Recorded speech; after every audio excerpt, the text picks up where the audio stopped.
Price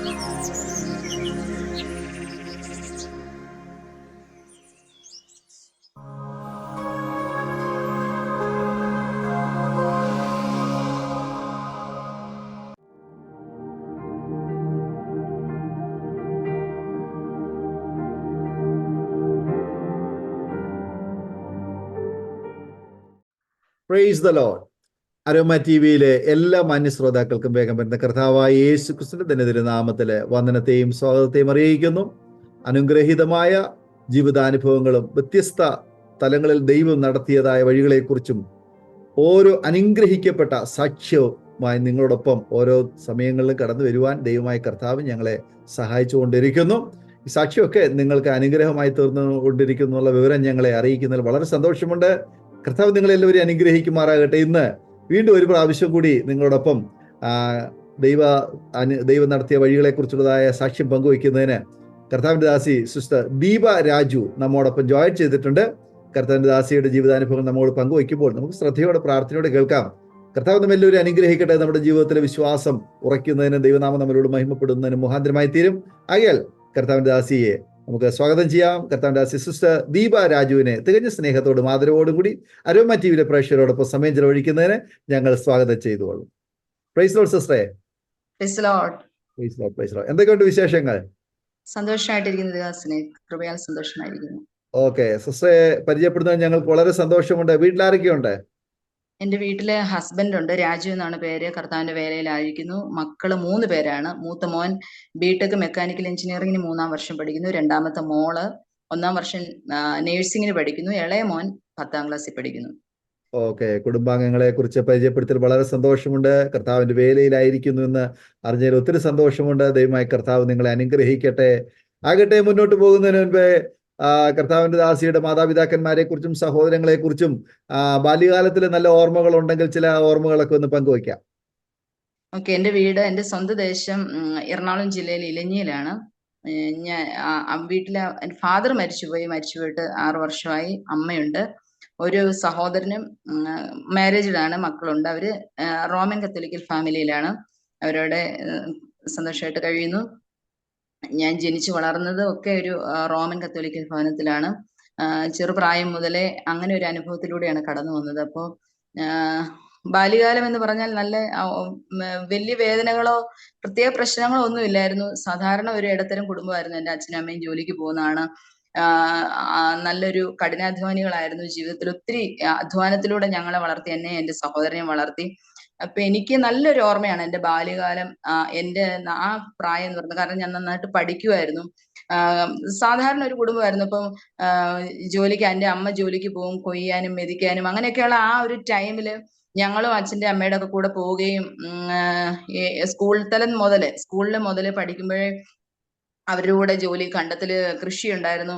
അപ്പൊ അതിനൊക്കെ സഹായിക്കുകയും കൊയ്യാനും മെതിക്കാനും ഒക്കെ പോകും. അങ്ങനെ ആ ടൈമില് കൊയ്ത്തിന്റെ ഒക്കെ സമയം വരുമ്പം ഈ സ്കൂളിൽ പോക്ക് കുറവാ ആ സമയത്തൊക്കെ. പക്ഷെ എന്നാലും ഞാൻ നന്നായിട്ട് ക്ലാസ്സില് ടോപ്പിൽ തന്നെ പഠിക്കുമായിരുന്നു.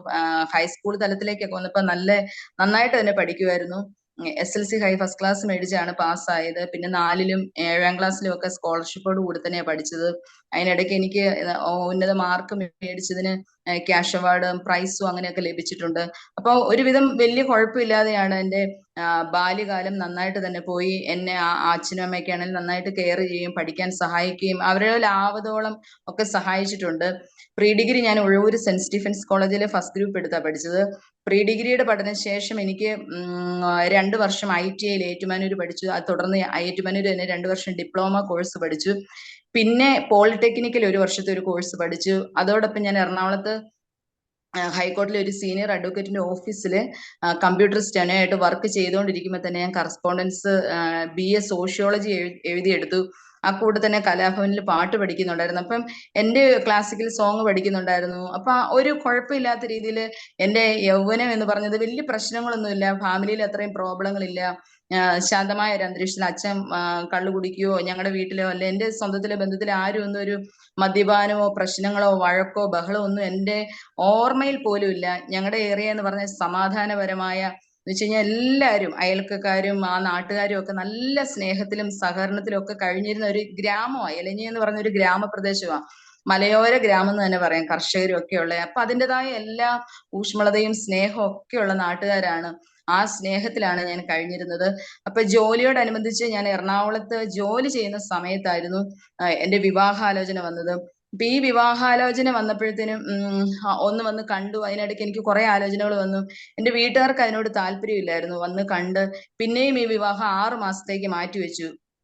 അതിനിടയ്ക്ക് വേറെ വിവാഹം വന്നപ്പോൾ, ആലോചന വന്നപ്പോൾ വീട്ടുകാർ അതിന് നിർബന്ധിച്ചെങ്കിലും ഞാൻ പറഞ്ഞു ഇതിനു വേണ്ടി വെയിറ്റ് ചെയ്യാം, ആദ്യം വന്ന് കണ്ടത് ഇതാണ്.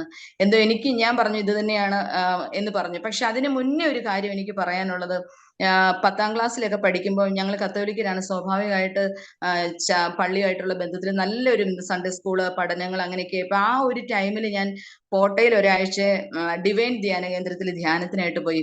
അതെന്റെ ജീവിതത്തിൽ ഒരു വലിയ വഴിത്തിരിവായിരുന്നു. അവിടെ താമസിച്ച ഒരാഴ്ചത്തെ ധ്യാനം കൂടി. അപ്പോൾ ഭയങ്കര മിറക്കിൾസ് അവിടെ കണ്ടു. അത് മാത്രമല്ല, എനിക്ക് വലിയൊരു ടച്ച് അവിടെ വെച്ച് എന്തോ ഒരു ആത്മസാന്നിധ്യം, അവിടെ കൗൺസിലിംഗ് ഉണ്ടായിരുന്നു. അപ്പൊ അവിടെ ചെന്ന സമയത്ത് എനിക്ക് എന്റെ കണ്ണിന്റെ ഇവിടെ ഒരു ചെറിയൊരു കുരു പോലെ അതിങ്ങനെ വളർന്നു വരുമായിരുന്നു. അപ്പം ഒരു മീറ്റിങ്ങിനകത്ത് പെട്ടെന്ന് അത് ഇല്ലാതായി. ഞാൻ നോക്കുമ്പോൾ അത് കാണുന്നില്ല. അപ്പം എനിക്കൊരു ഭയങ്കര വിശ്വാസം വന്നു, ദൈവം പ്രവർത്തിക്കും. പക്ഷെ യേശുവായിട്ടൊരു ബന്ധമായിരുന്നു എനിക്ക് അവിടെ ചെന്നപ്പോൾ, യേശുവായിട്ടൊരു ബന്ധം. പിന്നീട് തുടർന്ന് ആ ധ്യാനം കഴിഞ്ഞ് ഞാൻ വന്നു കഴിഞ്ഞപ്പോൾ പ്രീ ഡിഗ്രിക്ക് പഠിക്കുമ്പോൾ ഞങ്ങൾക്ക് കോളേജില് ക്യാമ്പുകള്, പിന്നെ അന്നത്തെ കാലത്ത് കൺവെൻഷൻ, ഈ കത്തോലിക്ക ഒരു കൺവെൻഷൻ ഉണ്ടായിരുന്നു. അപ്പൊ എവിടെ ഉണ്ടെങ്കിലും ഞാൻ പോകുമായിരുന്നു. അങ്ങനെയൊക്കെ ദൈവമായിട്ട്, യേശു കർത്താവുമായിട്ടൊരു ഭയങ്കര ബന്ധം. പിന്നെ ഞങ്ങളൊരു പ്രെയർ ഗ്രൂപ്പ് ഞങ്ങളുടെ ആ ദേശത്ത് കുറച്ച് വിവിധ മതസ്ഥരായിട്ടൊരു, അപ്പൊ ആഴ്ചയിൽ ഓരോ വീടുകളിൽ പോകും. ഇന്ന് നമ്മൾ പെന്തക്കോസ്ത് അനുഭവത്തിൽ പ്രാർത്ഥിക്കുന്ന പോലെ തന്നെ പ്രാർത്ഥന, ഒരു വിഷയം പറയും, അപ്പൊ ഞാൻ എണീറ്റ് നിന്ന് പ്രാർത്ഥിക്കും, ഞങ്ങൾ പറയും. അപ്പൊ ആ സമയത്ത് എനിക്ക് ദർശനങ്ങൾ തരാൻ തുടങ്ങി. അപ്പൊ ഞാൻ ഓർത്ത് സ്വപ്നമാന്നൊക്കെ കരുതും അടുത്ത വീടുകളിൽ നടക്കുന്നത്. അപ്പൊ അമ്മ എന്നോട് പറയാം അതൊന്നും പറയരുത്, അതൊക്കെ കേട്ടാ അവര് വഴക്ക് പറയും, അങ്ങനല്ല. പക്ഷെ എനിക്കത് മനസ്സിലായി, അത് ദർശനമാണെന്ന് ഇപ്പോഴും എനിക്ക് മനസ്സിലായി. അന്നൊക്കെ ഇങ്ങനെ ഓരോ സംഭവങ്ങൾ നടക്കുന്നത് 2 ദിവസം കഴിഞ്ഞ് ഞാൻ അവരോട് പറയും ഇങ്ങനെ കണ്ടു എന്ന് പറയുമ്പോൾ അത് യാഥാർത്ഥ്യമാണ്. അങ്ങനെ യേശു കർത്താവുമായിട്ടൊരു ബന്ധം എനിക്കുണ്ടായിരുന്നു. പിന്നീട് ജോലി മേഖല അങ്ങനെയൊക്കെ കടന്ന് വിവാഹത്തോടനുബന്ധിച്ച് എന്നെ വിവാഹം കഴിച്ചയച്ചത് കോട്ടയത്ത് കുറിച്ചിയിലാണ്. വിവാഹം വളരെ നല്ലൊരു പ്രായത്തിൽ, ഞാൻ ജോലിയോടനുബന്ധിച്ചതിനൊക്കെ ആയതുകൊണ്ട് വിവാഹം എന്ന് പറയുമ്പോൾ നമുക്കൊരു സ്വപ്നം, സന്തോഷം, ജീവിതത്തിന്റെ ഒരു അനുഭവം എന്നൊക്കെ പറയുമ്പം അതാണ് നമ്മുടെ നേട്ടം. അപ്പൊ ഇത്രയും ദൂരം ഉള്ളതുകൊണ്ട് ഞങ്ങൾ കൂടുതലൊന്നും അന്വേഷിക്കുകയോ അങ്ങനെയൊന്നും ചെയ്തില്ല. വിവാഹത്തിന്റെ അന്ന് വളരെ സന്തോഷത്തോടു കൂടി എന്റെ നാട്ടുകാരാണ് സത്യം പറഞ്ഞ എന്റെ വിവാഹത്തിന് മുൻകൈ എടുത്ത്. അത്രയും സഹകരണമാണ്. എനിക്ക് അതുപോലെ ഒത്തിരി ട്യൂഷൻ പിള്ളേര്, ഞാൻ ട്യൂഷൻ പഠിപ്പിക്കുന്നുണ്ടായിരുന്നു ദീർഘവർഷങ്ങള്. അപ്പൊ എനിക്ക് ഒത്തിരി സ്റ്റുഡൻസ് എന്റെ ഉണ്ട്. അതിന്റെ ആ ഒരു ബന്ധം, അയൽവക്കങ്ങളിലെ ബന്ധങ്ങളൊക്കെ ഉണ്ടായിരുന്നു. അപ്പൊ ജാതി മത ഭേദമന്യേ എല്ലാവരും നല്ല സഹകരണമായിരുന്നു എന്റെ വിവാഹത്തിൽ. പക്ഷെ വിവാഹത്തോടനുബന്ധിച്ച് ഇവിടെ വന്ന അന്ന്, വിവാഹത്തിന്റെ അന്നാണ് ഞാനൊരു സത്യം മനസ്സിലാക്കുന്നത്. കല്യാണം കെട്ടിന്റെ സമയത്ത് ഇടയ്ക്കിടയ്ക്ക് ഫംഗ്ഷന് ഹസ്ബൻഡിനെ കാണുന്നില്ല. അപ്പൊ ഞാൻ ഓർത്ത് എവിടെയെങ്കിലും റെസ്റ്റിന് പോയിട്ട് ഇങ്ങ് വരും. പക്ഷെ മദ്യത്തിന്റെ രൂക്ഷഗന്ധം ഞാൻ അറിഞ്ഞു. വിവാഹം താലി കെട്ടുമ്പോൾ സത്യം പറഞ്ഞ അദ്ദേഹത്തിന് എന്നെ കെട്ടാൻ പോലും, അങ്ങനെയെന്ന് വെച്ച് കഴിഞ്ഞാൽ അത്രയും വീണ് പോയി എന്റെ തോളിലേക്ക് കിടന്നാണ് താലി കെട്ടിയത്. അപ്പൊ അന്ന് ആ സത്യം ഞാൻ അറിഞ്ഞ, നല്ലൊരു മദ്യപാനിയാണ്. പക്ഷെ ആ വിവാഹത്തിന്റെ അന്ന് മദ്യം കഴിച്ചതായിരിക്കും എന്നാണ് ഞാൻ വിശ്വസിച്ചത്. പക്ഷെ തുടർന്നുള്ള ദിവസങ്ങളിലെല്ലാം മനസ്സിലായി നന്നായിട്ട് മദ്യപാനം ഉണ്ടായിരുന്നു എന്നുള്ളത്. നന്നായിട്ട് മദ്യപിക്കായിരുന്നു. പക്ഷെ എന്നെ ഉപദ്രവിക്കുകയോ അങ്ങനെയുള്ള പ്രശ്നങ്ങളൊന്നും ഇല്ലായിരുന്നു. പക്ഷെ ഒത്തിരി പ്രശ്നങ്ങൾ അത് മുഖാന്തരം, ഒരു മദ്യപാനിയുടെ വീട് എന്ന് പറഞ്ഞാൽ അറിയാം, സ്വാഭാവികമായിട്ട് അറിയാം. എന്നെ സംബന്ധിച്ച് ഒത്തിരി പ്രശ്നങ്ങളിലൂടെ കടന്നുപോയി. ഫാമിലി പ്രോബ്ലംസ് ഒത്തിരി വന്നു. ഞങ്ങള് സാമ്പത്തികമൊക്കെ ഒത്തിരി കുറച്ചു കൊടുത്താണ് എന്റെ വിവാഹം നടന്നത്. അതുമൂലമുണ്ടായ പ്രശ്നങ്ങള്, അങ്ങനെ ഒത്തിരി പ്രശ്നങ്ങളിലൂടെ പിന്നീട് ഞാൻ കടന്നു പോകാൻ ഇടയായി തീർന്നു.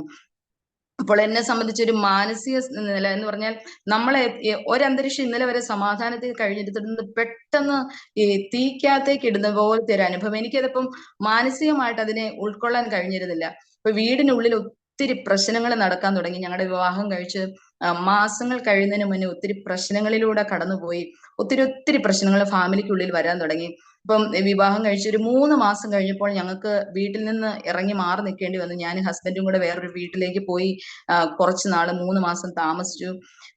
അപ്പം അവിടെ ഞങ്ങൾ നിൽക്കുമ്പോഴാണ് ഹസ്ബൻഡിന്റെ അച്ഛൻ പെട്ടെന്ന് ഒരു സുപ്രഭാതത്തിൽ വെളുപ്പിന് ഒരു വാർത്ത വരുന്നു, കാണുന്നില്ല എന്നും പറഞ്ഞു. അപ്പൊ ഞങ്ങൾ എല്ലാവരും അന്വേഷിക്കുമ്പോൾ ഇങ്ങനെ സൂയിസൈഡ് ചെയ്ത് ആ ഒരു അവസ്ഥയായിരുന്നു. പിന്നെ ഞങ്ങൾ തിരിച്ച് വീട്ടിലേക്ക് വന്നു. അങ്ങനെ കുറച്ച് നാളുകൾ കഴിഞ്ഞ് ഞങ്ങൾക്ക് കുഞ്ഞുങ്ങളായി. ആ ഇടയ്ക്ക് തന്നെ ഒത്തിരി പ്രശ്നങ്ങളിലൂടെ കടന്നുപോയി. കഷ്ടതയും പട്ടിണിയും ദാരിദ്ര്യം എന്തൊക്കെയാണോ ഒരു ജീവിതത്തിൽ നമുക്ക് അനുഭവിക്കാൻ കഴിയുന്നത് അത്രയും തലങ്ങളാ കുഞ്ഞുങ്ങളെ വന്നു, കുഞ്ഞുങ്ങളായി, കുഞ്ഞുങ്ങൾക്ക് രോഗങ്ങള്, ഒരാൾക്ക് രോഗം മാറുമ്പോൾ അടുത്ത ആൾക്ക് രോഗം, അടുത്ത ആൾക്ക് രോഗം, കുഞ്ഞുങ്ങളെ നോക്കാൻ ആരും ഇല്ലാതായി. അദ്ദേഹം മദ്യപിച്ച് വന്ന് കിടന്ന് ബോധമില്ലാതൊക്കെ കിടക്കുമ്പോൾ കുഞ്ഞുങ്ങൾക്ക് രോഗമായിട്ട് ഒക്കെ ഞാൻ ഒത്തിരി അലഞ്ഞു. നല്ലൊരു ഭക്ഷണം കഴിക്കാനില്ലായിരുന്നു, നല്ലൊരു വസ്ത്രം കഴിക്കാനില്ലായിരുന്നു, ഹെൽപ്പ് ചെയ്യാൻ ആരും ഇല്ലായിരുന്നു. അങ്ങനെ ഒത്തിരി പ്രശ്നങ്ങളിലൂടെ പിന്നെ എന്റെ ചിന്ത ജീവിക്കണ്ട, എങ്ങനെ ജീവൻ അത് വെച്ചാൽ ഡിപ്രഷനിലേക്ക് എന്റെ മനസ്സ് പോകുന്ന ഒരു അനുഭവം വന്നു. അപ്പൊ ഞാൻ ഓരോ ഇച്ചിരിയൊക്കെ ഒരു ഓർമ്മ വരുമ്പോൾ ഞാൻ പറയും, യേശു കർത്താവ് എന്നെ കൈവിടരുത്, അല്ലെങ്കിൽ എനിക്ക് എന്റെ കുഞ്ഞുങ്ങളുണ്ട്, അങ്ങനെ ഒരു മാനസിക നില തെറ്റിയാൽ എന്റെ അനുഭവം എന്തായിരിക്കും, എനിക്ക് എന്റെ കുഞ്ഞുങ്ങൾക്ക് വേണ്ടി ജീവിക്കണം എന്നൊക്കെ പറഞ്ഞ് നമ്മൾ മനസ്സിനെ മാറ്റി എന്ന് പറഞ്ഞാലും ഓരോ പ്രാവശ്യം ഇങ്ങനെ ആത്മഹത്യ ടെൻഡൻസിയും ഒക്കെയാണ്. കുഞ്ഞുങ്ങളെയും കൊണ്ട് എങ്ങനെ മരിക്കാം, ഓരോ പ്രാവശ്യം ഞാൻ ചിന്തിക്കും. ഓരോ രാത്രിയിൽ കിടക്കുമ്പോൾ എങ്ങനെയാണ് മരിക്കേണ്ടത്, ആദ്യം മൂത്ത കുട്ടിയെ കൊല്ലണോ, ഇളയ കുഞ്ഞിനെ കൊല്ലണോ, ഇങ്ങനെയൊക്കെ പറഞ്ഞ് അങ്ങനെയുള്ള ഒരു ചിന്തകളിലൂടെയാണ് ഓരോ രാത്രിയും പോയിക്കൊണ്ടിരുന്നത്. നല്ലൊരു ഭക്ഷണം കഴിക്കാനില്ല. അങ്ങനത്തെ ഒരു സിറ്റുവേഷനിലാണ് ഹസ്ബൻഡിന്റെ ഒരു പെങ്ങളെ ഉള്ളായിരുന്നു. പെങ്ങളെ വിവാഹം കഴിച്ചയച്ചിരുന്നു. പെങ്ങളും 1 വർഷം കഴിഞ്ഞപ്പോ പെങ്ങളും അവിടെ സൂയിസൈഡ് ചെയ്തു. അപ്പൊ അങ്ങനെ ആയപ്പോഴത്തേനും ഈ ഫാമിലി ലൈഫിൽ ഒത്തിരി പ്രശ്നങ്ങൾ കടന്നു വന്നു. പ്രിയപ്പെട്ടവൻ ഒന്നോടെ മദ്യപാനത്തിന് അഡിക്റ്റ് ആകുന്ന അനുഭവം ഉണ്ടായി. അത് മാത്രമല്ല, കുടിച്ചു കഴിഞ്ഞാൽ അദ്ദേഹത്തിനും ഈ സൂയിസൈഡ് അറ്റംപ്റ്റ് ആണ്. ഇപ്പം എന്ത് പ്രശ്നം ഉണ്ടായാലും ഉടനെ ആത്മഹത്യ ചെയ്യണമെന്നും പറഞ്ഞു. ഒരു പ്രാവശ്യം കിണറ്റിലേക്ക് ഇങ്ങനെ വീണിട്ട് ഞാൻ അവിടുന്ന് കൈ പിടിച്ച് കൊണ്ടുവന്നൊക്കെ ഓർക്കുന്നുണ്ട്. പിന്നെ മദ്യപിച്ചു കഴിഞ്ഞാലുള്ള പ്രോബ്ലം, ഞങ്ങളുടെ ആ കവലയിൽ നിന്ന് മദ്യപിച്ചിട്ട് വന്നാൽ ആ പ്രദേശത്തുള്ള സർവ്വ ജനങ്ങളെയും തെറി വിളിച്ച് അസഭ്യമൊക്കെ പറഞ്ഞാ വരുവുള്ളൂ. അപ്പൊ ആ ഒരു സൗണ്ട് കേട്ടാൽ ആ ഏരിയയിലുള്ള ഒരു സകലരും കതവും അടയ്ക്കും. ഒന്നും ചെയ്യാൻ പറ്റാത്ത രീതിയിൽ. അപ്പൊ ആരും കേറി വരത്തില്ല. ഞങ്ങളുടെ വീട്ടിൽ എന്ത് പ്രോബ്ലം നടന്നാലും ഒരു വീട്ടിൽ നിന്ന് ഒരു മനുഷ്യനും കേറി വരത്തില്ല. അത്രയും പ്രശ്നമായിരുന്നു. ആരെ ഉപദ്രവിക്കും അങ്ങനെയുള്ള പ്രശ്നമല്ല, പക്ഷെ തെറി കൊണ്ട് പാട്ടുകളും എന്തും ചെയ്യാനുള്ള ഒരു മെന്റാലിറ്റി. ആരെ എന്തും ചെയ്യാനായിട്ടോ ഒരു പേടിയോ അങ്ങനെയൊന്നും ഇല്ലായിരുന്നു. ഇപ്പൊ ഞാൻ ഒരു പ്രാവശ്യം ഞാൻ കാണുകയാ, വീട്ടിൽ വെച്ച് കള്ളു കുടിച്ച് ഇങ്ങനെ പ്രശ്നമായിട്ട് ഒത്തിരി വഴക്കിട്ട് കഴിഞ്ഞപ്പോഴത്തേനും ഭിത്തിയെ കൂടി ഇങ്ങനെ കേറി ചവിട്ടി. അതൊരിക്കലും കാണത്തില്ല, ഒരു മജീഷ്യൻ പോലും കാണിക്കത്തില്ല. അത് പറഞ്ഞ് ഭിത്തിയെ കേറി ചവിട്ടി മോളിലിരുന്ന ഫാൻ ഇങ്ങനെ അടിച്ച് കാലുകൊണ്ട് വട്ടം കറക്കി ഒടിച്ച്, അത്രയും പൈശാചിക ബന്ധനമായിരുന്നു അദ്ദേഹത്തിൽ ഉണ്ടായിരുന്നത്. രാത്രിയിലെല്ലാം വേറെ ഭാഷകളൊക്കെ പറഞ്ഞ് ഇങ്ങനെ ആ മുറിക്കകത്ത് തന്നെ കിടന്നപ്പം ആ നാട്ടിലൊക്കെ എല്ലാവർക്കും അറിയാം. അതുപോലെ ഒരു പ്രാവശ്യം കുടി കഴിഞ്ഞിട്ട് മരത്തിൽ ഒരു 10 പേര് കൂടി കെട്ടിയിട്ട ഒരു അനുഭവം ഞാൻ ഓർക്കുന്നുണ്ട്. അത്രയും ശക്തമായിട്ടൊരു വിഷയത്തിലാണ് അദ്ദേഹം കിടന്നത്. അങ്ങനെ ഞാൻ മടുത്തു. എന്റെ ജീവിതത്തിൽ നിരാശ ഇങ്ങനെ എന്റെ ജീവിതത്തിലേക്ക് അനവധി വന്നു. ഒരു മദ്യപാനിയുടെ ഭാര്യ അനുഭവിക്കുന്ന അനുഭവങ്ങൾ അറിയാം. നമ്മൾ മറ്റുള്ളവരുടെ സമൂഹത്തിന് മുന്നിൽ നാണം കെടുന്നു, അല്ലെങ്കിൽ ഒറ്റപ്പെടുന്നു, വേദന, അങ്ങനെയല്ല എല്ലാ അനുഭവങ്ങളും. നമുക്കൊരു സ്ഥലത്ത് ചെന്ന സ്ഥാനം ഉണ്ടാവില്ല. ഫാമിലി പ്രോബ്ലംസ് ആണ് വർദ്ധിച്ചു വരുന്നു. അപ്പൊ ഞാൻ വിവാഹമോചനം എന്റെ ജീവിതത്തിൽ ചിന്തിക്കാൻ പറ്റില്ല, അതല്ലെങ്കിൽ മാറി നിൽക്കുക, അതിനെക്കുറിച്ച് ഞാൻ ചിന്തിക്കുന്നില്ല. പക്ഷെ മരണം, ഓരോ നിമിഷം ഓരോ രാത്രിയിൽ ഞാൻ കുഞ്ഞുങ്ങളെയും കൊണ്ട് മരിക്കണം. അങ്ങനെ ഞാൻ 1-2 വട്ടം ഒരു പാറക്കുളത്തിൽ പോയി. പക്ഷെ എനിക്ക് കുഞ്ഞുങ്ങളെ കൊല്ലാൻ പറ്റുന്നില്ല. ഒരു പ്രാവശ്യം റെയിൽവേ ട്രാക്കിൽ പോയി. അങ്ങനെ വരുമ്പോഴും ആരെ ആദ്യം കൊല്ലണം, അല്ലെങ്കിൽ കുഞ്ഞുങ്ങൾ മരിച്ചില്ല എങ്കിൽ എന്ത് ചെയ്യും, അങ്ങനെയൊക്കെയുള്ള ഒത്തിരി പ്രശ്നങ്ങൾ വന്നപ്പോഴത്തേനും പിന്നെ എന്റെ ഒരു ജീവിതത്തിലെ പ്രശ്നം, വിദ്യാഭ്യാസം കഴിഞ്ഞിട്ട് ജോലി ഇല്ലാത്തൊരു വിഷമം എന്റെ കയ്യിലും ഉണ്ടായിരുന്നു. ഞാൻ ഒത്തിരി PC ടെസ്റ്റുകൾ എഴുതിയിരുന്നു, ജോലിക്ക് വേണ്ടി ഹാർഡ് വർക്ക് ചെയ്തിരുന്നു. പഠനം, എന്റെ ജീവിതത്തിലെ ഭൂരിഭാഗവും ഞാൻ പഠനത്തിന് വേണ്ടിയാണ് മാറ്റിവെച്ചത്. പക്ഷെ ആ വിദ്യാഭ്യാസം ഇവിടെ വന്നിട്ട് ഞാൻ ഒത്തിരി കുട്ടികൾക്ക് ട്യൂഷൻ എടുക്കുന്നുണ്ടായിരുന്നു. +2 വരെയുള്ള കുഞ്ഞുങ്ങളെ ഞാൻ ട്യൂഷൻ പഠിപ്പിക്കുന്നുണ്ടായിരുന്നു. പക്ഷെ അത് അങ്ങനെയൊക്കെ ആയിട്ടും എനിക്ക് സാമ്പത്തികമായിട്ടൊരു ഉയർച്ച ഉണ്ടാവുന്നില്ല, ജോലിയിൽ ഉയർച്ച ഉണ്ടാവുന്നില്ല. അതൊക്കെ എന്റെ ജീവിതത്തിലെ ഏറ്റവും വലിയൊരു നിരാശയായിരുന്നു. ആ നിരാശയും കുടുംബജീവിതത്തിലെ നിരാശയും, ആരും എനിക്കില്ല, അല്ലെങ്കിൽ ആരും ഹെൽപ്പ് ചെയ്യാനില്ല എന്നൊക്കെ ഒരു കണ്ടീഷൻ വന്നപ്പോൾ ആത്മഹത്യ മാത്രമായിരുന്നു മുന്നിൽ. അങ്ങനെ ഒരു രാത്രിയിൽ ഒരു പകല് അദ്ദേഹം കുടിച്ചിട്ട് അമിത മദ്യപാനം ഒത്തിരി പ്രശ്നങ്ങൾ വീട്ടിലുണ്ടാക്കുക. വീട്ടിലുള്ള സാധനങ്ങളെല്ലാം തല്ലിപ്പൊട്ടിച്ചു, വിഷയങ്ങളൊക്കെ ഉണ്ടാക്കി. അങ്ങനെ ഞാൻ പല പ്രാവശ്യങ്ങൾ വീട്ടിലേക്ക് പിണങ്ങി പോയിട്ടുണ്ട്. ആ സമയത്താണ് ഞാനിങ്ങനെ വീട്ടില് ഒരു പ്രാവശ്യം, പിന്നെ ഞാൻ തിരിച്ചു വരും, പിണങ്ങി കഴിഞ്ഞ് പിന്നെയും തിരിച്ചു വരും. അദ്ദേഹം വന്ന് വിളിക്കുമ്പോൾ ഞാൻ പിന്നെയും ഇങ്ങോട്ട് തന്നെ തിരിച്ചു വരും. എനിക്ക് വീട്ടിൽ നിൽക്കാൻ പറ്റുന്ന സിറ്റുവേഷൻ അല്ലായിരുന്നു. ആങ്ങള പല പ്രാവശ്യവും നിന്നു. ആങ്ങള വിവാഹം കഴിഞ്ഞോടുകൂടി എനിക്ക് പിന്നെ അവിടെ 3 കുഞ്ഞുങ്ങളെയും കൊണ്ട് നിൽക്കുക എന്ന് പറഞ്ഞാൽ വലിയൊരു ബാധ്യത. അപ്പൊ ഞാനൊരു ബാധ്യതയായിട്ട് എല്ലാവരുടെ മുന്നിൽ വന്നു. എനിക്കത് സഹിക്കാൻ പറ്റാത്തൊരു അനുഭവമായിരുന്നു. അപ്പൊ ഞാൻ വീട്ടിൽ വന്ന് ഈ തിരിച്ച് കുറിച്ച് വീട്ടിലേക്ക് വന്നപ്പോഴത്തേനും ഹസ്ബൻഡിന്റെ ഒരു പെങ്ങളും ഹസ്ബൻഡും ഒരു വിശ്വാസത്തിലാണ്. അപ്പൊ അവര് വന്ന് എന്നോട് ഇങ്ങനെ സുവിശേഷം പറയായിരുന്നു. സുവിശേഷം പറയുമ്പോൾ പല പ്രാവശ്യം പറഞ്ഞപ്പം യേശുവായിട്ട് എനിക്ക് ബന്ധമുണ്ടെങ്കിലും സുവിശേഷത്തിന്റെ വെളിച്ചം ശക്തമായിട്ട് എനിക്ക് അറിയില്ലായിരുന്നു. പക്ഷെ ഞാൻ എപ്പോഴും ഈ യേശു കർത്താവിനോട് ചോദിക്കുന്ന ഒരു ചോദ്യമുണ്ട്, ഇങ്ങനെ മറുതലിച്ച് ചോദിക്കുന്ന ഒരു വചനം ഉണ്ടായിരുന്നു. കഷ്ടതയുടെ അപ്പവും ക്ലേശത്തിന്റെ ജലവും തന്നാലും നിന്റെ നയനങ്ങൾ നിന്റെ ഗുരുവിനെ ദർശിക്കും. നീ ഇടത്തോട്ടോ വലത്തോട്ടോ പോകുമ്പോൾ ഒരു ശബ്ദം കേൾക്കും, പിന്നിൽ നിന്ന് ഇതാ ഒന്ന് വഴി, ഇതിലേ പോവുക.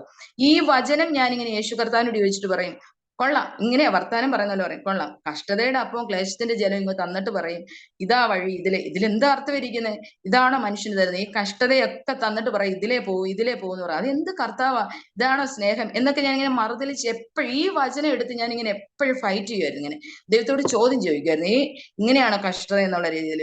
അപ്പൊ ഇങ്ങനെ സുവിശേഷം പറഞ്ഞപ്പം ഇങ്ങനെ ഒരു, ഞാൻ സത്യം പറഞ്ഞ പെന്തക്കോസുകാരെ എന്റെ നാട്ടിൽ കണ്ടിട്ടില്ല. ഞങ്ങളുടെ റോമൻ കത്തോലിക്കൽസും യാക്കോബൈറ്റ്സും തിങ്ങിപ്പാർക്കുന്ന ഒരു സ്ഥലമാണ് ഇലഞ്ഞി എന്ന് പറയുന്നത്. അപ്പം എന്റെ ജീവിതത്തിൽ ഞാൻ പെന്തക്കോസുകാരെ കണ്ടിട്ടില്ല. അപ്പൊ ഈ കോട്ടയം ജില്ലയിലേക്ക് വന്നപ്പം കമ്മലും മാലയൊന്നും ഇടാതെ ആൾക്കാരെ ഞാൻ ഓർത്ത് സന്യാസത്തിന് പോകുന്ന ആൾക്കാരായിരിക്കാം ഇവര്, സന്യാസ ജീവിതമായിരിക്കാം ഇവരെന്ത് ആൾക്കാരാ, ഇതെന്തിനാ ഇങ്ങനെയൊക്കെ നടക്കുന്നത്. പിന്നെയാണ് പെന്തക്കോസ് അനുഭവത്തെ കുറിച്ച് ഞാൻ അറിയുന്നത്, ഇവര് പറഞ്ഞു. അപ്പൊ ഞാൻ പറയും, ഞാൻ എന്നും പറയുന്നു, തല പോയാലും പെന്തക്കോസിലേക്ക് ഒരു അനുഭവത്തിലേക്ക്, പെന്തക്കോസ് വിശ്വാസത്തിലേക്ക് എന്റെ തല ഇവിടുന്ന് ഇങ്ങനെ കണ്ടിച്ചു വെച്ചാലും ഞാൻ വരത്തില്ല എന്ന് ഞാൻ ഇങ്ങനെ ശപഥം ചെയ്ത് പറയും. കാരണം എനിക്ക് ഇഷ്ടമല്ല, അവരെ ഉൾക്കൊള്ളാൻ ഒത്തിരി ബുദ്ധിമുട്ടായിരുന്നു. അങ്ങനെ ഇരിക്കെ ഈ സുവിശേഷം കേട്ട് അപ്പൊ ഞാൻ യേശുവിനെ ഒന്നോടെ അറിഞ്ഞു. ഇങ്ങനെ നമ്മുടെ ജീവിതത്തിലെ പ്രശ്നങ്ങൾ കേൾക്കുന്ന ഒരാളുണ്ട്, നമ്മളെ ഒന്നുകൂടെ ഒരു ആശ്വസിപ്പിക്കുന്ന ഒരാളുണ്ട്. അതിനു മുന്നേ ഞാൻ യേശുവായിട്ട് ബന്ധമുണ്ടെങ്കിലും ഇത്രമാത്രം ആഴം എന്റെ ആ കാത്തലിക് ബാക്ക്ഗ്രൗണ്ടിൽ നിന്നുള്ള അറിവിൽ മാത്രമാണ് ഞാൻ കർത്താവിനെ കണ്ടത്. അങ്ങനെ പക്ഷെ ഇവിടെ വന്നപ്പോഴാണ്, ഈ സുവിശേഷം കേട്ടപ്പോഴാണ് യേശു അങ്ങനെ ഒരു ആഴമായി സ്നേഹിക്കുന്ന ഒരാളാണ്, എന്റെ പ്രശ്നത്തിന് പരിഹാരം തരുമെന്നൊരറിവ് എനിക്കുണ്ടായത്. അപ്പം അദ്ദേഹത്തിന് ഡ്യൂട്ടി, അന്ന് ജോലിക്ക് പോയിരുന്നു, കമ്പനി ജോലിക്ക് പോകുന്നുണ്ട്. അപ്പൊ ഡേ ആൻഡ് നൈറ്റ് ഒക്കെ കയറും. ഒരു രാത്രിയിൽ ആ നൈറ്റ് സെക്ഷനിൽ ജോലി ഉണ്ടായിരുന്നു. അപ്പൊ ഞാൻ അന്ന് രണ്ട് കുഞ്ഞുങ്ങളെ 1.25 വയസ്സിന് വ്യത്യാസമുള്ള ഈ കുഞ്ഞുങ്ങൾ. അപ്പൊ ഞാൻ ഞങ്ങളുടെ വീടിന്റെ തൊട്ടടുത്ത് വീട്ടിൽ ഒരു പ്രയർ വന്നപ്പോൾ ഞാൻ ചോദിച്ചു, ഞാൻ ഈ പ്രയറിനൊന്ന് വന്ന് ഇരുന്നോട്ടെ എന്ന് അവരോട് ചോദിച്ചു. അപ്പൊ അവര് വരാൻ പറഞ്ഞു. അപ്പൊ അന്ന് ഈ 2 മുറിയിൽ, അകത്തെ മുറിയിൽ ഇരുന്ന് നന്നായിട്ട് പ്രയർ, ഞാൻ ആദ്യമായിട്ട് ഒരു പെന്തക്കോസ് പ്രാർത്ഥനയിൽ കയറിയിരിക്കുന്നത്. അപ്പൊ ഇപ്പുറത്തെ മുറിയിൽ കുഞ്ഞുങ്ങൾ തമ്മിൽ 1.25 വ്യത്യാസം ഉള്ളതുകൊണ്ട് കുഞ്ഞുങ്ങളാ. അപ്പൊ ഒരു കുഞ്ഞിനെ ഞാൻ കയ്യിലും ഇട്ട് ഇങ്ങനെ ആട്ടും, ഒരു കൊച്ചിനെ കാലേലും ഇങ്ങനെ ആട്ടി. അവർക്ക് ശല്യം ഉണ്ടാവരുത്, നമ്മുടെ കുഞ്ഞുങ്ങൾ കരഞ്ഞാൽ, ഒരു കുഞ്ഞ് കരഞ്ഞാൽ അടുത്ത കുഞ്ഞും കൂടെ എഴുന്നേക്കും. അപ്പൊ ഒരു രീതിയിലും ഈ കുഞ്ഞുങ്ങളുടെ ശബ്ദം ഇവർക്ക് ഒരു ഡിസ്റ്റർബൻസ് ആവരുത് എന്ന് കരുതി ഞാനിങ്ങനെ കയ്യും കാലും ഒരുപോലെ ഇട്ട് ആട്ടിയാണ് ആ മീറ്റിങ്ങിന് ഇങ്ങനെ ഇരുന്നിട്ട് ഇടയ്ക്ക് ഇങ്ങനെ വാതിക്കൽ കൂടെ നോക്കും. ആദ്യത്തെ ദിവസം എനിക്ക് ഒരു ഫീലിംഗും തോന്നിയില്ല, എല്ലാവരും പ്രാർത്ഥിക്കുന്നു ആരാധിക്കുന്നു. രണ്ടാമത്തെ ദിവസവും ഞാൻ ഇങ്ങനെ തന്നെ ഈ വാതിക്കൽ ഇരുന്നിട്ട് ആ ദേവദാസൻ കടപ്രയിൽ നിന്നുള്ളൊരു, ഞാൻ ഇപ്പോഴും ഓർക്കുന്നത്, കടപ്രയിൽ കുഞ്ഞുമോൻ എന്ന് പറഞ്ഞൊരു പാസ്റ്റർ ആയിരുന്നു. അപ്പൊ ഞാനിങ്ങനെ രണ്ടാമത്തെ ദിവസം ഇങ്ങനെ വാതിലിന് അകത്തേക്കൂടെ നോക്കിയിട്ട് ഇങ്ങനെ ചോദിക്കുക, ഞാനിങ്ങനെ പറയാം, യേശു കർത്താവ് ഇന്നും എന്നെ കാണുന്നില്ലേ? ഞാൻ ഇന്നലെ ഈ അനുഭവത്തിൽ വന്നിരുന്നു, ഇന്നും എന്നെ കാണുന്നില്ലേ എന്ന് ചോദിച്ചു ഞാനിങ്ങനെ വാതിൽക്കിൽ കൂടെ നോക്കുകയും ആ ദേവദാസൻ എന്നോട് കറക്റ്റ് പറയുക, സക്കായി മരത്തിന്റെ മേളിൽ കയറി ഇരുന്നിട്ട് കർത്താവ് എന്നെ കാണുന്നില്ലേ എന്ന് ചോദിക്കാതെ നിന്നെ കാണാൻ എന്ന് യേശു വന്നേ എന്ന്. ഞാൻ ചോദിക്കുന്ന ചോദ്യം ഇങ്ങനെ, ഇന്നും എന്നെ കാണുന്നില്ലേ എന്ന്. അപ്പൊ എന്നോട് പറയുന്നത്, ഇന്ന് നിന്നെ കാണാനാ കർത്താവ് ഇവിടെ വന്നേക്കുന്നത്. പെട്ടെന്ന് ഞാൻ ചാടി എന്റെ കുഞ്ഞുങ്ങളെ കൊണ്ട് ആ മുറിക്കകത്തേക്ക് കയറി. അന്ന് എന്നോട് ദൈവദാസൻ ആലോചനകൾ, എന്റെ ജീവിതത്തെക്കുറിച്ചും എന്റെ സാഹചര്യത്തെക്കുറിച്ചും സകലതും പറഞ്ഞപ്പോ അന്നാണ് ഞാൻ ഹൃദയം പൊട്ടി നാളുകൾക്ക് ശേഷം ഒന്ന് കരയുന്നത്. ഞാൻ അപ്പോൾ തന്നെ, എനിക്കറിയില്ല എങ്ങനെ രക്ഷയുടെ അനുഭവം ഉണ്ടോ, ഒന്നും അറിയില്ല. പക്ഷെ ആ ദേവദാസൻ എന്നോട് ചോദിച്ചു, ഈ യേശുവിനെ രക്ഷകനായി നീ സ്വീകരിക്കുന്നു? ഞാൻ ഉടനെ ബൈബിള് കയ്യിലെടുത്തിട്ട് പറഞ്ഞു, ഞാൻ എന്റെ യേശു കർത്താവിനെ രക്ഷകനായി സ്വീകരിക്കുന്നു എന്ന് പറഞ്ഞുകൊണ്ട് 2004 2004 ഞാൻ യേശു കർത്താവിനെ രക്ഷകനായിട്ട് സ്വീകരിച്ചു. തിരിച്ച് ഞാൻ വീട്ടിൽ വന്ന്, അന്ന് എനിക്കൊരു വലിയൊരു ആശ്വാസം തോന്നി. ഈ കുഞ്ഞുങ്ങളെ ഞാൻ കൊണ്ടുവന്നു വീട്ടിൽ മുറിക്കകത്ത് കിടത്തി, കൊതുകുവലയൊക്കെ ഇട്ട് 2 കുഞ്ഞുങ്ങളെയും കിടത്തി കഴിഞ്ഞിട്ട് ഞങ്ങളുടെ സെപ്പറേറ്റ് മുറിയാ. അപ്പൊ മൂത്തയാൾക്ക് എപ്പോഴും രാത്രിയിൽ ബിസ്ക്കറ്റും വെള്ളമൊക്കെ വേണം. ഞാൻ അത് എടുക്കാൻ മറന്നിട്ട് രണ്ടാമത്തെ വാതിൽ തുറന്ന് ഈ ബിസ്ക്കറ്റ് പാത്രം എടുത്ത് കുഞ്ഞുങ്ങൾ കിടക്കുന്ന റൂമിന്റെ അടുത്ത് വന്നപ്പോഴത്തേനും എന്നോട് ഉള്ളി പറയാ, പാത്രം അവിടെ വെക്ക്. ആരും ഇങ്ങനെ പറയാ, ആ പാത്രം അവിടെ വെക്കെന്ന് പറഞ്ഞു. എനിക്കങ്ങനെ വെക്കേണ്ട കാര്യമില്ല. വാതിലിന്റെ സൈഡിലേക്ക് ഞാനത് നോക്കിയപ്പോ എന്തോ ഒരു അനക്കം പോലെ തോന്നി. അപ്പൊ ബ്ലാക്ക് ഓക്സൈഡ് ആണ് ഞങ്ങളുടെ ഫ്ലോർ എന്ന് പറയുന്നത്. അപ്പൊ എനിക്ക് എന്ന് മനസ്സിലായി, ഞാൻ എന്റെ ഒരു ടോർച്ച് ഉണ്ടായിരുന്നു, ഞാൻ എടുത്തു നോക്കിയപ്പോ ഒരു സാധനം പാമ്പ് എഴഞ്ഞു പോകുന്ന കണ്ടു. അപ്പം ആ പാത്രം വെച്ച സ്ഥലത്ത് ഒരു പാമ്പ് കിടക്കും. അതായത് ഞാൻ എടുത്ത് കാല് വെക്കുന്ന സ്ഥലമാണത്. സിറ്റ് ഔട്ടിൽ നിന്ന് മുറിക്കകത്തേക്ക് കാലെടുത്ത് വെക്കുന്ന സ്ഥലത്ത് ആ പാമ്പ് ഇങ്ങനെ നീളത്തിൽ കിടക്കുമായിരുന്നു. ഞാൻ ആ പാത്രം വെച്ച സൗണ്ടിൽ പാമ്പഴഞ്ഞു പോയി. ഞാൻ രക്ഷിക്കപ്പെട്ട അന്ന് നടന്ന സംഭവം അത്. അങ്ങനെ അപ്പം ഞാൻ നോക്കുമ്പോൾ കുഞ്ഞുങ്ങൾ കിടക്കുന്ന കട്ടിലിന്റെ അടിയിലേക്ക് ഈ പാമ്പ് കിടക്കുകയാണ്. എനിക്ക് ഏറ്റവും പേടിയുള്ളത് 2 സംഭവം, പട്ടിയും പാമ്പും. എനിക്ക് ഭയങ്കര പേടിയാ. പക്ഷെ ഞാൻ അന്ന് ധൈര്യം യേശു കർത്താവിനെ സ്വീകരിച്ച ആ ധൈര്യത്തില് ബൈബിള്, എനിക്ക് ആ ബൈബിള് വായിക്കാൻ അറിയത്തില്ല. കത്തോലിക് ബൈബിളാണ് ഞാൻ വായിച്ചുകൊണ്ടിരുന്നത്. അപ്പൊ ഈ ബൈബിൾ എടുത്ത് ഞാൻ കൈ പിടിച്ചിട്ട് പ്രാർത്ഥിക്കാൻ, എനിക്ക് ഇങ്ങനെ പ്രാർത്ഥിക്കാൻ അറിയില്ല. പക്ഷെ ഞാൻ പറഞ്ഞു, യേശുപ്പ എന്റെ കുഞ്ഞുങ്ങൾ അവിടെ കിടക്കുന്നു, അവർക്ക് യാതൊരു ദോഷവും സംഭവിക്കരുത്. ഞാൻ ഈ ബൈബിളും കൈ പിടിച്ചുകൊണ്ട് അകത്ത് കയറിയപ്പോഴും ആ പാമ്പ് അവിടെ കിടക്കുക. കൊതുകുപോലെ അഴിച്ച് കുഞ്ഞുങ്ങളെ അപ്പുറം മുറി കിടത്തി. പിന്നെ ഞാൻ കരോട്ട വീട്ടിൽ നിന്ന് ആൾക്കാർ വന്ന് ഈ പാമ്പിനെ തല്ലിക്കൊല്ലുമ്പോൾ ഒരു മൂർഖനായിരുന്നു. അന്ന് മുതൽ എന്റെ ജീവിതത്തിൽ പ്രശ്നങ്ങള്, കഴിഞ്ഞ ദിവസം വരെ എത്രയായിരുന്നു അതിന്റെ ഇരട്ടി പ്രശ്നങ്ങളിലേക്ക് ഞാൻ കടന്നുപോയി. രക്ഷയുടെ അനുഭവത്തിൽ അറിഞ്ഞു കഴിഞ്ഞു. പതിയെ പതിയെ ഒത്തിരി പ്രശ്നങ്ങൾ. ഞാൻ എവിടെ നിന്നാലും പാമ്പാ. കട്ടിലേക്ക് കിടക്കുമ്പോ പാമ്പ്, മുറിക്കകത്ത് ചെല്ലുമ്പോൾ അതൊന്നും ആരും പറഞ്ഞാൽ വിശ്വസിക്കില്ല. കിച്ചണിൽ ചെല്ലുവാണെങ്കിൽ ഡോർ തുറക്കാൻ വരുമ്പോൾ ഡോറിന്റെ അവിടെ വളഞ്ഞിങ്ങനെ പാമ്പിരിക്കും. അടുക്കളയ്ക്കകത്ത് ചെല്ലുവാണെങ്കിൽ പാത്രത്തിനകത്ത്. ഞാൻ എവിടെയുണ്ടോ ആ സ്പോട്ടിലെല്ലാം എന്നെ മരണത്തിന്റെ ഒരു അനുഭവത്തിലേക്ക്, ഞാൻ നിൽക്കുന്ന ഇടത്തേക്ക് മരം മറിഞ്ഞു വീഴുക, അങ്ങനെ എവിടെയൊക്കെ ചെന്നാലും ആ ഒരു അനുഭവത്തിലൂടെ കഴിഞ്ഞ ആ ഒരു അനുഭവം എനിക്ക് ഒന്നുകൂടെ വർദ്ധിക്കുകയാണ് ചെയ്യുന്നത്. എന്റെ കഷ്ടതയുടെയും പ്രശ്നത്തിന്റെയും വർധനമായിരുന്നു ഞാൻ കണ്ടുകൊണ്ടിരുന്നത്. പക്ഷെ ഞാൻ ഇങ്ങനെ ഇടയ്ക്ക് പിന്നെ എനിക്ക് എന്നാലും ഒരു ഉറപ്പുണ്ട്, കർത്താവ് വിടുവിക്കുന്ന ഒരു കർത്താവ്. പിന്നെ ഞാൻ കരഞ്ഞ് യേശുവിനോട് ഒന്നുകൂടി അടുത്ത് പ്രാർത്ഥിക്കുവാൻ തുടങ്ങി. അപ്പൊ ഞാൻ പ്രാർത്ഥനയ്ക്ക് പോകുന്നു എന്ന് അറിഞ്ഞപ്പോൾ അദ്ദേഹം ഭയങ്കര വിഷയം ഉണ്ടാക്കി. ഇവിടുന്ന് പെന്തക്കോസ്തി പോകാൻ പറ്റത്തില്ല, പ്രാർത്ഥനയ്ക്ക് പോകാൻ പറ്റത്തില്ല എന്ന് പറഞ്ഞു. ഒരു പ്രാവശ്യം എന്നെ വെട്ടാനായിട്ട് എന്നെ കിട്ടാഞ്ഞിട്ട് അവിടെ കിടന്ന ഒരു തടിക്കെട്ടിൽ മൊത്തം വെട്ടി കണ്ടിച്ചിട്ടാ ഞാൻ ഓർക്കുന്നുണ്ട്. ഇവിടുന്ന് പ്രാർത്ഥന, കാരണം അദ്ദേഹം പാസ്റ്റർമാരെ തല്ലാനായിട്ട് ഒളിച്ചിരുന്നിട്ടുള്ളതാ. പാസ്റ്റർമാർ ഇറങ്ങി വരുമ്പോഴത്തേനും അവരെ തല്ലാൻ വേണ്ടി ഇരുട്ടത്തിരിക്കുന്ന അനുഭവം. അങ്ങനെ അതുപോലെ പാസ്റ്റേഴ്സിനെ തെറി പറയുകയും ഒത്തിരി പ്രശ്നങ്ങൾ ഉള്ളത് കൊണ്ട് ഈ ഒരു അനുഭവത്തോടൊക്കെ വെറുപ്പായിരുന്നു. പിന്നെ ഞാൻ ഓർക്കുന്നുണ്ട്, പിന്നെ ഞാൻ കാണുന്നതെല്ലാം, ഞാൻ പ്രാർത്ഥിക്കുന്ന സമയത്തൊക്കെ ഇദ്ദേഹം പള്ളിയിലും ഒന്നും പോകത്തില്ല. അവര് നിൽക്കുന്ന പള്ളിയിലും പോകുന്നില്ല. ഞായറാഴ്ച വേറെയൊക്കെ സ്ഥലത്തൊക്കെ പോയിട്ട് ഓരോരോ കാര്യങ്ങളൊക്കെ ചെയ്ത് വീട്ടിൽ കൊണ്ടുവരിക, വീട്ടിൽ കൊണ്ടുവന്നിടുക. അപ്പൊ ഇതൊക്കെ കണ്ടപ്പോ നമുക്ക് ഒത്തിരി ബുദ്ധിമുട്ടുകൾ തോന്നി, എന്താണ് ഇങ്ങനെയൊക്കെ ചെയ്യുന്നത്. അപ്പൊ അതിനനുസരിച്ച് അദ്ദേഹത്തിന്റെ പ്രശ്നങ്ങളും കൂടിക്കൊണ്ടിരുന്നു. പിന്നെ ഞാൻ ഒളിച്ചും പാത്തും ഒക്കെ ഓരോ സ്ഥലത്ത് പ്രാർത്ഥനയ്ക്ക് പോകാൻ തുടങ്ങി. കുഞ്ഞുങ്ങളെ നേഴ്സറി പഠിക്കുന്ന ടൈമായി. അപ്പൊ അവരെല്ലാം ആക്കിയിട്ട് ഓരോരോ സ്ഥലങ്ങളിൽ പ്രാർത്ഥനയ്ക്ക് പോകാനും ഒക്കെ തുടങ്ങി. അദ്ദേഹം അറിയാതെ തന്നെ ഓരോ സ്ഥലങ്ങളിൽ, അല്ലെങ്കിൽ ഹോസ്പിറ്റലിൽ പോവുക, അവിടെ പോവുക, ഇവിടെ പോവുക എന്നൊക്കെ പറഞ്ഞ് ഞാൻ പ്രാർത്ഥനയ്ക്ക് പോകാൻ തുടങ്ങി. ബൈബിൾ ക്ലാസ്സിൽ എനിക്ക് ഭയങ്കര ആഗ്രഹം ഈ ബൈബിൾ വായിക്കണം. ഈ ബൈബിളിന്റെ ഒരു ഭാഷ എനിക്ക് അറിയാൻ വയ്യ. ഇതൊന്ന് വായിക്കാനായിട്ട് ഇത് എങ്ങനെ വായിച്ചെടുക്കും, എനിക്ക് അതിന്റെ ഒന്നും അറിയത്തില്ല. പക്ഷെ ബൈബിൾ വായിക്കണം, പ്രാർത്ഥിക്കണം. ഈ പ്രാർത്ഥന എങ്ങനെയാന്ന് എനിക്കറിയില്ല. പ്രാർത്ഥിക്കണം, ഒരു പാട്ട് പോലും എനിക്കറിയില്ല. ഇതെല്ലാം എന്റെ ആഗ്രഹമായി. ഇവരെല്ലാം പ്രാർത്ഥനയ്ക്ക് പോയിരിക്കുമ്പോൾ ഈ പാട്ട് പഠിക്കണം, പ്രാർത്ഥിക്കണം, ബൈബിൾ വായിക്കണം. അങ്ങനെ ഞാൻ ഒരു അധ്യാപകനോട് എന്ന് ചോദിച്ചു, എനിക്കിത് വചനം പഠിക്കാൻ താല്പര്യമുണ്ട്. കുഞ്ഞുങ്ങളെ നേഴ്സറി വിട്ടിട്ട് ഞാൻ ചെന്നപ്പം എന്നെ എന്തോ ഒരു മദ്യപാനിയുടെ ഭാര്യയായിട്ടായിരിക്കാം, അല്ലെങ്കിൽ അവർക്ക് നമ്മളോടുള്ള കാഴ്ചപ്പാടുകൾ എങ്ങനെയാ, അല്ലെങ്കിൽ ഒരിക്കലും ശരിയാവില്ല. കാരണം ദേശവും നാട്ടുകാരും കുടുംബക്കാരും മൊത്തം വിധി എഴുതിയേക്കുന്ന നന്നാകുകയല്ലാത്ത ഒരു ഭവനം എന്നുള്ളത്. കാരണം ഞങ്ങളുടെ വീട്ടിൽ നിന്നും വഴക്കും ബഹളവും അങ്ങനെയുള്ള വിഷയങ്ങളല്ലാതെ ആരും ഒന്നും കേട്ടില്ല. അലർച്ചയും പൂച്ചയും പ്രശ്നങ്ങളും അല്ലാതെ ആരും. അപ്പൊ അതുകൊണ്ട് എല്ലാവരും തഴയപ്പെട്ട് ഒരു കാരണവശാലും നന്നാവില്ല എന്ന് വിധി എഴുതിയ ഒരു കുടുംബമായിരുന്നു ഞങ്ങളുടേത്. പുള്ളിയും ശരിയാവില്ലെന്ന്. പക്ഷെ ഞാൻ വചനം പഠിക്കാൻ ചെന്നപ്പോ ആ പാസ്റ്റർ വളരെ നിസ്സാരമായിട്ട് എന്നോട് വേറൊരു അവസരത്തിൽ കാണാം എന്ന് പറഞ്ഞു വിട്ടു. അപ്പൊ രണ്ടാമത് ഞാൻ ചെന്ന്, ദേവാസിന് എനിക്ക് വചനം പഠിക്കാൻ താല്പര്യമുണ്ട്. അപ്പൊ പാസ്റ്റർ പറഞ്ഞു, ഞാൻ കുറച്ച് തിരക്കാ, എനിക്ക് ഫാസ്റ്റിംഗ് പ്രയർ ഉണ്ട്, ഇതുണ്ടെന്നൊക്കെ പറഞ്ഞ് മാറ്റി പിന്നെയും സാവകാശം എന്നെ ഒഴിവാക്കി വിട്ടു. എന്നിട്ട് വേറൊരു പാസ്റ്ററോട് അത് പറഞ്ഞു. അദ്ദേഹം പറഞ്ഞു, അവരെയൊക്കെ പഠിപ്പിച്ചിട്ട് എന്തോ കാര്യത്തിനെന്നല്ല, അവരൊക്കെ സ്ഥിരമായിട്ട് നിൽക്കുവോ, നമുക്ക് ആ സമയം എന്തെങ്കിലും ചെയ്തുകൂടെ എന്നൊക്കെ പറഞ്ഞൊരു അനുഭവം ഉണ്ടായിരുന്നു. അതൊക്കെ കേട്ടപ്പോ എനിക്ക് ഭയങ്കര നിരാശ തോന്നി. എങ്കിലും ഞാൻ 2005 അവിടെ അടുത്തുള്ള ഒരു സഭയിൽ ഞാൻ കടന്നുപോയി. ഞാൻ രണ്ടുപേരും കുഞ്ഞുങ്ങളെയും കൊണ്ട് പോയി ഫാസ്റ്റിംഗ് പ്രയറിന്. സൺഡേയിലൊക്കെ പോയപ്പോൾ അദ്ദേഹം വലിയ പ്രശ്നമില്ലായിരുന്നു, അദ്ദേഹം വരത്തില്ല.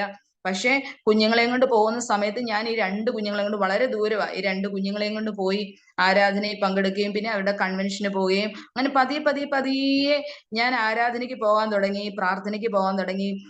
അങ്ങനെയൊക്കെ വന്നപ്പോ ഒരു അയവ് അദ്ദേഹത്തിന് വന്നു. കഞ്ചാവല്ലാത്ത എല്ലാം ഉപയോഗിക്കും. കഞ്ചാവ് ഉപയോഗിച്ചിട്ടുണ്ടോ എന്ന് എനിക്ക് അറിയത്തില്ല. ഏത് സമയം കണ്ടാലും മുറുക്കി ചുമപ്പിച്ച് ശംഭുവും തുളസിയും മദ്യപാനം, എത്ര ഷാപ്പുണ്ടോ, എത്ര ബാറുണ്ടോ അവിടെ എല്ലാം. ഞാൻ പറയും, ഈ സാധാരണ ലോ ക്ലാസ് മദ്യപാനി അല്ലായിരുന്നു, ഒരു സ്റ്റാൻഡേർഡ് കൂടിയ മദ്യപാനി എന്ന് പറയാം. അങ്ങനെയുള്ള ഒരു ലെവലും കൂട്ടുകെട്ട് ഭയങ്കരമായിരുന്നു. എല്ലാം ഒത്തിരി ഒരു ഗ്യാങ് ആയിരുന്നു അവരുടെ കൂട്ടെന്ന് പറയുന്നത്. അതിൽ നിന്നൊക്കെ നമുക്ക് അദ്ദേഹത്തെ വിടിച്ചുകൊണ്ട് വരുന്ന ഭയങ്കര ബുദ്ധിമുട്ടായിരുന്നു. പക്ഷേ ഉണ്ടായിരുന്നെങ്കിലും, മദ്യപാനം ഉണ്ടായിരുന്നെങ്കിലും, ഒരു പ്രാവശ്യം ഞാൻ പ്രാർത്ഥനയ്ക്ക് പോയിട്ട് കഴിഞ്ഞിട്ട് വന്നിട്ട് ഒരു ദിവസം വീട്ടിൽ ഭയങ്കര ബഹളം ഉണ്ടായി. ബഹളം ഉണ്ടായിട്ട് വീട്ടിലെ സാധനങ്ങളെല്ലാം വെട്ടി കണ്ടിച്ചിട്ട് ഭയങ്കര ബഹളമായപ്പം ഒരു സന്ധ്യ 6 മണി സമയമായി. കുഞ്ഞുങ്ങള് സ്കൂൾ വിട്ട് വന്നിട്ട് അവർക്ക് കഴിക്കാൻ കൊടുക്കാനൊന്നുമില്ല. വീട്ടിൽ കിടന്ന് ബഹളം. അന്ന് 3 കുഞ്ഞുങ്ങളാ. ഞാൻ ഈ കുഞ്ഞുങ്ങളെയും കൊണ്ട് ഒരു രക്ഷയില്ല. എനിക്ക് പിന്നെ എന്റെ ചിന്ത മൊത്തം ഇനി അവിടെ നിൽക്കണ്ട, ഇനി അവിടുന്ന് രക്ഷപ്പെടണം, രക്ഷപ്പെടണം. ഇനി ഞാൻ വിശ്വാസത്തിൽ നല്ല ദൈവത്തെ കണ്ടിട്ടും എനിക്കൊരു രക്ഷപ്പെടലില്ല, ഇനി അവിടുന്ന് രക്ഷപ്പെടണം എന്നുള്ള ഒരൊറ്റ ചിന്തയിൽ ഒരു രാത്രി 6 മണി നല്ല മഴയും, ഞാൻ ഈ 3 കുഞ്ഞുങ്ങളെയും ഞാനുമായിട്ട് നേറ്റ് ഡ്രസ്സ് വീട്ടിലിട്ടിരുന്ന ആ ഡ്രസ്സോട് കൂടി തന്നെ ഞാൻ അവിടുന്ന് വീട്ടിൽ നിന്ന് പോരുക. റബ്ബർ തോട്ടത്തിൽ വിറക് പെറുക്കാൻ പോകുന്ന രീതിയിൽ ഞാൻ ചെന്നിട്ട് ഞാൻ നോക്കുമ്പോൾ എൻ്റെ ഒരു 50 രൂപയുണ്ട്. ആ 50 രൂപ എടുത്തുകൊണ്ട് ഞാൻ ഈ 3 കുഞ്ഞുങ്ങളെയും കൊണ്ട്, അവർ 1.25 വയസ്സിനൊക്കെ വ്യത്യാസമുള്ള 3 കുഞ്ഞുങ്ങളെയും കൊണ്ട് ഞാൻ ബസ് സ്റ്റോപ്പിലേക്ക്, എന്റെ ലക്ഷ്യം ഇനി എങ്ങനെയാലും ഇനി വീട്ടിലേക്ക് പോകുന്നില്ല. കാരണം വീട്ടുകാരും അടുത്ത് അവിടെ ചെന്ന് നിന്ന് നാട്ടുകാരുടെ ചോദ്യമൊക്കെ ആയി. ഇനി വീട്ടിലേക്ക് എന്റെ ആരെയും ഇനി ശല്യപ്പെടുത്തുന്നില്ല, എനിക്ക് ലക്ഷ്യമില്ല. ഈ 50 രൂപയും കൊണ്ട് എനിക്ക് എവിടെ എത്തപ്പെടാൻ പറ്റും? ഞാൻ ഈ 3 കുഞ്ഞുങ്ങളെയും കൊണ്ട് ബസ് സ്റ്റോപ്പിലേക്ക് നിൽക്കുമ്പം അദ്ദേഹം ഷാപ്പ് അങ്ങ് മേളിൽ, ആ ഷാപ്പിൽ നിന്ന് ഇറങ്ങി ആടി ആടി വരുന്നതാണ്. സാധാരണ ഞാൻ ശ്രദ്ധിച്ചിട്ടുണ്ട്, കുടിക്കുന്നവർ ഒത്തിരി കുടിച്ചു കഴിഞ്ഞാൽ ബോധം കെട്ട് ഉറങ്ങുക ചെയ്യുന്നത്. പക്ഷെ ഇദ്ദേഹം അങ്ങനെയല്ല. കുടിക്കുന്തോറും വീര്യം കൂടുക, കുടിക്കുന്തോറും എത്രമാത്രം പവർ. കുടിക്കുന്ന അനുസരിച്ച് നമുക്കറിയാം അന്ന് നമ്മുടെ ജീവിതത്തിൽ സമാധാനം കിട്ടത്തില്ല. അപ്പൊ ആ കുടി കൂടുതലാന്ന് എനിക്ക് മനസ്സിലായി. അപ്പൊ ആ 5:50 ഞങ്ങളുടെ അവിടെ നിന്ന് ഒരു ബസ് ഉണ്ട്. അപ്പൊ നല്ല മഴയും, ഈ കുഞ്ഞുങ്ങളെ കൊണ്ട് അദ്ദേഹം വന്ന് 2 മിനിറ്റിനുള്ളിൽ വന്നാൽ ഞങ്ങളെ കാണും, ബസ്സും വരുന്നു. അപ്പൊ ഞാൻ ഈ 3 കുഞ്ഞുങ്ങളെ കൊണ്ട് ഒറ്റ ചാട്ടത്തിന് റോഡിൽ വന്ന് ബസ്സിന് കൈ നീട്ടി ഞങ്ങൾ അവിടുന്ന് പോവുക. ഏറ്റുമാനൂര് കോട്ടയത്ത് സ്റ്റാൻഡിൽ ചെന്നപ്പോ നല്ല മഴയാണ്, ഇരുട്ടാ. എൻ്റെ കയ്യിൽ 50 രൂപയും പിന്നെ എൻ്റെ റിലേഷൻ ഉള്ള ഒരു വീട്ടിൽ ഞാൻ അവരെ വിളിച്ചു പറഞ്ഞു, ഞാനിങ്ങനെ കുഞ്ഞുങ്ങളുമായിട്ടാണ്, ഞാൻ ഒരു ദിവസം നിങ്ങളുടെ കൂടെ നിന്നോട്ടെ എന്ന് ചോദിച്ചു. അപ്പൊ അവര് വരാൻ പറഞ്ഞു. ഞാൻ ആ കുഞ്ഞുങ്ങളെയും കൊണ്ട് അവിടെ പോയി. പിന്നെ ഞാൻ അവരോട് പറഞ്ഞു, ഞാൻ ഇവിടെ ഉണ്ടെന്ന് ഒരു മനുഷ്യനോട് പറയരുത്, ആരോടും പറയരുത്, ഞാൻ ഒരു ദിവസം മാത്രമേ നിങ്ങളെ ബുദ്ധിമുട്ടിക്കത്തുള്ളൂ. പക്ഷെ നേരം വെളുത്ത് ഞാൻ ആ കുഞ്ഞുങ്ങളെ കൊണ്ട് അവരെയും ബുദ്ധിമുട്ടിക്കാൻ പറ്റത്തില്ല. നേരം വെളുത്ത് ഞാൻ ഏറ്റുമാനൂർ സ്റ്റാൻഡിൽ വന്നിട്ട് റെയിൽവേ സ്റ്റേഷനിലേക്ക് പോവുക. എന്റെ ഒരൊറ്റ ലക്ഷ്യം കുഞ്ഞുങ്ങളെയും കൊണ്ട് മരിക്കുക. ഇനി അതിനകത്ത് മുന്നോട്ട് ഇനി ഒരൊറ്റ തീരുമാനമില്ല. ഞാൻ ഇങ്ങനെ നടക്കുന്ന വഴിക്ക് അന്ന് ഈ കോയിൻ ഇട്ടിട്ട്, 1 രൂപ കോയിൻ ഇട്ടിട്ട് ഒരു ബൂത്ത് ഉണ്ട്. അത് കണ്ട് ഞാൻ ജസ്റ്റ് എൻ്റെ കയ്യിൽ ഒരു രൂപയുണ്ട്. അപ്പൊ ഞാൻ കോയിൻ ഇട്ടിട്ട് എന്റെ വീട്ടിലേക്ക് വിളിച്ചപ്പോ ഞാൻ വിളിക്കുമ്പോ ഈ ഫോൺ വിളിച്ച വീട്ടുകാർ ഭയങ്കര കരച്ചില്. എന്റെ വീട്ടുകാര് അവരെല്ലാം 2 ദിവസമായിട്ട് ഫുഡ് കഴിക്കുന്നില്ല. എന്നോട് പറഞ്ഞു, നീ എവിടാണേലും ഇങ്ങോട്ട് പോരെ, ഞങ്ങൾ നിനക്ക് തള്ളി കളയത്തില്ല, വരാൻ പറഞ്ഞു. അങ്ങനെ വീട്ടിൽ നിന്ന് വന്ന് എന്നെ വണ്ടിയെ വന്ന് അവിടെ കൊണ്ടുപോയി. ഞാൻ ചെന്ന് കഴിഞ്ഞ് പിറ്റേ ദിവസം തന്നെ ഞാൻ അവിടെ വന്നു എന്നറിഞ്ഞ അദ്ദേഹവും വന്നു. അന്ന് മദ്യപിച്ചിട്ട് അവിടെ കിടന്ന് ഭയങ്കര വഴക്കാ. പക്ഷെ ഞാൻ മൈൻഡ് ചെയ്തില്ല. അന്ന് ഞാൻ ബൈബിൾ എടുത്ത് വായിച്ചു. എന്നോട് പറഞ്ഞു, നിന്നെ വീട്ടിലേക്ക് കൊണ്ടുപോകാൻ വന്നാ. പക്ഷെ ഞാൻ ഒരു തീരുമാനം അവിടെ വെച്ച് ബൈബിൾ വെച്ചെടുക്കുക, ഞാൻ ഇനി ഈ കുറിച്ചിയിലേക്ക് ഇദ്ദേഹത്തിന്റെ കൂടെ പോകണമെങ്കിൽ യേശു കർത്താവ് ഇതിനകത്ത് എന്തെങ്കിലും ഒരു തീരുമാനം എടുക്കാതെ ഇനി ഞാൻ ആ ദേശത്ത് കാല് കുത്തത്തില്ല എന്നൊരു തീരുമാനം ഞാൻ ബൈബിൾ എടുത്ത് പറയുക. പക്ഷെ അന്ന് കുടിച്ചു കഴിഞ്ഞപ്പം ഇദ്ദേഹം കുടി കഴിഞ്ഞ് വീട്ടിലേക്ക് പോയിട്ട് അവിടുന്ന് ഒരു അലർച്ച ഞാൻ കേൾക്കുന്നുണ്ട്. അലർച്ച കേട്ട് എന്റെ വീട്ടിലുള്ള എല്ലാരും ചെല്ലുമ്പം കിടന്ന് കാറുന്നുണ്ട്. ഇനി ഞാൻ കുടിക്കത്തില്ലേ എന്ന് പറഞ്ഞ ഒച്ച കിടന്ന് കാർന്ന് കേൾക്കാം. പിന്നീടാണ് അദ്ദേഹം പറഞ്ഞത്, വയറിനകത്തുനിന്ന് ഒരു തീഗോളം ഇങ്ങനെ കേറി വന്നിട്ട് ശരീരം മൊത്തം എരിയുന്ന പോലെ. അപ്പം പ്രാണവേദനയില കിടന്ന് പറഞ്ഞു, ഇനി ഞാൻ കുടിക്കത്തില്ലേ എന്ന് പറഞ്ഞൊരു തീരുമാനം അവിടെ എടുക്കുന്നുണ്ട്. അങ്ങനെ വന്നു. ഞങ്ങൾ പിറ്റേ ദിവസം തന്നെ കുറിച്ചിലേക്ക് ഞാൻ എന്റെ കുഞ്ഞുങ്ങളെയും പ്രിയപ്പെട്ടവനായിട്ട് വന്നു. പക്ഷെ അന്ന് മുതൽ ദൈവം ഞങ്ങളുടെ ജീവിതത്തിൽ പതിയെ മാറ്റം വരാൻ തുടങ്ങി. അദ്ദേഹത്തിന് മാറ്റം വരാൻ തുടങ്ങി. പതിയെ എൻ്റെ കൂടെ ഒരു പ്രാർത്ഥനാ സ്ഥലത്തേക്കൊക്കെ ചെന്നപ്പോ ഞാൻ ഓർത്തുണ്ട്, പിടിച്ചു കെട്ടിയ പോലെയൊക്കെ പോകുന്നത്. എന്ന് പറഞ്ഞാലും പോകുന്ന വഴിക്ക് തുളസിയും ശംഭുവും എല്ലാം തിന്നും. ചർച്ചിന്റെ വാതിക്കെ ചെല്ലുമ്പോൾ ഇതെല്ലാം തുപ്പിക്കളഞ്ഞിട്ട് ചർച്ചിനകത്തേക്ക് കയറും. ചർച്ചിൽ ആരാധനയ്ക്ക് ഇരുന്ന് ഒരു അരമണിക്കൂർ കഴിയുമ്പോഴേ ഭയങ്കര വയലന്റ് ആകും. പുറകോട്ട് നോക്കും, കുഞ്ഞുങ്ങൾ ആരെങ്കിലും കരയുവാണെങ്കിൽ ആ ഒച്ച കേട്ടിട്ട് പുറത്ത് ചാടാനാ. പക്ഷെ ഞാൻ ചെയ്യുന്നത് വെച്ച് കഴിഞ്ഞാൽ വീട്ടിൽ നിന്ന് വെച്ചേ കുഞ്ഞുങ്ങൾക്ക് ട്രെയിനിങ് കൊടുക്കും, അവർക്ക് കഴിക്കാനുള്ള കൊടുക്കും, കളിപ്പാട്ടങ്ങള്, ഒരു കരച്ചില് പോലും ഇല്ലാത്ത രീതി ഞാൻ കുഞ്ഞുങ്ങളെ സേഫ് ആക്കി വെക്കും. കരഞ്ഞു കഴിഞ്ഞാൽ അദ്ദേഹം ചർച്ചയിൽ നിന്ന് ഇറങ്ങും. അങ്ങനെ പതിയെ എന്ന് വെച്ച് കഴിഞ്ഞാൽ ഞാൻ എപ്പോഴും ഓർക്കും, എന്റെ ജീവിതത്തിൽ ഞാൻ എന്തൊക്കെയോ സ്ഥാനത്തായാലും ഞാൻ എന്തൊക്കെയോ ആയിരുന്നു എന്നൊരു ചിന്ത എനിക്കുണ്ട്. പക്ഷെ എന്നെ കർത്താവ് പൊളിച്ചടുക്കി താഴോട്ട് ഇറങ്ങി ഇദ്ദേഹത്തെ നേടാനായിട്ട് ഇദ്ദേഹത്തിന്റെ അടുത്തേക്ക് വന്ന് എന്നെ ഇറക്കി കൊണ്ടുവന്നു എന്നുള്ളതാണ്. അപ്പൊ ഞാൻ എപ്പോഴും ചിന്തിക്കുന്ന അങ്ങനെ, നമ്മൾ ഒരാളെ നേടണമെങ്കിൽ അല്ലെ കർത്താവിന്റെ പദ്ധതി ഞാനെന്ന ആ ഭാവം, നമ്മുടെ എല്ലാ സ്വപ്നങ്ങളും ആഗ്രഹങ്ങളും എല്ലാം മാറ്റി വെച്ചിട്ട് അദ്ദേഹത്തിലേക്ക് ഇറങ്ങി വന്ന്, ഞങ്ങൾ വിദ്യാഭ്യാസപരമായിട്ട് ഒത്തിരി വ്യത്യാസമുണ്ട്, എല്ലാ രീതിയിലും ഉണ്ട്. പക്ഷെ നമ്മുടെ ആ ചിന്തകളെ എല്ലാം മാറ്റി വെച്ച് ഇദ്ദേഹത്തിലേക്ക് ഇറങ്ങി വന്ന് നിന്ന് കൂടെ നടക്കുക എന്നുള്ളതാണ് പിന്നെ ഞാൻ ചെയ്തത്. അപ്പൊ ഒരു ആരാധനയ്ക്ക് പോകണമെങ്കിൽ തലേ ദിവസം മുതലേ ഞാൻ പ്രിപ്പറേഷൻ തുടങ്ങും. സൈലന്റ് ആയി, പ്രശ്നങ്ങളില്ലാതെ എങ്ങനെ ചെയ്യാം. ഇപ്പൊ ഒരു കാര്യം പറയണെങ്കിൽ ഞാൻ 2 ദിവസം കഴിഞ്ഞേ പറയുള്ളൂ. കാരണം അവിടുത്തെ സിറ്റുവേഷൻസ് അനുസരിച്ച് അയാളുടെ എങ്ങനെയാണ് പ്രതികരണം എന്ന് അറിഞ്ഞ് മാത്രമാണ് ഞാൻ പറയുന്നത്. അപ്പൊ അത്രയും ആ ഓരോ കാര്യങ്ങൾ ചിന്തിച്ച് അങ്ങനെ പതിയെ അദ്ദേഹം പ്രാർത്ഥനയ്ക്ക് വരാൻ തുടങ്ങി. പ്രാർത്ഥനയ്ക്ക് വന്നു. ഞങ്ങൾ പോകുന്ന ചർച്ചിൽ അദ്ദേഹം പാസ്റ്ററോട് പറഞ്ഞു. അപ്പൊ പോകുമ്പോ ഞങ്ങളെ എല്ലാവരും പരിഹസിക്കും. പാസ്റ്റേഴ്സ് തന്നെ പറഞ്ഞിട്ടുണ്ട്, ഇവൻ എവിടെ ശരിയാവാൻ, ഇവനെ കൊണ്ട് പോയിട്ട് എന്തോ കാര്യത്തിനാ, ഇവൻ ശരിയാകുന്ന ലക്ഷണമില്ല, വെറുതെ ചർച്ചിനെ നാറ്റം കെടുത്താൻ പോകുന്നതൊക്കെ ഇങ്ങനെ പറയുന്നത് ഞാൻ കേട്ടിട്ടുണ്ട്. പക്ഷെ ചെന്ന് അവിടുത്തെ പാസ്റ്ററോട് പറഞ്ഞു എനിക്ക് സ്നാനപ്പെടണം എന്ന് പറഞ്ഞു.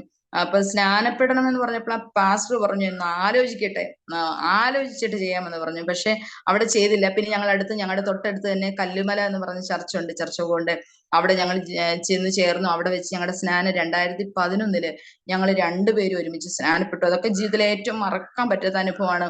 കാരണം ആ സ്നാനത്തില് ഞങ്ങൾ ഓർക്കുന്നുണ്ട്, ഒരു ലോറി, ചെറിയൊരു വണ്ടിയിലെ മിനി ലോറിയിൽ ഞങ്ങൾ ഡ്രമ്മും സൈഡ് റൂമും എല്ലാം കൂട്ടി ഇച്ചിരി ദേശം മാറി ഞങ്ങൾ സ്നാനപ്പെട്ടത്. അവിടെ ചെന്നിട്ട് തിരിച്ച് ഈ സൈഡ് റൂമും ഡ്രമ്മും ഒക്കെ കൂട്ടി ഭയങ്കര ആഘോഷത്തിലാണ് ഞങ്ങളുടെ സ്നാനമൊക്കെ നടന്നത്. സ്നാനപ്പെട്ട് കഴിഞ്ഞിട്ട് വളരെ സന്തോഷത്തോടു കൂടി തന്നെ ഞങ്ങള് പിന്നെ എന്റെ ജീവിതത്തിലെ ഏറ്റവും വലിയ സാക്ഷി എന്റെ ഭർത്താവിനെ കുറിച്ച് പറയാന്, തലേ ദിവസം എന്നുള്ളതല്ല, സ്നാനപ്പെടുന്നതിന് മുൻപേ ഞാൻ കണ്ടിട്ടുള്ള ഒരു വ്യക്തി എന്ന് പറഞ്ഞ തെറി കൊണ്ട്, അതായത് അസഭ്യ വാക്കുകൾ കൊണ്ട് ചെയിൻ സോങ് പാടുന്ന ഒരാളെയാ. ഒരിക്കലും ഒരു മനുഷ്യനെ അടിക്കും, വെട്ടണോ വെട്ടും, എന്തും ചെയ്യാൻ മടിയില്ലാത്ത അദ്ദേഹത്തിന് ഒരു ഇരട്ട പേരുണ്ടായിരുന്നു, ഞാൻ പറയുന്നില്ല. ആ പേര് പറഞ്ഞാൽ ഞങ്ങളുടെ ആ ദേശത്ത് എല്ലാവരും അറിയാം. എന്ന് വെച്ച് കഴിഞ്ഞാൽ എന്ത് പ്രശ്നത്തിനും ചെന്ന് ചാടുന്നു. പക്ഷേ സ്നാനപ്പെട്ട് കഴിഞ്ഞ് ഈ നിമിഷം വരെ എനിക്ക് പ്രാഗൽഭ്യത്തോടെ പറയാൻ കഴിയും, ഒരു വാക്ക് എത്ര ദേഷ്യപ്പെട്ട് അങ്ങോട്ട് സംസാരിച്ചാലും, ആരൊക്കെ അടിക്കാൻ ചെന്നാലും, എത്രയോ അനുഭവങ്ങൾ ഉണ്ടിട്ട്, പക്ഷെ അസഭ്യമായിട്ട് ഒരു ദേഷ്യപ്പെട്ട് പറയുന്ന വാക്ക് ഇന്ന് വരെ ഞാൻ കേട്ടിട്ടില്ല. അതാണ് ചേഞ്ച് എന്ന് പറയുന്നത്. ദൈവം മാറ്റിയെടുക്കുന്ന ഒരു അനുഭവം എന്ന് പറയുന്നത് അത് തന്നെയാണ്. അങ്ങനെ ഞങ്ങൾ പതിയെ പ്രാർത്ഥനയ്ക്ക്, പിന്നെ ഞങ്ങളുടെ വീട്ടിൽ തുടർമാനമായി ഉപവാസ പ്രാർത്ഥനകള്, ഞങ്ങൾ മീറ്റിങ്ങുകൾക്ക് പോകാൻ തുടങ്ങി. ഒത്തിരി ചേഞ്ച് ഞങ്ങളുടെ ജീവിതത്തിൽ വരാൻ തുടങ്ങി. അപ്പോൾ പിന്നെ കൂടുതലായിട്ട് ദൈവത്തോട് ഞങ്ങൾക്കൊരു വാഹനം ദൈവം തന്നു. അതൊക്കെ ഒരു ദർശനം തന്നൊരു ഓട്ടോറിക്ഷ ഞങ്ങൾ സ്നാനപ്പെട്ട് കഴിഞ്ഞ ഉടനെ എടുത്തു. യേശു ഏക രക്ഷകൻ എന്നാണ് ആ ഓട്ടോയുടെ പേര്. ഇന്നും ആ ഓട്ടോ ഞങ്ങളുടെ കൂടെ ഉണ്ട്. കർത്താവിന്റെ വേലയിൽ ഞങ്ങൾ അവിടെ അതിലാണ് പോകുന്നത്. അപ്പൊ ഈ സ്നാനം കഴിഞ്ഞ ഉടനെ വീട്ടിലൊരു ബൈബിൾ വചന ക്ലാസ് തുടങ്ങണമെന്ന് ഞങ്ങൾക്ക് ഭയങ്കര ആഗ്രഹം. വചന പഠനം അത് ജീവിതത്തിൽ ആവശ്യമാണ്. വചന പഠനം തുടങ്ങണം, വചനം പഠിക്കണം. അത് ഞങ്ങളുടെ രണ്ടുപേരുടെ ആഗ്രഹമാണ്. വചനം പഠിക്കണം, എനിക്ക് ഈ ബൈബിള് വായിക്കണം, വചനം പഠിക്കണം. അങ്ങനെ ഞാനപ്പൊ അന്ന് ഓർക്കുന്നുണ്ട്, ഞാൻ പഠിക്കാൻ ചെന്നപ്പോ എന്നെ മാറ്റി നിർത്തിയ ഒരു ദൈവാസനുണ്ട്. പക്ഷെ നമ്മളെ ഒഴിവാക്കി, അവരുടെ സാഹചര്യങ്ങളായിരിക്കാം, നമ്മളത് കുറ്റം പറയുന്നതല്ല. അങ്ങനെ അവരുടെ സാഹചര്യമായിരിക്കാം അവരങ്ങനെ ചിന്തിച്ചത്. പക്ഷെ എനിക്കത് ഗുണമായി. അവരങ്ങനെ ചിന്തിച്ചത് എനിക്ക് ഗുണമായി. കാരണം ഞാൻ അവിടെ പോയി പഠിക്കാൻ ആഗ്രഹിച്ചപ്പോൾ ദൈവം നമ്മുടെ വീടിനുള്ളിലേക്ക് വചന പഠനത്തിനുള്ള സൗകര്യം ഒരുക്കി എന്നുള്ളതാ. 3 വർഷക്കാലം ഞങ്ങളുടെ വീട്ടിൽ വചന പഠനത്തിന് അവസരം ഒരുങ്ങി. ഏകദേശം 15 പാസ്റ്റേഴ്സ് ഞങ്ങളുടെ വീട്ടിൽ വന്ന് വചനം പഠിപ്പിച്ചു. അനേകർ, അതൊരു വചന പഠനശാല എന്ന് പറയാൻ പറ്റില്ല. കേൾക്കുന്നവരും അറിയുന്നവരും വന്ന് ഭയങ്കര മിറക്കിൾസ്, ആരാധനയായിട്ട് മാറുന്നു, വചന പഠനം. അപ്പൊ അത് ആ ഒരു സമയത്ത് ഞങ്ങളുടെ വീട് ചെറിയ 2 റൂമാ, സിറ്റ് ഔട്ട് റൂമുകളുടെ. അപ്പൊ അത് ഇരിക്കാൻ ആള് വരുമ്പോ ഇടയില്ലാഞ്ഞിട്ട് ഞങ്ങളത് മുറിച്ച് അതൊക്കെ ചിന്തിക്കുക, ഇങ്ങനെയൊക്കെ ചിന്തിക്കുക. ആ സമയത്ത് വചന പഠനം തുടങ്ങി. 3 വർഷം തുടർമാനമായിട്ട് അതൊക്കെ എന്റെ കുഞ്ഞുങ്ങളെ വിട്ടിട്ട് ഉടനെ ദേവദാസന്മാർക്ക് വേണ്ടി കരുതുന്നത്, അവര് വരുന്നത്. പക്ഷെ അതിലൊക്കെ ഒരു അത്ഭുതം ദേവദാസന്, ഞങ്ങൾക്കന്ന് വരുമാനങ്ങളൊന്നുമില്ല. അദ്ദേഹം ഒരു ഓട്ടോയിലാണ് പോകുന്നത്. അപ്പൊ ആ ഓട്ടോയിൽ പോകുന്ന ഓട്ടോ ഓടിക്കൊണ്ടുവരുന്ന വരുമാനം കൊണ്ടാണ് വരുന്ന ദേവദാസിന് ഭക്ഷണം കൊടുക്കണം, അവർക്ക് വണ്ടിക്കൂലി കൊടുക്കണം. വരുന്ന ദൈവമക്കൾ എത്ര പേരുണ്ടോ അവർക്കെല്ലാം ഞങ്ങൾ ഫുഡ് കൊടുക്കുമായിരുന്നു. ആരൊക്കെ വന്നാലും അവർക്ക് ഫുഡ്. അപ്പം രാവിലെ ഒരു ഓട്ടം പോയിട്ട് കൊണ്ടുവന്നിട്ട് എന്റെ കയ്യിലേക്ക് കൊണ്ടുവന്ന് കറിവയ്ക്കാനുള്ള മേടിച്ചു. അടുത്ത ഓട്ടം പോയിട്ട് എന്നോട് പറയും 11 മണിക്കുള്ളിൽ ദൈവം നമുക്ക് വേണ്ടി കരുതും, ദേവദാസിന് കൊടുക്കാനുള്ള കരുതും. അങ്ങനെ ആ 12 മണി വരെ ഓടി കിട്ടുന്ന പൈസയും കൊണ്ടാണ് അങ്ങനെ ഞങ്ങൾ 3 വർഷം വചന പഠനം അങ്ങനെ ചെയ്തു. പക്ഷെ ഒത്തിരി ശൂന്യതകൾ ഞങ്ങളുടെ ജീവിതത്തിൽ ഉണ്ടായിരുന്നെങ്കിൽ, എന്ന് വെച്ചാൽ സാമ്പത്തികമായ ശൂന്യതകൾ ഉണ്ടായെങ്കിൽ അതിലൊന്നും ഞങ്ങൾ നിരാശപ്പെട്ടിരുന്നില്ല. ഒത്തിരി ഇതെല്ലാം തരണം ചെയ്യാൻ. അതിന് മുന്നേ ഒരു കാര്യം എനിക്ക് പറയാനുണ്ട്. ഒത്തിരി കഷ്ടത, ഇത് സ്നാനം കഴിഞ്ഞിട്ട് ഒരു വലിയൊരു അനുഭവം ഉണ്ടായി. വലിയ അനുഭവം എന്ന് വെച്ച് കഴിഞ്ഞാൽ, ഞാൻ അന്ന് ഞാൻ വീട്ടിൽ എന്തോ എനിക്ക് വയ്യാതിരിക്കുന്ന ഒരു സമയം, അല്ല അദ്ദേഹത്തിന് ചിക്കൻ ബോക്സ് വന്നു. ചിക്കൻ ബോക്സ് വന്നു കഴിഞ്ഞപ്പോഴത്തേനും എൻ്റെ ഇളയ കുഞ്ഞിനും ചിക്കൻ ബോക്സ് വന്നു. അദ്ദേഹത്തിന് ചിക്കൻ ബോക്സ് വന്നു കഴിഞ്ഞാൽ അങ്ങ് മാറി. ചിക്കൻ ബോക്സ് വന്നാൽ സാധാരണ അറിയാലോ, ഒരു മനുഷ്യൻ സഹകരിക്കത്തില്ല, ഒന്നുമില്ല, ഞങ്ങളുടെ കയ്യിൽ ഒന്നുമില്ല, ഒരു വലിയ ശൂന്യതകൾ വന്നു. പക്ഷേ അത് കഴിഞ്ഞിട്ട് എൻ്റെ ഇളയ കുഞ്ഞിന് ചിക്കൻ ബോക്സ് വന്നു, എനിക്ക് വന്നു. അപ്പൊ ഇതെല്ലാം ഒരു പീരീഡ് ഞങ്ങൾ അനുഭവിക്കുക, സ്നാനം കഴിഞ്ഞിട്ട് രക്ഷയുടെ അനുഭവത്തിലേക്ക് ഇദ്ദേഹവും വന്നു കഴിഞ്ഞിട്ട്. അപ്പൊ അത് കഴിഞ്ഞിട്ട് ഉടനെ ഈ ചിക്കൻ ബോക്സ് അങ്ങ് മാറിക്കഴിഞ്ഞ ഉടനെ മഞ്ഞപ്പിത്തം രാജശാന് വന്നു. മഞ്ഞപ്പിത്തം വന്നു കഴിഞ്ഞപ്പം ഞങ്ങളുടെ വീട്ടിലെ ശൂന്യത, പട്ടിണി എന്ന് പറഞ്ഞ ഒരു മനുഷ്യനറിയില്ല. അവസാനം ഞങ്ങളുടെ വീട്ടില് വെള്ളം പിടിക്കുന്ന ഒരു വീപ്പയുണ്ട്. ആ വീപ്പ കൊണ്ട് ഞങ്ങൾ 40 രൂപയ്ക്ക് വിറ്റത് ഓർക്കുന്നുണ്ട്. ആ വിറ്റിട്ട് ഞങ്ങളുടെ കുഞ്ഞുങ്ങൾക്ക് ബിസ്ക്കറ്റ് മേടിച്ച് ഭക്ഷണം കൊടുത്ത്. കാരണം അത്രയും ശൂന്യത. പക്ഷെ ഞങ്ങൾക്കൊരു നിരാശ തോന്നിയില്ല, അന്നൊന്നും ഒരു നിരാശ തോന്നിയില്ല. അങ്ങനെയൊക്കെയുള്ള സാഹചര്യത്തിലാണ് പോകുന്നത്. അപ്പൊ ഈ ബൈബിൾ ക്ലാസ് തുടങ്ങി കഴിഞ്ഞ ആൾക്കാർ വരാൻ തുടങ്ങി. ഇപ്പൊ ബൈബിൾ ക്ലാസ് 7 പേര് ഞങ്ങളുടെ വീട്ടിൽ വെച്ച് വലിയൊരു ഗ്രാജുവേഷൻ പ്രോഗ്രാം ഞങ്ങൾ നടത്തി. അതൊക്കെ എടുക്കുന്നത് വെച്ചാൽ ചിട്ടി കൂടിയും ലോൺ എടുത്തും അങ്ങനെയൊക്കെയാ. പക്ഷെ ഞങ്ങൾക്ക് അന്നും ഇന്നും ഞങ്ങൾക്ക് രണ്ടുപേർക്കും ദേവദാസന്മാരെ മാനിക്കുന്നതിനും ഞങ്ങൾക്കുണ്ടോ ഇല്ലയോ അതല്ല ഞങ്ങളുടെ പ്രശ്നം. വരുന്നവരെ കരുതുക, വരുന്ന ദേവദാസന്മാരെ കരുതുക. അപ്പം അന്നൊക്കെ ഈ ബൈബിൾ ക്ലാസ്സിന് എല്ലാ ആന്റിമാരും പാസ്റ്റേഴ്സ് ഒക്കെ വരുമ്പോൾ പറയും ഇതൊരു ആലയമായിട്ട് മാറും, നിങ്ങൾ ശുശ്രൂഷയിലേക്ക് വരും. പക്ഷെ അതൊന്നും എന്റെ മനസ്സിൽ ഒറ്റ ചിന്തയുള്ളായിരുന്നു. ഞാൻ അന്ന് വിശ്വാസത്തിൽ ഇറങ്ങിയപ്പം ഭർത്താവ് എനിക്ക് എൻ്റെ ഹസ്ബൻഡിന്റെ വെള്ളവടി മാറ്റണം, ഇന്ന് അനുഭവിക്കുന്ന പട്ടിണിയും ദാരിദ്ര്യവും ഒക്കെ ഒന്ന് മാറണം. പിന്നെ ഏറ്റവും കൂടുതൽ ഉറക്കം, എൻ്റെ ദേവാസിന് ഞാൻ ഉറങ്ങിയിട്ട് നാളുകളായിരുന്നു. ആ സമയത്തൊക്കെ ഉറക്കം, ഞാൻ എപ്പോഴും പറയും കട്ടിൽ നമുക്ക് വില കൊടുത്ത് മേടിക്കാം, പക്ഷെ ഉറക്കം എന്ന് പറയുന്നത് വില കൊടുത്ത് മേടിക്കാൻ പറ്റത്തില്ല. സമാധാനമായിട്ട് ഉറക്കം. ഈ 3 ആവശ്യങ്ങളുമായിട്ടാണ് ഞാൻ കർത്താവിന്റെ സന്നിധി ചെല്ലുന്നത്. ഇത് കവിഞ്ഞൊരു ആവശ്യങ്ങൾ എനിക്കില്ല. എൻ്റെ ഹസ്ബൻഡിന്റെ വെള്ളവടി മാറ്റണം, ഞങ്ങൾക്ക് പട്ടിണി മാറണം, സമാധാനമായിട്ട് ഉറക്കം കിട്ടണം. ഇത്രയും 3 വിഷയങ്ങൾക്ക് മാത്രം നിൽക്കുന്ന എനിക്ക് കർത്താവിന്റെ വേലയുണ്ട്, ശുശ്രൂഷയുണ്ട് എന്നൊക്കെ പറയുന്ന ആ ഒരു തലത്തിലേക്ക് ചിന്തിക്കാനേ പറ്റത്തില്ല. ഞങ്ങൾ ഈ ഒരു തലത്തിലാണ് ചിന്തിക്കുന്നത്. പക്ഷെ ദേവദാസന്മാരെ കരുതി അങ്ങനെ പല മീറ്റിങ്ങുകൾ വീട്ടിൽ നടന്നു, മാസപ്രാർത്ഥനകൾ വന്നു, ആൾക്കാർ വരാൻ തുടങ്ങിയപ്പോൾ ഞങ്ങൾ ഒരു തീരുമാനം എടുത്തു. റൂം ഒന്നോടെ നീട്ടി ഈ സിറ്റ് ഔട്ടും ആ റൂമും കൂടെ ഒന്ന് ഒരുമിച്ചാക്കണം എന്നൊരു ചിന്ത വന്നിരുന്നു.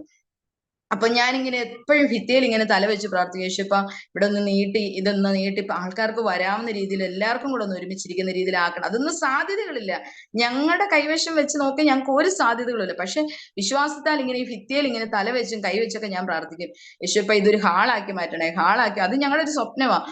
അപ്പൊ അന്ന് ഞങ്ങൾ ഒരു തീരുമാനം എടുത്തത് ഈ ഇടഭിത്തി പൊട്ടിച്ച് ഹാളാക്കാനായിട്ട് അന്ന് ഞങ്ങൾ തീരുമാനം എടുത്ത അന്ന് ഞങ്ങളുടെ മൂത്ത മോനൊരു പനി തുടങ്ങിയിട്ട്, അവനെന്നും പനി ഉണ്ടാവുമായിരുന്നു ഇടയ്ക്കിടയ്ക്ക്. അതിനിടയ്ക്ക് കുഞ്ഞുങ്ങള്, ഞങ്ങൾ വിശ്വാസി വരുന്നതിന് മുമ്പ് ഞങ്ങളുടെ കുഞ്ഞുങ്ങളൊക്കെ പെടഞ്ഞു വീഴുന്നു, ഞങ്ങളുടെ മുന്നിൽ ബോധം കെട്ടുപോയി. ഞാൻ പറഞ്ഞിരുന്നു കുഞ്ഞുങ്ങൾക്ക് പലവിധ രോഗങ്ങൾ ഉണ്ടായിരുന്നു മാറി മാറി, ഇതെല്ലാം ഞങ്ങൾ കണ്ടിട്ടുണ്ട്.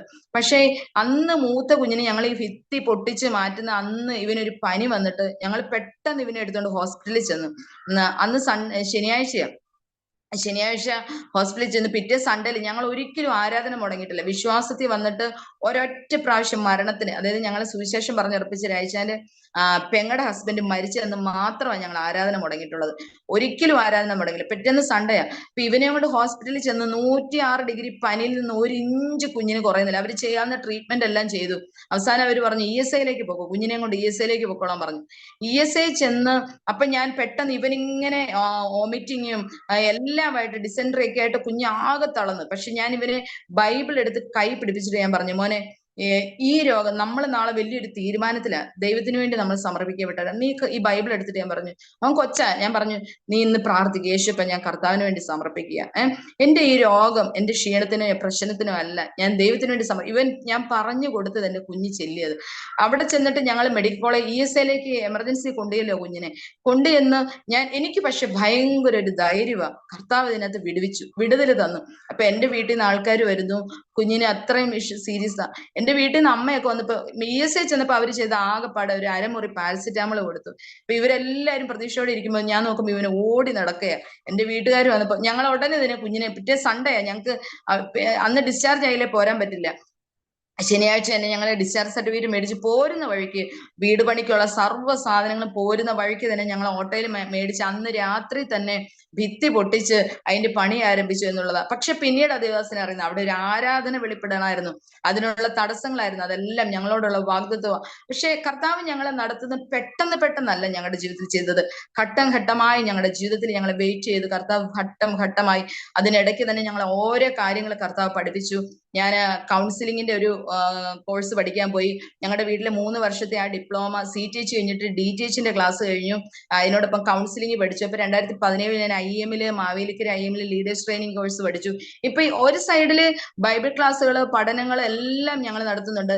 വീട്ടിൽ പിന്നെ ഞങ്ങൾ ആ 3 വർഷത്തെ ക്ലാസ് കഴിഞ്ഞെങ്കിലും എല്ലാ വ്യാഴാഴ്ചയും വൈകിട്ട് ഞങ്ങളുടെ വീട്ടിൽ ബൈബിൾ ക്ലാസ് ഓൾറെഡി ഉണ്ടായിരുന്നു. അനുഗ്രഹിക്കപ്പെട്ട ദേവദാസന്മാർ വന്ന് ബൈബിൾ ക്ലാസ് പഠിപ്പിക്കുമായിരുന്നു. അങ്ങനെ കുറെ പേര് കൂടി വരവ് നിന്നു.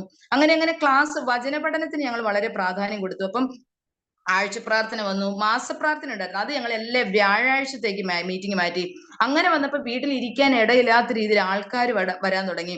ഞങ്ങൾ അറിയാത്ത ആൾക്കാർ, ചോദിച്ചും കണ്ടും കേട്ടും ഒക്കെ ആൾക്കാർ വരാൻ തുടങ്ങി. ഭയങ്കര മിറക്കിൾസ്, ഭൂതങ്ങൾ അലറുന്നു, രക്ഷിക്കപ്പെടുന്നവരങ്ങനെ അങ്ങനെ അങ്ങനെ അങ്ങനെ ഒത്തിരി വിഷയങ്ങളിലൂടെ ഞങ്ങളുടെ ആ വീട്ടിൽ വെച്ച് നടക്കാൻ തുടങ്ങി. ഭയങ്കര ആത്മീയ സാന്നിധ്യം, ഞാനും പ്രിയപ്പെട്ടവനെ അഭിഷേകം പ്രാപിച്ചു. അങ്ങനെ വന്ന് അപ്പം ഓട്ടോയാണ് ഞങ്ങളുടെ ഉപജീവന മാർഗം എന്ന് പറഞ്ഞാൽ ആ ഓട്ടോറിക്ഷ ഓടിച്ചു പോകും. പക്ഷെ അതിലൊക്കെ ഏറ്റവും വലിയൊരു കാര്യം, അദ്ദേഹത്തിന് പേഴ്സണൽ ഇവാഞ്ചലിസം വലിയൊരു ഇതാ. ആര് ഓട്ടോറിക്ഷ കയറിയാലും, അത് ജഡ്ജിയല്ല, വക്കീലല്ല, പോലീസല്ല, ആര് കയറിയാലും അവരോട് സുവിശേഷം പറയാതെ അദ്ദേഹം വിടത്തില്ല.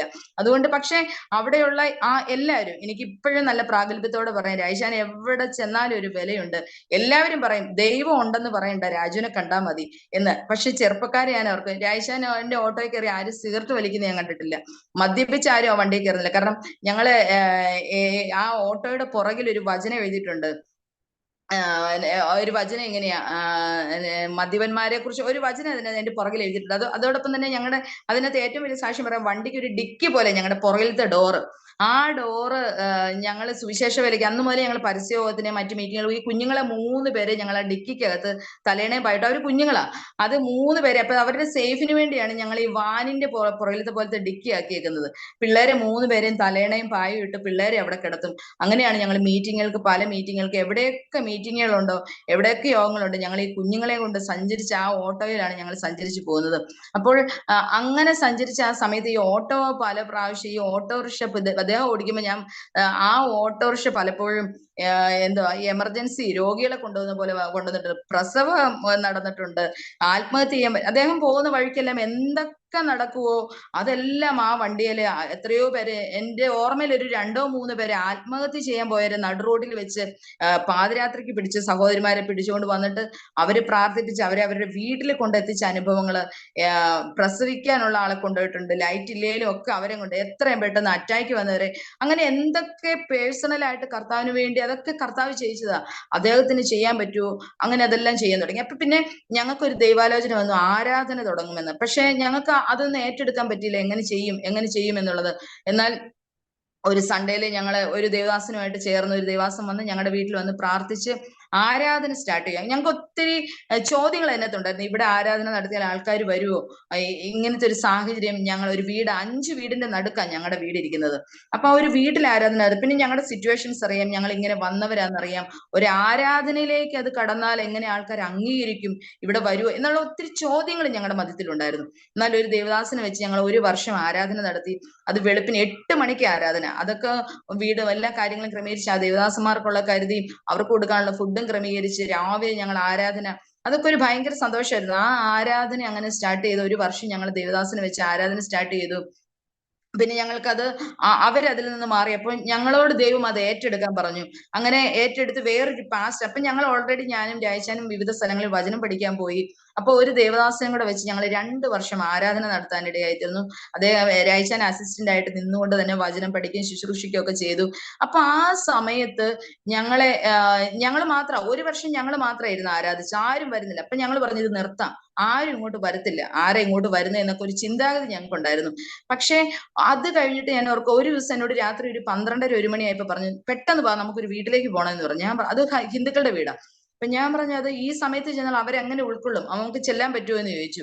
പക്ഷെ എന്നോട് പറഞ്ഞു, ദൈവം പറഞ്ഞു എന്നോട് വരാൻ, നിന്നോട് പോകാൻ. ഞാൻ ഉടനെ കുഞ്ഞുങ്ങളെ മുറി പൂട്ടിയിട്ട് ഞങ്ങൾ ആ വാഹനത്തിൽ കയറി ആ വീട്ടിൽ ചെന്നു. അപ്പൊ അവരെന്ന് പറഞ്ഞാൽ ഹൈന്ദവ അനുഭവത്തിലുള്ള ഒരു വീടാ. പക്ഷെ ആ സമയത്ത് ചെന്നപ്പോ അവര് ചോദിച്ചു, അവര് അമ്മയും 2 ആമക്കളുമാ. അവര് ഞങ്ങൾ ചെല്ലുമ്പോൾ ഒറ്റ കട്ടിലിൽ ഇവര് 3 പേരും കിടക്കുക. ഞങ്ങൾ ചെന്നപ്പോ അവർക്കും പ്രതീക്ഷയില്ല. അവര് ചോദിച്ചു, ഈ സമയത്ത് എന്താ വന്നേന്ന് ചോദിച്ചു. അപ്പൊ രേശൻ പറഞ്ഞു, എനിക്ക് ഇങ്ങോട്ട് വരണം, ദൈവം എന്നോട് പറഞ്ഞു, ഇവിടെ എന്താ ഇന്ന് പ്രശ്നം നടന്നേ. അപ്പൊ അവരവരുടെ പ്രശ്നം പറഞ്ഞു. അവര് രാത്രി വാതിൽ അടച്ചിടും, നേരം വിളക്കുമ്പോൾ വാതിൽ തുറന്നു കിടക്കും. അത്രയും അങ്ങനെ വിവിധ പ്രശ്നങ്ങളിലൂടെ പോകുന്ന ഒരു അനുഭവമായിരുന്നു അവരുടെ മരണഭീതി. അവിടെ വെച്ച് ദേവാസന അത് പ്രാർത്ഥിച്ചു. അവര് ദൈവത്തെ അറിഞ്ഞു. ഒത്തിരി പ്രശ്നങ്ങളോട് അവർ വന്നായിരുന്നു. പക്ഷെ ആ കുടുംബം രക്ഷിക്കപ്പെട്ടു. അങ്ങനെയാണ് ഞങ്ങളുടെ ഭവനത്തിലേക്ക് ആദ്യം ഒരു കുടുംബം വരിക. ഹൈന്ദവരായിട്ടുള്ള ആ കുടുംബം 3 പേര്. ഒത്തിരി പ്രശ്നം ഞാൻ അതിവിടെ വിശദീകരിക്കുന്നില്ല. സാമുദായികപരമായ കാര്യങ്ങളും എല്ലാം അതിനകത്തുണ്ട്. അപ്പം അവര് രക്ഷിക്കപ്പെട്ടു, സഭയിൽ നമ്മുടെ അങ്ങോട്ട് വന്നു. അങ്ങനെ ഞങ്ങളെ ദർശനം തന്ന ദൈവം ഇങ്ങനെ ഓരോ വീടുകളിലേക്ക്, ഹൈന്ദവരായിട്ടുള്ള ആൾക്കാരുടെ വീട്ടിലേക്ക്, പിന്നെ ഒരിക്കലും ആൾക്കാർ കേൾക്കത്തില്ലാത്ത പ്രശ്നങ്ങളൊക്കെയാ. ഒരു 23 വയസ്സുള്ള കൊച്ചുണ്ട്, അവള് കിടക്കുന്ന കട്ടില് കത്തുന്നു, അവള് നടക്കുന്നിടത്ത് കല്ലെറിയുന്നു, അങ്ങനെ ഞങ്ങളെ ലൈവ് കാണുവാ, ഇങ്ങനെ കത്തുന്നതും തീ കത്തുന്നതും ഒത്തിരി പ്രോബ്ലത്തിൽ. അങ്ങനെ ആ കുടുംബത്തെ പ്രാർത്ഥിച്ചു. അവിടുന്ന് 7 പേര് സഭയിലേക്ക് വന്നു. അങ്ങനെ ആ ദേശത്ത് തന്നെ എന്തൊക്കെ പ്രശ്നങ്ങളുണ്ടോ അവരെ എല്ലായിടത്തേക്ക് ദൈവം ഞങ്ങളെ അയക്കാൻ തുടങ്ങി. അങ്ങനെ കുടുംബങ്ങൾ രക്ഷിക്കപ്പെട്ട് സഭയിൽ വരാൻ തുടങ്ങി. ആ വർഷം ഞങ്ങൾ കൺവെൻഷൻ നടത്തി. 4 ദിവസത്തെ അനുഗ്രഹിക്കപ്പെട്ട ദേവദാസന്മാർ വന്ന് ഞങ്ങളുടെ ദേശത്ത് കൺവെൻഷൻ നടന്നു. വചനം അതിന്റെ ക്രിയ ചെയ്തു എന്നുള്ളതാ. ദേശത്ത് ദൈവ വചനം വ്യാപരിച്ചു. സഭ അങ്ങനെ അനേക കുടുംബങ്ങൾ വിടുവിച്ചു. ഞാൻ അത് ചുരുക്കി പറയുക, 2 വർഷം ഞങ്ങൾ തുടർമാനം കൺവെൻഷൻ നടത്തി. ആ കൺവെൻഷനൊക്കെ നടത്തിയത് ഭയങ്കര മിറക്കിളാണ്. ദൈവം നടത്തിയതാ. ഒന്നുമില്ലായ്മയിൽ നടത്തിയെന്ന് പറയാം. ഞങ്ങൾ ചിട്ടിയും ലോണൊക്കെ എടുത്തും, അതൊക്കെ ആൾക്കാർ ചോദിക്കും ലോൺ എടുത്തൊക്കെ കൺവെൻഷൻ നടത്തുന്നുണ്ട്. പക്ഷേ ഞങ്ങൾ കർത്താവിന്റെ വേലയ്ക്ക് വേണ്ടി എന്തും ചെയ്യാനും ഞങ്ങൾ സമർപ്പണം. ഞങ്ങളുടെ വീട്ടിലുണ്ടോ ഇല്ലയോ എന്നുള്ളതല്ല, ദൈവത്തിന് വേണ്ടി എന്ത് ചെയ്യാൻ കഴിയും, ദേവദാസന്മാരെ എങ്ങനെ മാനിക്കണം, ദൈവത്തിന് ആ കാലങ്ങളിൽ ഞങ്ങൾ കഷ്ടപ്പെട്ടതും ദൈവത്തിന് വേണ്ടി പ്രവർത്തിച്ചതൊക്കെ ഞങ്ങളോട് കൂടി ചേർന്നിട്ടുള്ള എല്ലാവർക്കും അറിയാം. ഞങ്ങൾക്ക് പ്രസംഗിക്കാനൊന്നും അറിയില്ല, പക്ഷെ ഞങ്ങൾ എല്ലാവരെയും കൂടെ പോകും, എല്ലാവരെയും വീട്ടിൽ കരുതും. അവര് വരുന്ന എന്താണ്, അവർക്ക് എല്ലാം ഭക്ഷണമാണ്. എല്ലാവർക്കും എങ്ങനെ ഞങ്ങളുടെ ദൈവദാസന്മാരെ എങ്ങനെ കരുതണം, അതാണ് നമ്മുടെ ചിന്ത എന്ന് പറഞ്ഞത്. അങ്ങനെ കൺവെൻഷൻ ഒക്കെ നടത്തി. അപ്പൊ ഒരു പ്രാവശ്യം വീട്ടില് വല്ലാത്ത ആ ഒരു സാക്ഷി എനിക്ക് പറഞ്ഞില്ലേ പറ്റത്തില്ല. ഒത്തിരി ഒരു ശൂന്യത. ഞങ്ങളുടെ വാഹനം ആകെ പ്രതീക്ഷ ഞങ്ങൾക്ക് ആ വാഹനമായിരുന്നു. ആ വാഹനം ഒന്നും ചെയ്യാതെ വണ്ടിക്ക് പണിയായിട്ട് വീട്ടിൽ ഇങ്ങനെ പടുതയിട്ട് മൂടിയിട്ടേക്കുക. കുഞ്ഞുങ്ങള് സ്കൂളിൽ പോവും, അദ്ദേഹം രാവിലെ ഇങ്ങനെ ഇറങ്ങും, ഒന്നുമില്ല. അപ്പൊ ഒത്തിരി ശൂന്യത. രാവിലെ ഒരു ഇച്ചിരി കറി വെക്കാൻ വെച്ച് ഞാൻ പിന്നെ ഭക്ഷണം കഴിക്കില്ല, വൈകുന്നേരം കുഞ്ഞുങ്ങൾക്ക് വരുമ്പോ അത് കഴിക്കണം. അപ്പം ഇങ്ങനെ ഒരു ശൂന്യത വന്നപ്പോ ഞാൻ ഇങ്ങനെ ഭിത്തിയോട് ചേർത്ത്, ഞാൻ ആരുടെയും മുന്നിൽ കരയത്തില്ല, ദൈവത്തിന്റെ മുന്നിലല്ലാതെ ഞാൻ ആരുടെയും മുന്നിൽ കരയില്ല. പ്രിയപ്പെട്ടൻ പോയി കഴിഞ്ഞപ്പോ ഞാൻ ഇങ്ങനെ ഭിത്തിയോട് തല ചേർത്ത് വെച്ചിട്ട് ഇങ്ങനെ കരഞ്ഞിട്ട് പറഞ്ഞു, യേശുപ്പാ, ഞാൻ എത്രയോ ദേവദാസന്മാർക്ക് വെച്ച് വിളമ്പി കൊടുത്തു, എത്രയോ ദേവദാസന്മാർ ഇവിടെ വന്ന് മാനിച്ചിട്ടുണ്ട്, ഞങ്ങളുടെ ഇല്ലായ്മയെ കൊടുത്തിട്ടുണ്ട്, എത്രയോ ദൈവ മക്കളെ ഞങ്ങൾ കരുതി. പക്ഷെ ഇന്ന് വന്ന ശൂന്യത. ഞാൻ ഒറ്റ ചോദ്യം ദൈവത്തിനോട് ചോദിച്ചു. ഒരു ദേവദാസൻ, ഞാനിങ്ങനെ ചോദിച്ചു, എന്റെ അധ്യാപകരാരും എന്നെ ഓർക്കുന്നില്ലേ? ഏകദേശം 8-10 അധ്യാപകരിലധികം എന്നെ പഠിപ്പിച്ചിട്ടുണ്ട്. ഈ വീട്ടിൽ വന്ന് പഠിപ്പിച്ച ഒരു അധ്യാപകനെ പോലും ഞങ്ങളുടെ ഓർമ്മയിലേക്ക് വരുന്നില്ല എന്നൊരു ചോദ്യം മാത്രം ഞാൻ ചോദിച്ചു. ഒരു 10 മിനിറ്റ് കഴിഞ്ഞപ്പോ എന്റെ ഹസ്ബൻഡ് എന്നെ വിളിച്ചിട്ട് പറഞ്ഞു, എടി ഇങ്ങനെ ഒരു പാസ്റ്റർ നിന്നെ വിളിക്കുന്നുണ്ട്, നീ അവിടെ ഉണ്ടോ എന്ന് ചോദിച്ചു. ജെയ്സൺ എന്നാണ് ആ പാസ്റ്റർ പേര്. ഇപ്പോൾ IPCയിൽ കർത്താവിന്റെ വേലയിലായിരിക്കുന്നു. എനിക്കൊന്ന് കുന്നംകുളത്താ ജെയ്സ് പാസ്റ്റർ വിളിക്കുന്നു. ഞാൻ പറഞ്ഞു വരണ്ടെന്ന് പറയാം, ഇവിടെ ഒരു ചായ പോലും കൊടുക്കാനില്ല, ദേവാസി വന്ന് അവരോട് വരണ്ടെന്ന് പറയാം. പക്ഷെ എന്നോട് പറഞ്ഞു നിന്നെ കാണണം, അവർക്ക് കാണണം എന്നാ പറഞ്ഞെന്ന് പറഞ്ഞു. അപ്പൊ ഞാൻ ദേവാസം വന്ന് പ്രാർത്ഥിച്ചു കഴിഞ്ഞപ്പം എന്റെ അടുത്തേക്ക് വന്നിട്ട് ഒരു പൊതി നീട്ടിയിട്ട് പറഞ്ഞു, എന്നോട് ദൈവം ഇപ്പൊ പറഞ്ഞു ദീപ സിസ്റ്ററിൽ ഇത് കൊണ്ടു കൊടുക്കണം. ഞാൻ ദൈവത്തോട് ചോദിച്ച ഒരൊറ്റ അധ്യാപകർ എന്നെ ഓർക്കുന്നില്ലെന്ന്. എന്നെ 3 വർഷം എബ്രയർ ലേഖനം ഞങ്ങളുടെ വീട്ടിൽ വന്ന് പഠിപ്പിച്ച ഒരു ദേവദാസനത്. അവര് ഭയങ്കര കഷ്ടതയിലൂടെ കടന്നു പോവാ. പക്ഷെ പാസ്റ്റർ എന്നോട് പറഞ്ഞു, ദൈവം എന്നോട് പറഞ്ഞു ദീപയുടെ കൊണ്ട് കൊടുക്കണം. അപ്പൊ ഓർത്തെ, നമ്മൾ പറയുന്ന എന്താണോ, ഞാൻ ഓർക്കും നമ്മുടെ സംസാരം കേൾക്കുന്ന ഒരു കർത്താവുണ്ട്, നമ്മുടെ കൂടെ നടന്ന്. ഞാൻ എപ്പോഴും ഇങ്ങനെ സംസാരിക്കും യേശുപ്പിനോട്, ഇങ്ങനെ എന്റെ സംസാരം അങ്ങനെ, ഞാൻ പരാതി പറയില്ല, യേശുപ്പിനോട് ഇങ്ങനെ സംസാരിക്കും, യേശുപ്പ കാണുന്നില്ലേ, അതെന്താ അങ്ങനെ ചെയ്യാത്തെ, എനിക്ക് വേണ്ടി ചെയ്യില്ലേ കർത്താവ് എന്നെ. അങ്ങനെ ഞാൻ സംസാരമാണ്, എപ്പോഴും സംസാരം. അപ്പൊ ആ പൈസ ദേവസന എനിക്ക് ആ കാലത്ത് ആ പൈസ എന്ന് പറഞ്ഞാൽ നല്ലൊരു തുകയാണ്. 5000 രൂപയാണ് എനിക്ക് ആ ദേവദാസൻ കൊണ്ട് തന്നിട്ട് പോയത്. ആ കാശ് കൊണ്ട് എനിക്കറിയില്ല, കലത്തിലെ മാവ് കുറയാതെ എന്ന് പറഞ്ഞാൽ അതുകൊണ്ട് എന്തൊക്കെയാ എന്നെ കൊണ്ട് ദൈവം ചെയ്യിപ്പിച്ചതെന്ന് എനിക്ക് അറിഞ്ഞുകൂടാ. അങ്ങനെ ഒത്തിരി അനുഭവങ്ങൾ എന്റെ ഓർമ്മയിലുണ്ട്.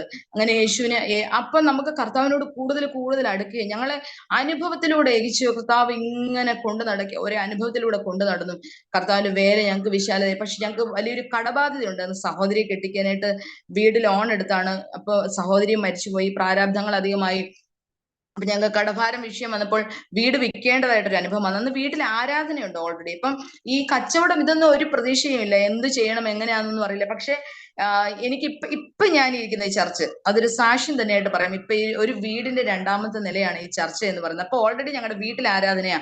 അപ്പൊ ഒരു ദിവസം ഈ റൂമിൽ ഈ ചർച്ച് ഇതൊരു ഇവരുടെ ഒരു ഔട്ട് ഹൗസ് പോലെ ഇങ്ങനെ ഈ രണ്ടാം നില ഇവര് റബ്ബർ ഷീറ്റ് ഇടുകയും വേസ്റ്റ് ഇടുകയും അങ്ങനെയൊക്കെ ഇട്ട ഒരൊറ്റ ഹാളാണിത്. അപ്പൊ ഇവിടുത്തെ ആന്റി എന്നെയും കൊണ്ട് ഈ മുറിയിലേക്ക്, ഞങ്ങളുടെ റിലേഷൻ ഉള്ള ഒരു വീടാണിത്. അപ്പൊ എന്നെയും കൊണ്ട് ഇവിടെ വന്നപ്പോഴത്തേനും എന്നോട് റബ്ബർ ഷീറ്റ് എടുക്കാൻ ഇങ്ങോട്ട് വരാൻ പറഞ്ഞു. ഞാനും കൂടെ മുകളിലേക്ക് വരും. അപ്പൊ ഇവിടെ എല്ലാം ചുക്കിലും പിടിച്ച് കറുത്ത് കരിവാളിച്ച് കിടക്കും. പക്ഷെ പൊടിയെല്ലാം പിടിച്ച് കിടക്കുന്ന ഒരു ഹോളാത്. ഈ ആന്റി പെട്ടെന്ന് താഴോട്ട് ഇറങ്ങിയപ്പോ ഇവിടെ ഞാൻ നോക്കും ഒരു പേപ്പർ കഷ്ണം കിടക്കുന്നുണ്ട്. ഈ പേപ്പർ കഷ്ണം പെട്ടെന്ന് ഈ നിലത്തെ പൊടിയെല്ലാം തൂത്തിട്ട് ആ പേപ്പർ കഷ്ണം അവിടെ വിരിച്ചിട്ട് ഞാൻ മുട്ടുകുത്തി പ്രാർത്ഥിച്ചു. അപ്പൊ ഇത് ഞങ്ങൾക്ക് ഒരു ആരാധനാലയമായിട്ട് കിട്ടുവാണ്, ഇവിടെ ആത്മാക്കളെ കൊണ്ട് ഞങ്ങൾ നിറച്ചോളാം, ഞങ്ങൾക്ക് ഒരു ഹാളായിട്ട് ഇത് തരണേ. ഇത്രയും പറഞ്ഞിട്ട് ആന്റി എന്നെ താഴെ വിളിച്ചാൽ പെട്ടെന്ന് ഓടി പ്രാർത്ഥിക്കുമെന്ന് അവർക്ക് കേൾക്കാൻ പറ്റത്തില്ല. അവർ വേറെ ഒരു സമുദായത്തിൽ നിൽക്കുന്ന ഒരു ഉപദേശിയാണ്. സീമസ് പള്ളിയിലെ ഉപദേശിയുടെ വീടായത്. ഞാൻ പെട്ടെന്ന് ചാടി ഇറങ്ങി. അപ്പൊ എന്നോട് ചോദിച്ചു, ദീപ എന്താ അവിടെ വെയിറ്റ് ചെയ്തത്? ഞാൻ പറഞ്ഞു, ആന്റി ഞാൻ അതൊക്കെ ഇന്ന് കാണുകയായിരുന്നു എന്ന് പറഞ്ഞു. പക്ഷെ ദേവദാസിന് ഒരു ഭയങ്കര മിറക്കിൾ സംഭവിച്ചു. 2 ആഴ്ച കഴിഞ്ഞപ്പോൾ ഇവിടുത്തെ ആന്റി അച്ചാനും ഞങ്ങളോട് പറഞ്ഞു, നിങ്ങൾ ഇവിടെ വേണമെങ്കിൽ ബൈബിൾ ക്ലാസ് നടത്തിക്കോളാൻ പറഞ്ഞു. ഇത് മേളിൽ വെറുതെ കിടക്കുകയല്ലേ, ബൈബിൾ ക്ലാസ്. ഞങ്ങൾക്ക് ഇത് കേൾക്കേണ്ട താമസം. ഞങ്ങൾ പെട്ടെന്ന് ഞാനും രാജാനും കുഞ്ഞുങ്ങളും കൂടെ 3 പേരും കൂടെ വന്ന് രാത്രി തന്നെ ഇവിടെ എല്ലാം തേച്ച് കഴുകി ഒരു 2 ദിവസം കൊണ്ട് ഞങ്ങൾ 2 ദിവസം എടുത്തു. ഇവിടെ മൊത്തം ഒരു സൈസ് കറുത്ത പ്രാണിയുണ്ട്, അത് ചാക്ക് മരുന്ന് ഞങ്ങൾ ഒരു ദിവസം അടിച്ച് 2ാം ദിവസം ചാക്കിനകത്താണ് ഇത് കെട്ടിക്കൊണ്ട് പോകുന്നത്. ചാക്കിനകത്ത് ഇതിനെ കെട്ടി മാറ്റി കളഞ്ഞ് ഇവിടെ വൃത്തിയാക്കാൻ ഒരാഴ്ച ഇതെടുത്തത്. ഞങ്ങൾ ഇത് വൈറ്റ് വാഷ് ചെയ്ത് ചർച്ച ഇതിങ്ങനെ ആക്കി ബൈബിൾ ക്ലാസ് തുടങ്ങുക. ജോയ്സി മാത്യു സാറ് ഞങ്ങളെ വചന പഠനം തുടങ്ങി, പലരും വരാൻ തുടങ്ങി. പെട്ടെന്ന് ഒരാഴ്ച കഴിഞ്ഞപ്പോ ഈ ദേവദാസ് ഇവിടുത്തെ ഉപദേശി ഞങ്ങളോട് പറഞ്ഞു, ഒരു കാര്യം ചെയ്യേ, നിങ്ങൾ ഇവിടെ ആരാധന നടത്തിക്കോ എന്നൊരു ചോദ്യം. പക്ഷെ ഒരിക്കലും സാധ്യമല്ല, ഉപദേശിയാണ്. പക്ഷെ അദ്ദേഹം ചെയ്തത് ഞങ്ങളെയും കൂട്ടി അവരുടെ ഭദ്രാസനത്തിൽ ചെന്ന് പെർമിഷൻ അദ്ദേഹം അങ്ങോട്ട് എഴുതി ഞങ്ങൾക്ക് വേണ്ടി മേടിച്ച് ഇവിടെ പെട്ടെന്ന് തന്നെ 2011 അല്ല 2000 ഞാൻ ഈ വർഷം ഓർക്കുന്നില്ല, ഇവിടെ ഞങ്ങളുടെ ചർച്ചിൽ നിന്ന് ഇങ്ങോട്ട് ഷിഫ്റ്റ് ചെയ്യുമായിരുന്നു. ഇങ്ങോട്ട് തന്നെ ആരാധന തുടങ്ങി. പാസ്റ്റർ എബി എബ്രഹാം വന്ന് പ്രാർത്ഥിച്ച് ചർച്ച് ഇവിടെ ആരംഭിച്ചു. ഇപ്പോൾ ഞങ്ങൾ 7 വർഷമായിട്ട് ഇവിടെയാണ് ആരാധിക്കുന്നത്. അപ്പൊ പറഞ്ഞത്, ഇവിടെ ആലയത്തിലെ ആൾക്കാരെ കൊണ്ട് കർത്താവ് ഈ ആലയത്തിലെ ആൾക്കാരെ കൊണ്ട് നിറച്ചു. സന്തോഷമായിട്ടുള്ള ആരാധനയും കാര്യങ്ങളൊക്കെ. എന്റെ സാക്ഷ്യം നിരൂപിക്കുന്നില്ല, പറഞ്ഞൊരു കാര്യം. പക്ഷെ ദൈവത്തോടുള്ള എത്ര പ്രശ്നങ്ങളിലൂടെ വന്നാലും ഞങ്ങൾ വീട് വെക്കേണ്ടി വന്നു. വീട് വിറ്റാലും ഞങ്ങൾ വീട് വാടകയ്ക്ക് ഇപ്പൊ തന്നെ ഇതിന്റെ അടുത്ത് തന്നെ 6 വർഷമായിട്ട് ഞങ്ങൾ വീട്ടിൽ വാടകയ്ക്ക് താമസിക്കുന്നു. പിന്നെ പറയാനുള്ള ഒരു കാര്യം, എന്റെ സാക്ഷ്യം എനിക്ക് പറയാനുണ്ട്. ഞാൻ എപ്പോഴും പറയും, എത്ര പ്രതിസന്ധിയിലൂടെ ഓരോ അനുഭവത്തിലൂടെ നമ്മളെ കൊണ്ടുവന്നാലും അവിടെ ദൈവത്തിനൊരു പദ്ധതിയുണ്ട്. ഏത് പ്രശ്നത്തിലൂടെ നമ്മെ കടത്തിവിട്ടാലും യേശു കർത്താവിന് നമ്മെ കുറിച്ച് ഒരു പ്ലാൻ ഉണ്ടെന്നുള്ളതാ. വീട് വിറ്റ് ഞങ്ങൾ അവിടെ നിന്ന് ഇറങ്ങിയപ്പോൾ ഏകദേശം 20,000 രൂപ മാത്രമാണ് ഞങ്ങളുടെ കയ്യിലുണ്ടായിരുന്നത്. അത് വിറ്റിറങ്ങിയപ്പോൾ എനിക്ക് ഒറ്റ കാര്യം കർത്താവിനോട് ചോദിക്കും. പക്ഷെ അതിന് മുന്നേ ദൈവം എന്നോട് ഒരു ആലോചന പറഞ്ഞായിരുന്നു, ഈ വീട് ശാശ്വതമല്ല, ദൈവം നിങ്ങൾ ഇവിടുന്ന് മാറ്റും. ഒരുപക്ഷെ അത് ലോക മനുഷ്യരോട് പറഞ്ഞാൽ അതവർ അംഗീകരിക്കില്ല. എന്നാൽ എനിക്കൊരു ഉറപ്പുണ്ടായിരുന്നു ദൈവം നടത്തും എന്നുള്ളത്. ഈ 20,000 രൂപയായിട്ട് ഞങ്ങൾ 3 കുഞ്ഞുങ്ങളുമായിട്ട് ഇറങ്ങുമ്പോൾ കണ്ണീരോടെ ഇറങ്ങും. ഞാൻ കർത്താവിനോട് ഒരു കാര്യം ചോദിച്ചു, നിറഞ്ഞവളായി വന്ന് ഒഴിഞ്ഞവളായി പോകുന്ന ഒരു അനുഭവത്തിലേക്കാണോ യേശുപ്പ ഇങ്ങനെ കൊണ്ടുവന്നത്? എന്നാലും ആരാധന ഇങ്ങോട്ട് മാറ്റി, അതിന്റെ ഒരു സന്തോഷം ഉണ്ടായിരുന്നു. ഞങ്ങൾ വീട് വാടകയ്ക്ക് എടുത്ത്, കോവിഡ് കാലമാണ്. കോവിഡ് കാലത്ത് ഒത്തിരി ശൂന്യതകൾ, ആർക്കും ഒരു വരുമാനമില്ല, ഒന്നുമില്ല. അദ്ദേഹത്തിന് ജോലിയില്ല, ഒന്നുമില്ല. ഞങ്ങൾ വീട് റെന്റ് കൊടുക്കണം, കുഞ്ഞുങ്ങളുടെ ഭക്ഷണം വേണം, കാര്യങ്ങൾ വേണം, എല്ലാം വേണം. അപ്പോൾ എനിക്ക് ആ സമയത്ത് ഒരു വലിയ ശൂന്യത തോന്നി. എന്ത് ചെയ്യും? വീട് റെന്റ് കൊടുക്കണം, അതാണ് ഏറ്റവും വലിയ പ്രശ്നം. അപ്പൊ ഞങ്ങൾ എല്ലാവരിൽ നിന്നും ഒറ്റപ്പെട്ട്, അതുവരെ ഞങ്ങൾക്ക് എല്ലാവരും ഉണ്ടായിരുന്ന ഒരു സ്ഥലത്ത് നിന്ന് മാറി ഞങ്ങൾ അങ്ങ് താമസിക്കുക. റെന്റിന് പോയപ്പോ ഇച്ചിരൂടെ മാറി, അവിടെ ആരുമില്ല, ഞങ്ങളുടെ സ്വന്തക്കാരോ ബന്ധക്കാരോ ആരുമില്ല. അപ്പൊ എന്നോട് ഒരു ദേവദാസിന് ഒരു ആലോചന പറഞ്ഞായിരുന്നു, ചില ഏകാന്തതകളിലേക്ക് ദൈവം കൊണ്ടുപോകും, പക്ഷെ അവിടെ വെച്ച് ദൈവം സംസാരിക്കും. അവിടെ വെച്ച് ആ ഒരു കാര്യം ഞാൻ ഇങ്ങനെ ദൂത് പോലെ ഏറ്റെടുത്ത്. അപ്പൊ ആ കോവിഡ് കാലത്ത് ആരും ഞങ്ങളുടെ കൂടെ ഇല്ല, ആരും ഞങ്ങളെ അന്വേഷിച്ചു വരുന്നില്ല. വീട് വിറ്റതിന്റെ ഒരു പ്രയാസം എല്ലാവർക്കും ഉണ്ട്, ആരും ഞങ്ങളോട് സഹകരണമില്ല. എന്താണ് വിറ്റത് എന്നുള്ളൊരു കാരണമൊന്നും ആരും അറിയുന്നില്ല. എല്ലാവരും ഞങ്ങളെ മറന്നുപോയ ഒരു അനുഭവത്തിലേക്ക് ഞങ്ങൾ പോയി. പക്ഷെ അവിടെ ഇരുന്നപ്പോൾ ഞാൻ യേശുവിനോട് പ്രാർത്ഥിച്ചു, കർത്താവ് വരുമാനം ആവശ്യം, എന്തെങ്കിലും ഒരു വരുമാനം എനിക്ക് വേണം, എന്തെങ്കിലും ഒരു വരുമാനം. അപ്പൊ ഞങ്ങൾ താമസിക്കുന്ന വീടിന്റെ നേരെ എതിരൊരു 2 നില വീടാ. ഞാനൊരു പ്രാവശ്യം കടയിൽ പോയപ്പോ ഇങ്ങനെയാ പറഞ്ഞത്, കർത്താവിനോട് ഞാൻ ഇങ്ങനെ പറയാം, യേശുപ്പ ആ വീട്ടിൽ എനിക്ക് എന്തെങ്കിലും ഒരു ജോലി കിട്ടുവാണെങ്കിൽ ഞാൻ ചെയ്തോളാം, എനിക്കൊരു വരുമാനം കൂടെ ആവൂലോ എന്ന് ഞാൻ ഇങ്ങനെ കർത്താവിനോട് പറയാം. പക്ഷെ പിറ്റേ ദിവസം ആ വീട്ടിലെ ചേച്ചി വേറൊരാളോട് പറയാം, ഇവിടുത്തെ കുഞ്ഞിന് ട്യൂഷൻ പഠിപ്പിക്കാനുണ്ട്, ആ സിസ്റ്ററിനോടൊന്ന് വരാൻ പറയാമോ എന്ന്. ഞാൻ പറയുന്ന പാസ്റ്ററെ, നമ്മൾ പറഞ്ഞാൽ കേൾക്കുന്ന ദൈവം നമ്മളെ വേദനയോടെ നമ്മുടെ കൂടെ നടന്ന് നമ്മുടെ ആവശ്യങ്ങൾ അറിഞ്ഞ് നമ്മൾ എന്താണോ പറയുന്നത്, ഞാനോട് എപ്പോഴും പറയും, യേശുപ്പ എന്ന് പറഞ്ഞാൽ നമുക്ക് ആരുടെ ഒരു മനുഷ്യന്റെ മുന്നിലല്ല, നമ്മളെ കേൾക്കുന്ന ഒരപ്പനെ പോലെ തന്നെ നമ്മളെ കാണുകയും കേൾക്കുകയും ചെയ്തൊരു ദൈവമുണ്ട്. ഞാൻ പിറ്റേ ദിവസം മുതൽ അവിടെ ട്യൂഷൻ പോയി. ആ കോവിഡ് കാലം 2 വർഷം ദൈവം ഞങ്ങളെ സമൃദ്ധിയായിട്ട് നടത്തി എന്നുള്ളത്. ആ കോവിഡ് കാലം എങ്ങനെ കഴിഞ്ഞു പോയെന്ന് എനിക്കറിയില്ല. ഞങ്ങളെ കരുതുന്ന അവരൊരു കത്തോലിക്ക ഫാമിലിയാ. പക്ഷെ എന്ത് ശ്രദ്ധ, എന്ത് കരുതലായിരുന്നു ഞങ്ങളുടെ എല്ലാ കാര്യങ്ങളും. ഞാൻ ആ കൊച്ചിന് 2 നേരം ഓൺലൈൻ ട്യൂഷൻ പഠിപ്പിക്കുമായിരുന്നു. ആ കുഞ്ഞിന്റെ കാര്യം നോക്കണമായിരുന്നു. പക്ഷെ എനിക്ക് എന്റെ വീട് പോലെ തന്നെ നല്ലൊരു കരുതല് ഉണ്ടായിരുന്നു ആ വീട്ടില്. അപ്പൊ ആ സമയത്ത് ദൈവാലോചന ഉണ്ടായിരുന്നു. പത്മോസിന്റെ ഏകാന്തതയിലേക്ക് കൊണ്ടുപോയി ദൈവം സംസാരിക്കുമെന്നൊരു ദൂതുണ്ടായിരുന്നു. അന്നേരം മുതൽ എന്റെ ശബ്ദം, ഞാൻ അതിന് മുന്നേ പവർ വിഷനിലെ പ്രോഗ്രാം ഡബിങ് ചെയ്യുന്നുണ്ടായിരുന്നു കുറെ നാൾ. അപ്പം എനിക്ക് വാർത്ത വായിക്കാനൊക്കെ ഭയങ്കര ഇഷ്ടം. ഈ സൗണ്ട് മോഡുലേഷൻ ഭയങ്കര ഇഷ്ടമായിരുന്നു. ഡബിങ് ഏകദേശം 10 സീരിയലിന് ഞാൻ സൗണ്ട് കൊടുത്തിട്ടുണ്ട് പവർ വിഷനിൽ, ജീവിത സാക്ഷികൾ എന്ന് പറഞ്ഞ പ്രോഗ്രാമിൽ. അപ്പൊ ഈ സൗണ്ട് കൊണ്ട്, അതായത് വചനം ഇങ്ങനെ ഞാനിങ്ങനെ ഓരോ മോഡുലേഷനിൽ സൗണ്ട് വായിക്കുകയൊക്കെ ചെയ്യുമായിരുന്നു, അങ്ങനെയൊക്കെ പറയുമായിരുന്നു. അപ്പൊ എനിക്കൊരു ചിന്ത വന്നു, ഈ നമുക്ക് ഈ കോവിഡ് കാലമല്ലേ, ഒരു വോയിസ് മെസ്സേജ് രാവിലെ എല്ലാവർക്കും ഗുഡ് മോർണിംഗ് ഇടണ്ട, ഒരു വോയിസ് മെസ്സേജ്, ഒരു വചനം ഇട്ടടിച്ചാൽ എല്ലാവർക്കും അതൊരു അനുഗ്രഹമായിരിക്കുമല്ലോ. അപ്പൊ ഞാൻ ഇങ്ങനെ വചനം 1-2 വരി ഇങ്ങനെ പറഞ്ഞ് രാവിലെ എല്ലാവർക്കും ഗുഡ് മോർണിംഗിന്റെ കൂടെ ഈ വോയിസ് മെസ്സേജ് അങ്ങനെ അയക്കാൻ തുടങ്ങി. അപ്പൊ അത് കേട്ടപ്പോ എല്ലാവരും പറഞ്ഞു നല്ല സൗണ്ടാ, നല്ലൊരു ഇതാ. അപ്പൊ ഒരു കാര്യം ചെയ്യേ, എന്നോട് ദേവാസന്മാര് പറഞ്ഞു, അതിനൊരു ദിവസമല്ലേ ചെയ്യുന്നത്, അപ്പൊ ഒരു ഫോട്ടോ ഇട്ട്, അത് നമ്മുടെ ഒരു ഐഡന്റിറ്റി, ആ ഫോട്ടോ ഇട്ടിട്ട് വോയിസ്. അപ്പം മോൻ അങ്ങനെ എഡിറ്റ് ചെയ്ത് തന്നു. വോയിസ് ഇട്ട് ഫോട്ടോയും കൂടെ പ്രസന്റ് ചെയ്ത് എന്റെ രാവിലത്തെ ഗുഡ് മോർണിംഗ് എന്ന് പറഞ്ഞ് അങ്ങനെ ചെയ്യാൻ തുടങ്ങി. അപ്പൊ അങ്ങനെ ആയപ്പോഴത്തേനും ഈ വോയിസ് കേട്ടിട്ട് ഒരു ദേവദാസൻ എന്നെ വിളിച്ചിട്ട് പറഞ്ഞു, ഞങ്ങളുടെ ചാനലിലേക്ക് രാവിലെ ഗോസ്പൽ വിങ് മിഷൻ എന്ന് പറഞ്ഞ ചാനൽ, അപ്പൊ ചാനലിലേക്ക് ഈ വോയിസ് കിട്ടുക, ഞാൻ അത് എഡിറ്റ് ചെയ്ത് നമ്മുടെ ഫേസ്ബുക്കിലൂടെ ഈ മെസ്സേജ് അങ്ങ് ഇടാമെന്ന് പറഞ്ഞു. ജോയ്പ്രകാശ് എന്ന് പറഞ്ഞൊരു പാസ്റ്ററാണ്. അപ്പൊ പാസ്റ്റർ 1 വർഷക്കാലം, ഏകദേശം 2 വർഷം, 1 വർഷമല്ല 2 വർഷം ഞാൻ ചെയ്യുന്ന ഈ വോയിസ് മെസ്സേജ്, ആ വോയിസ് മെസ്സേജ് ചെയ്യുന്നത് കാര്യം എന്ന് പറഞ്ഞ ദേവദാസന്, ഞാൻ 6 മണി വരെ ആ വീട്ടിൽ ജോലി ചെയ്യും. ആ കുഞ്ഞിന് 2 നേരമാണ് ട്യൂഷൻ.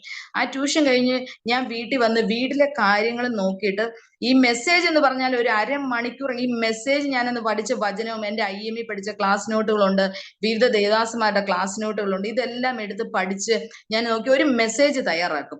ഈ വോയിസ് മെസ്സേജ് ഏകദേശം 1 മിനിറ്റ് 40 സെക്കൻഡ് അത്രേ പോകത്തുള്ളൂ. ഇപ്പൊ ഈ ഒരു അരമണിക്കൂറത്തെ മെസ്സേജ് ഞാൻ ഷോർട്ടാക്കി കാച്ചി കുറിക്കിയ പോലെ ഇരുന്ന് എഴുതി അത് 1 മിനിറ്റ് 40 സെക്കൻഡിലേക്ക് ഈ മെസ്സേജ് ഞാൻ പ്രിപ്പയർ ചെയ്യും. എന്നിട്ട് ഈ രാത്രിയിൽ ജോലിയൊക്കെ കഴിഞ്ഞ മെസ്സേജ് ഉണ്ടാക്കുന്ന ഭയങ്കര ഇത്രയും എന്നുമാണ്, ഡെയിലി മെസ്സേജ് ആണത്. അപ്പൊ ഈ മെസ്സേജ് ഇരുന്ന് അപ്പൊ അതിനിടയ്ക്ക് വീട്ടു ജോലി ചെയ്യണം, പിള്ളേരുടെ കാര്യങ്ങൾ.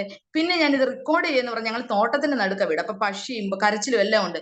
എല്ലാവരും കിടന്നു കഴിഞ്ഞിട്ട്, ഇത് പ്രകൃതിയും നിശബ്ദമായി, വീട്ടിലെ എല്ലാവരും കിടന്നു കഴിഞ്ഞിട്ട് ഞാൻ ഇങ്ങനെ വോയിസ് മെസ്സേജ്, ഒരു പക്ഷി പോലും കരയുന്ന ഒച്ച കേൾക്കാൻ പറ്റത്തില്ല, ഞാൻ വോയിസ് മെസ്സേജ് ചെയ്യും. അപ്പൊ അകത്ത് നിന്നങ്ങനെ ഒരു ചുമ വരുവാണെങ്കിൽ പിന്നെയും ഞാൻ നിർത്തിട്ട് ഒന്നോടെ അത് ചെയ്യും. അങ്ങനെ ചെയ്ത് വെളുപ്പിന് 2 മണി, ആ 2 വർഷക്കാലം ഞാൻ ഹാർഡ് വർക്ക് ചെയ്ത് ഈ മെസ്സേജിന് വേണ്ടി. അപ്പൊ പറയാനൊരു കാര്യം, ഇപ്പൊ ഏകദേശം 500-ലധികം വോയിസ് മെസ്സേജുകൾ അത് ഫേസ്ബുക്കിലൂടെ യൂട്യൂബിലൂടെ എല്ലാം ദീപരാജു കോട്ടയം എന്ന് പറഞ്ഞ എന്റെ മെസ്സേജ് ചെയ്തിട്ടുണ്ട്. അപ്പൊ പിന്നെ അതിനകത്ത് എനിക്ക് പറയാനുള്ള ഒരു കാര്യം, ഞങ്ങളുടെ വീട്ടിൽ ഒരു ദിവസം ഒരു മെസ്സേജ് നടക്കുമ്പോൾ ഒരു ദേവദാസൻ എന്നോട് പറഞ്ഞൊരു ആലോചനയുണ്ട്, നീ ഇവിടെ ഇരുന്ന് വചനം സംസാരിക്കുമ്പോൾ ലോകത്തിന്റെ 5 വൻകരകളിലും ആ ശബ്ദം എത്തുമെന്ന് പറഞ്ഞു. അന്ന് എനിക്ക് ഫോണില്ല. അപ്പൊ ഈ മീഡിയയെ കുറിച്ച് ഒന്നും എനിക്കറിയില്ല. ഈ മീഡിയ ഇങ്ങനെ ഫോണുണ്ട്, ഇങ്ങനെ ഒരു സെറ്റിങ്സ് ഉണ്ട്, ഒന്നും എനിക്കറിയില്ല. അപ്പൊ ഞാൻ ഓർത്ത് എന്റെ ശബ്ദം എങ്ങനെയായിരിക്കും ഈ ലോകം കേൾക്കുന്നത്, ആൾക്കാർ എങ്ങനെ കേൾക്കും, ഇതൊക്കെ ഞാൻ ചിന്തിച്ചതാ.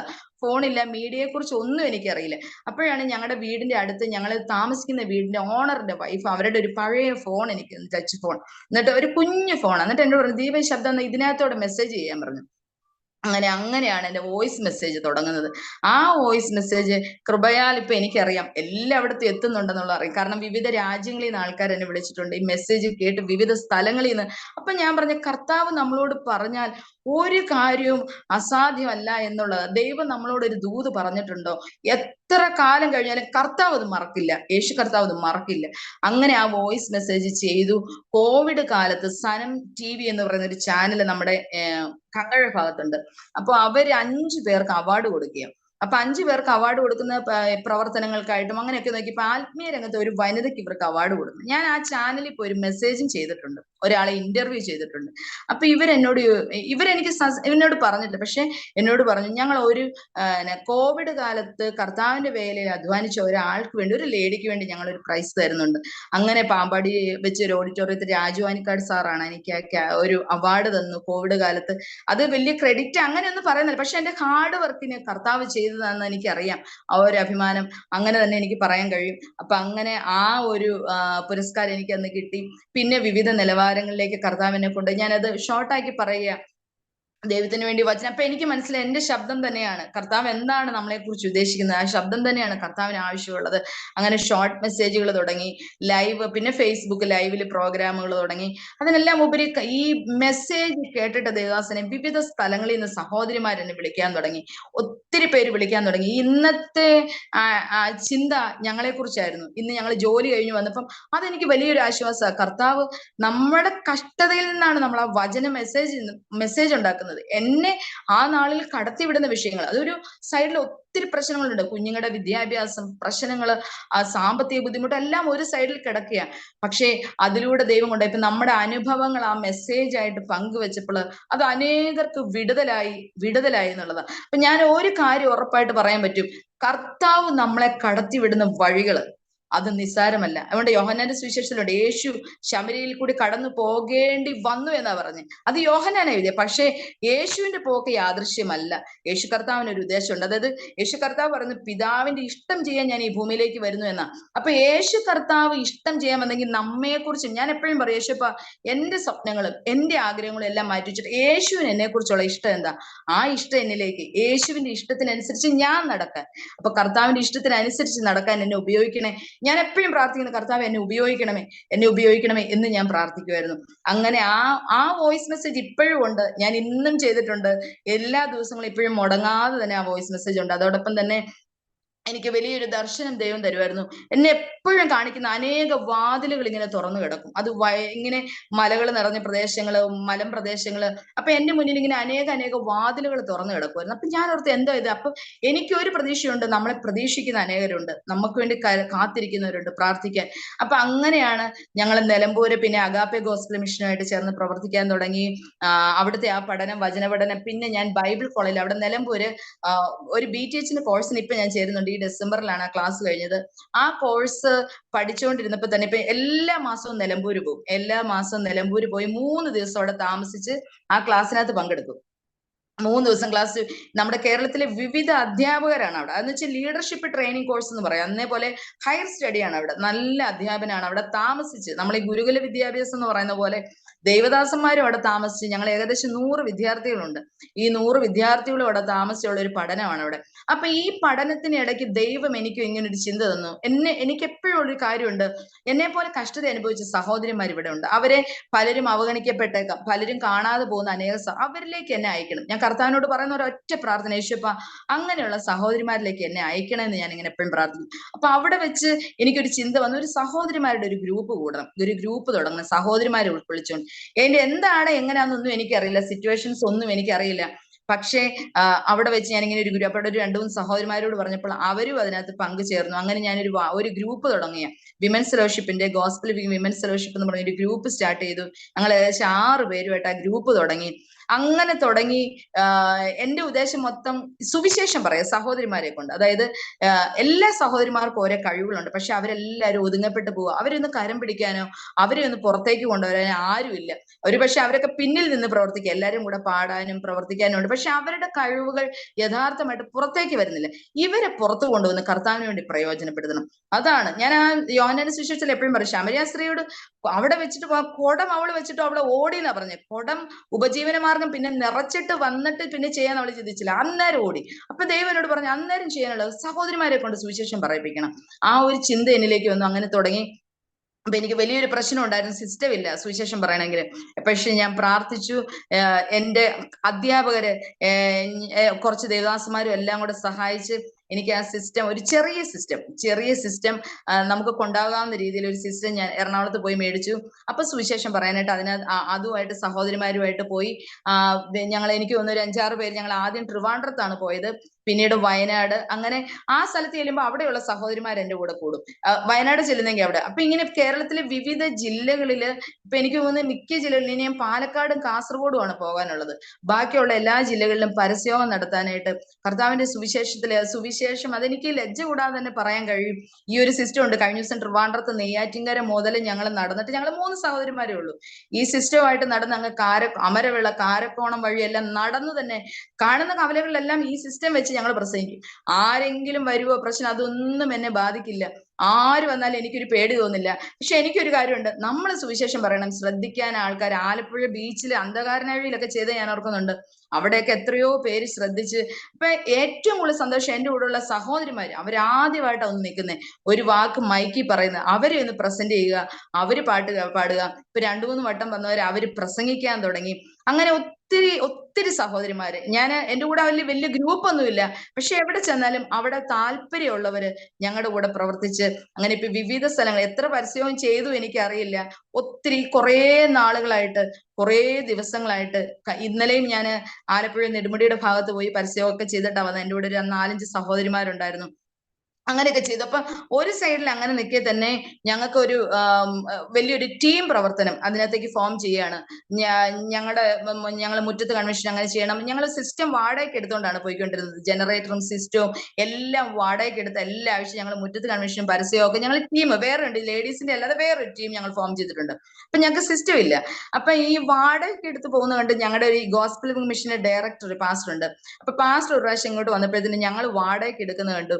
അപ്പൊ ദേവസ്വം ഞങ്ങളെ വിളിച്ചുകൊണ്ട് എറണാകുളത്ത് പോവുകയാ, സിസ്റ്റം എന്തെങ്കിലും ഒരു സഹായം ചെയ്യാമെന്ന് പറഞ്ഞ് ചെന്നപ്പോഴത്തേനും. പക്ഷെ അവിടെ വെച്ച് ദേവദാസനോട് ദൈവം ഇടപെട്ടു, അനേകരെ ഹെൽപ്പ് ചെയ്തു, അനേകരെ വിളിച്ച് ഉടനെ തന്നെ ഞങ്ങൾ പ്രതീക്ഷിക്കാത്ത രീതിയിൽ സിസ്റ്റവും മിക്സ്ചർ സ്റ്റാൻഡ്, ഒരു പ്രവർത്തനത്തിന് എന്തൊക്കെ വേണം, ഞങ്ങളൊരു 20,000 രൂപയുടെ ബഡ്ജറ്റ് പ്രതീക്ഷിച്ച പോയെ.